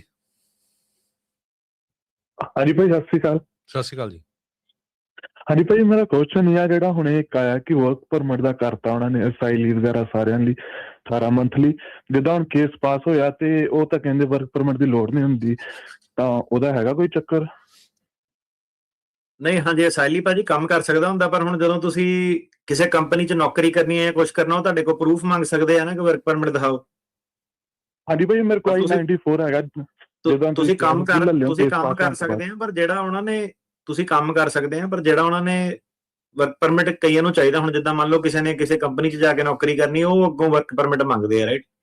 ਪਰ ਤੁਸੀਂ ਜੇ ਆਪ ਦਾ ਟਰੱਕ ਚਲਾਉਣਾ, ਤੁਸੀਂ ਚਲਾ ਸਕਦੇ ਆ। ਤੁਸੀਂ ਸਿਸਟਮ ਦੇ ਵਿੱਚ I-94 ਹੈਗਾ, ਤੁਹਾਨੂੰ ਕੋਈ ਆਈਸ ਵਾਲਾ ਪੁੱਲ ਕਰਦਾ, ਉਹਨਾਂ ਨੂੰ ਤੁਸੀਂ ਇਹੀ ਦੇਖਣਾ ਉਹਨਾਂ ਨੂੰ ਕਿ ਇਹਦਾ ਕੇਸ ਪਾਸ ਹੋਇਆ ਵਾ, ਇਹਨੂੰ ਗ੍ਰਾਂਟ ਆ। ਓਕੇ ਭਾਜੀ, ਧੰਨਵਾਦ ਜੀ। ਹਰਮਨਪ੍ਰੀਤ ਸਿੰਘ ਜੀ। ਹਾਂਜੀ ਭਾਜੀ, ਸਤਿ ਸ਼੍ਰੀ ਅਕਾਲ ਜੀ। ਸਤਿ ਸ਼੍ਰੀ ਅਕਾਲ ਜੀ। ਭਾਜੀ ਮੈਂ 2023 ਵਿੱਚ ਆਇਆ ਸੀ ਇੱਥੇ ਅਮਰੀਕਾ, ਤੇ ਮੈਂ ਆਪਣਾ ਆਣ ਕੇ ਅਸਾਈਲਮ ਫਾਈਲ ਕੀਤਾ ਸੀ, ਤੇ 2024 ਦੀ ਲਾਸਟ ਵਿੱਚ ਮੈਂ ਗਾਰਡੀਅਨਸ਼ਿਪ ਦਾ ਕੇਸ ਲਾਇਆ ਸੀ ਨਿਊਯਾਰਕ ਦੇ ਵਿੱਚ, ਤੇ ਕੇਸ ਮੇਰਾ ਭਾਜੀ ਗ੍ਰਾਂਟ ਹੋ ਗਿਆ ਗਾਰਡੀਅਨਸ਼ਿਪ ਦਾ। ਤੇ ਉਸ ਤੋਂ ਬਾਅਦ 'ਚ ਭਾਜੀ ਮੇਰੀ ਹੀਅਰਿੰਗ ਆ ਗਈ ਸੀ ਅਸਾਈਲਮ ਦੀ, ਤੇ ਉਹ ਉੱਥੇ ਉਹਨਾਂ ਨੇ ਮੇਰਾ ਕੇਸ ਜਿਹੜਾ ਸੀ ਟਰਮੀਨੇਟ ਪ੍ਰੋਸੀਡਿੰਗ ਕਰਤੀਆਂ ਅਸਾਈਲਮ ਦੀਆਂ ਜੀ। ਹਾਂਜੀ, ਤੇ ਲਾਇਰ ਮੇਰੀ ਕਹਿੰਦੀ ਆ ਵੀ ਕੋਈ ਚੱਕਰ ਨਹੀਂ ਆ, ਵੀ ਤੇਰਾ ਵਰਕ ਪਰਮਿਟ ਵੀ ਚੱਲੂਗਾ ਅਸਾਈਲਮ ਦਾ, ਤੇ ਸੋਸ਼ਲ ਵੀ ਚੱਲੂਗੀ। ਨਹੀਂ, ਅਸਾਈਲਮ ਦਾ ਤੁਸੀਂ ਫਿਰ ਆਪਣਾ ਅਸਾਈਲਮ ਆਫਿਸ 'ਚ ਫਾਈਲ ਕਰਤਾ? ਨਹੀਂ ਭਾਜੀ, ਉਹਨਾਂ ਨੇ ਟਰਮੀਨੇਟ ਪ੍ਰੋਸੀਡਿੰਗ ਕਰਤੀਆਂ ਸੀ, ਤੇ ਕਹਿੰਦੀ ਹੁਣ ਕੁਝ ਕਰਨ ਦੀ ਲੋੜ ਹੀ ਨਹੀਂ ਹੈ। ਨਹੀਂ, ਵਰਕ ਪਰਮਿਟ ਕਿੱਦਾਂ ਚੱਲਣਾ? ਅਸਾਈਲਮ ਦੇ ਬੇਸ ਤੇ ਤਾਂ ਹੀ ਚੱਲੂਗਾ ਨਾ ਜੇ ਤੁਸੀਂ ਅਸਾਈਲਮ, ਤੁਹਾਡਾ ਜਿਹੜਾ ਗਾਰਡੀਅਨ ਵਾਲਾ ਡੈਫੀਨੇਸ਼ਨ ਅਪਰੂਵ ਹੋਇਆ ਸੀਗਾ। ਨਹੀਂ ਭਾਜੀ, ਦੂਜਾ ਹੋਇਆ ਆ, 360 ਆ ਗਈ ਆ। ਹਾਂਜੀ, ਡੈਫੀਨੇਸ਼ਨ ਮਿਲਿਆ ਉਹ 'ਚ? ਨਹੀਂ ਡੈਫਰਡ ਐਕਸ਼ਨ ਨਹੀਂ ਭਾਜੀ ਮਿਲਿਆ। ਉਹਨਾਂ ਨੇ ਟਰਮੀਨੇਟ ਕੇਸ ਨਹੀਂ, ਟਰਮੀਨੇਟ ਪ੍ਰੋਸੀਡਿੰਗ ਕੀਤੀਆਂ ਭਾਜੀ। ਉਹ ਕਹਿੰਦੀ ਵਰਕ ਪਰਮਿਟ ਨਹੀਂ ਨਾ ਆ ਸਕਦਾ ਫਿਰ। ਤੇ ਜੇ ਕੇਸ ਟਰਮੀਨੇਟ ਹੋ ਗਿਆ ਉਹਨੂੰ ਅਸਾਈਲਮ ਆਫਿਸ ਚ ਲਾਓ, ਉਹਦੇ ਬੇਸ ਤੇ ਵਰਕ ਪਰਮਿਟ ਆਊਗਾ। ਓਕੇ ਭਾਜੀ, ਧੰਨਵਾਦ ਜੀ। ਸੋ ਸਰੋਤਿਓ, ਅੱਜ ਆਪਾਂ ਕੋਸ਼ਿਸ਼ ਕੀਤੀ ਆ ਬਹੁਤ ਜ਼ਿਆਦਾ ਜਿਹੜੀਆਂ ਕਾਲਸ ਲੈਣ ਦੇ ਲਈ। ਸੋ ਹੁਣ ਸਾਡਾ ਸਮਾਂ ਵੀ ਕਾਫੀ ਲੰਮਾ ਹੋ ਗਿਆ ਹੈਗਾ, ਤੇ ਆਪਾਂ ਸਰੋਤਿਆਂ ਤੋਂ ਹੁਣ ਕਾਲਸ ਨਹੀਂ ਲੈ ਸਕਾਂਗੇ ਕਿਉਂਕਿ ਕਾਲਸ ਹਜੇ ਵੀ ਸਾਰੀਆਂ ਲਾਈਨਾਂ ਫੁੱਲ ਹੈਗੀਆਂ। ਸੋ ਨੈਕਸਟ ਵੀਕ ਦੇਖਾਂਗੇ ਜੇ ਟਾਈਮ ਮਿਲਿਆ। ਸੋ ਜੇ ਜੀ ਤੁਹਾਡਾ ਬਹੁਤ ਬਹੁਤ ਧੰਨਵਾਦ। ਪਰ ਧੰਨਵਾਦ ਕਰਨ ਤੋਂ ਪਹਿਲਾਂ ਇੱਕ ਵਾਰੀ ਜ਼ਰੂਰ ਮੈਂ ਦੱਸਦਾ ਜਾਵਾਂ, ਜੇ ਤਿਰਕੀਆਣਾ ਉਹਨਾਂ ਦੇ ਆਫਿਸ ਦਾ ਨੰਬਰ ਹੈਗਾ 4159090503। ਬਹੁਤ ਵਾਰ ਕਾਲਸ ਸਾਡੇ ਆਫਿਸ ਵੀ ਆਉਂਦੀਆਂ ਰਹਿੰਦੀਆਂ ਵੀ ਅਸੀਂ ਉਹਨਾਂ ਨਾਲ ਹੀ ਅਪੁਆਇੰਟਮੈਂਟ ਕਰਨੀ ਆ। ਸੋ ਇਹ ਹੁੰਦਾ ਹਰ ਇੱਕ ਆਫਿਸ ਦੇ ਵਿੱਚ ਇਕੱਲਾ ਜੇ ਨਹੀਂ ਇੰਪਲਾਈ ਹੈਗਾ, ਉਹਨਾਂ ਦੇ ਕਿੰਨੇ ਇੰਪਲਾਈ ਆ, 50-60 ਉੱਥੇ ਹੋਰ ਵਕੀਲ ਵੀ ਹੁੰਦੇ ਆ। ਸੋ ਕੋਸ਼ਿਸ਼ ਕਰਿਆ ਕਰੋ, ਕਿਉਂਕਿ ਅਗਲਾ ਜੇ ਕੋਰਟ ਦੇ ਵਿੱਚ ਆ ਹਰ ਵੇਲੇ ਤੇ ਫਿਰ ਹਰ ਇੱਕ ਦੀ ਜਿਹੜੇ ਨਾਲ ਉਹਦੇ ਨਾਲ ਗੱਲ ਨਹੀਂ ਕਰ ਸਕਦਾ ਹੈਗਾ। ਇਹਦੇ ਬਾਰੇ ਜ਼ਰੂਰ ਤੁਸੀਂ ਜੇ ਮਾੜਾ ਮੋਟਾ ਰਿਸਪੌਂਸ ਦੇਣਾ ਹੈ।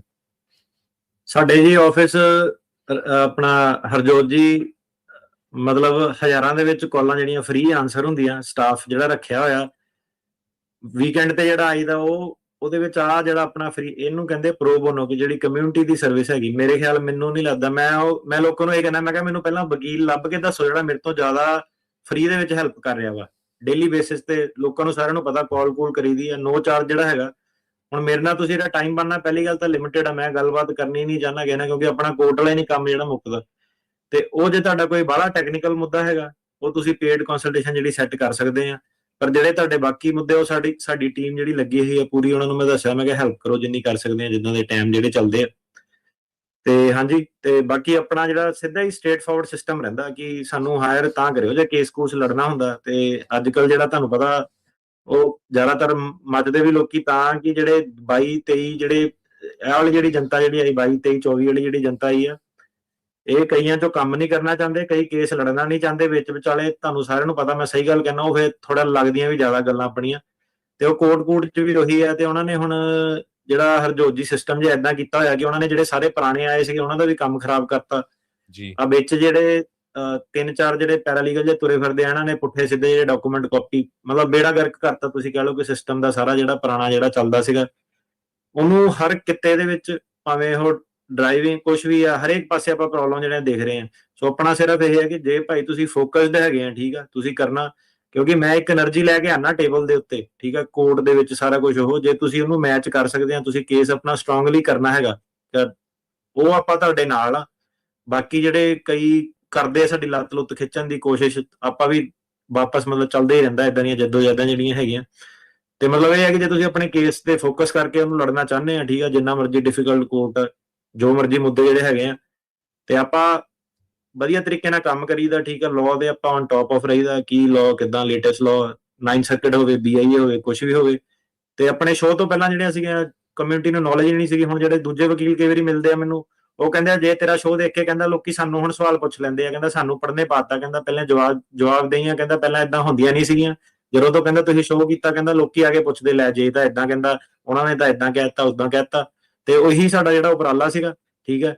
ਸਿਰਫ ਕਈ ਜਿਹੜੇ ਵਕੀਲ ਵੀ ਆਪਣੇ ਸ਼ੋਅ ਸੁਣਦੇ ਆ, ਪੈਰਾਲੀਗਲ ਵੀ ਆਪਣੇ ਸ਼ੋਅ ਸੁਣਦੇ ਆ, ਜਿਹੜੇ ਅੱਗੋਂ ਦੀ ਲੋਕਾਂ ਨੂੰ ਗਿਆਨ ਜਿਹੜਾ ਤੁਸੀਂ ਕਹਿ ਲਓ ਕਿ ਆਹੀ ਜਿਹੜਾ ਗੋਲ ਮੋਲ ਘੁਮਾ ਫਿਰਾ ਕੇ ਜਿਹੜਾ ਵੰਡਦੇ ਆ। ਤੇ ਕੋਸ਼ਿਸ਼ ਆਪਣੀ ਇਹੀ ਰਹਿੰਦੀ ਹੈ ਕਿ ਡਾਇਰੈਕਟਲੀ ਤੁਹਾਡੇ ਨਾਲ ਆ ਕੇ ਵਿਚਰੀ ਦਾ, ਸਿੱਧੀ ਗੱਲ ਕਰੀਦੀ ਹੈ, ਕੋਈ ਕਦੀ ਬੁਰਾ ਨਹੀਂ ਮਨਾਇਆ ਕਿ ਲੈ ਵੀ ਮਿੱਠੀ ਬੋਲਬਾਣੀ ਰੱਖੀਏ ਜੀ, ਬਿਜ਼ਨਸ ਵਧੂਗਾ ਘਟੂਗਾ, ਕੋਈ ਚੱਕਰ ਨਹੀਂ ਹੈਗਾ। ਜਿਹਨਾਂ ਨੂੰ ਹੈਲਪ ਚਾਹੀਦੀ ਆ, ਜੀ ਸੱਦ ਕੇ ਕਾਲ ਕਰੋ ਤੇ ਆਪਾਂ ਤੁਹਾਡੀ ਹੈਲਪ ਕਰਾਂਗੇ, ਠੀਕ ਆ। ਬਾਕੀ ਸਾਰਿਆਂ ਦੀ ਆਪਾਂ ਨਹੀਂ ਕਰ ਸਕਦੇ, ਉਹਦੇ ਲਈ ਮਾਫੀ ਚਾਹੁੰਦੇ ਜੀ। ਸੋ ਬਿਲਕੁਲ ਇੱਕ ਵਾਰੀ ਫਿਰ ਦੱਸਦੇ ਜਾਈਏ, ਅਟਾਰਨੀ ਜੇ ਤਿਰਕੀਆਣਾ, ਉਹਨਾਂ ਦਾ ਨੰਬਰ ਹੈਗਾ 4159090503 4159090503। ਤੇ ਤੁਹਾਨੂੰ ਪਤਾ ਹੈ ਵੀ ਹੁਣ ਕਿੰਨੇ ਸਾਲ ਹੋ ਗਏ ਆ, ਆਪਾਂ ਸਾਰੀਆਂ ਨਾਲੇ ਜਿਹੜੀਆਂ ਕਾਲਸ ਵੀ ਲੈਨੇ ਅਨਸੈਂਸਰਡ ਹੁੰਦੀਆਂ। ਕੋਈ ਇਦਾਂ ਦਾ ਨਹੀਂ ਹੈ ਵੀ ਜਿਹਦੀ ਅਸੀਂ ਕਾਲ ਕਿਸੇ ਨੂੰ ਕਿਹਾ ਵੀ ਤੂੰ ਕਾਲ ਕਰੀ, ਜਾਂ ਤੁਹਾਨੂੰ ਪਤਾ ਹੀ ਆ ਜਿੰਨੇ ਵੀ ਸਾਰੇ ਨਵੇਂ ਕਾਲਰ ਹੀ ਹੁੰਦੇ ਆ। ਸੋ ਇੱਕ ਵਾਰੀ ਫੇਰ ਜਿੰਨੇ ਵੀ ਸਾਡੇ ਸਰੋਤੇ ਸੁਣ ਰਹੇ ਹੈਗੇ ਆ, ਪੰਜਾਬੀ ਰੇਡੀਓ USA ਦੀ ਐਪ ਨੂੰ ਡਾਊਨਲੋਡ ਕਰ ਲਓ ਤੇ ਇਹਨੂੰ ਵੱਧ ਤੋਂ ਵੱਧ ਜਿਹੜੀ ਆ ਅੱਗੇ ਤੇ ਅੱਗੇ ਸ਼ੇਅਰ ਕਰ ਦਿਆ ਕਰੋ। ਜਿੱਥੇ ਇੰਡੀਆ ਦੇ ਵਿੱਚ ਪੰਜਾਬੀ ਰੇਡੀਓ USA ਦੀ ਐਪ ਦੀ ਜੇ ਕੋਈ ਪ੍ਰੋਬਲਮ ਆਉਂਦੀ ਆ, ਤੇ ਪੰਜਾਬੀ TV USA ਜਿਹੜਾ ਆ YouTube ਦਾ ਚੈਨਲ, ਉਹ ਉੱਥੇ ਸਾਰੇ ਦਾ ਸਾਰਾ ਪ੍ਰੋਗਰਾਮ ਸੁਣ ਸਕਦੇ ਆ। ਸੋ ਜੀ ਤੁਹਾਡਾ ਬਹੁਤ ਬਹੁਤ ਧੰਨਵਾਦ। ਧੰਨਵਾਦ ਜੀ। ਸਤਿ ਸ਼੍ਰੀ ਅਕਾਲ। ਸਤਿ ਸ਼੍ਰੀ ਅਕਾਲ।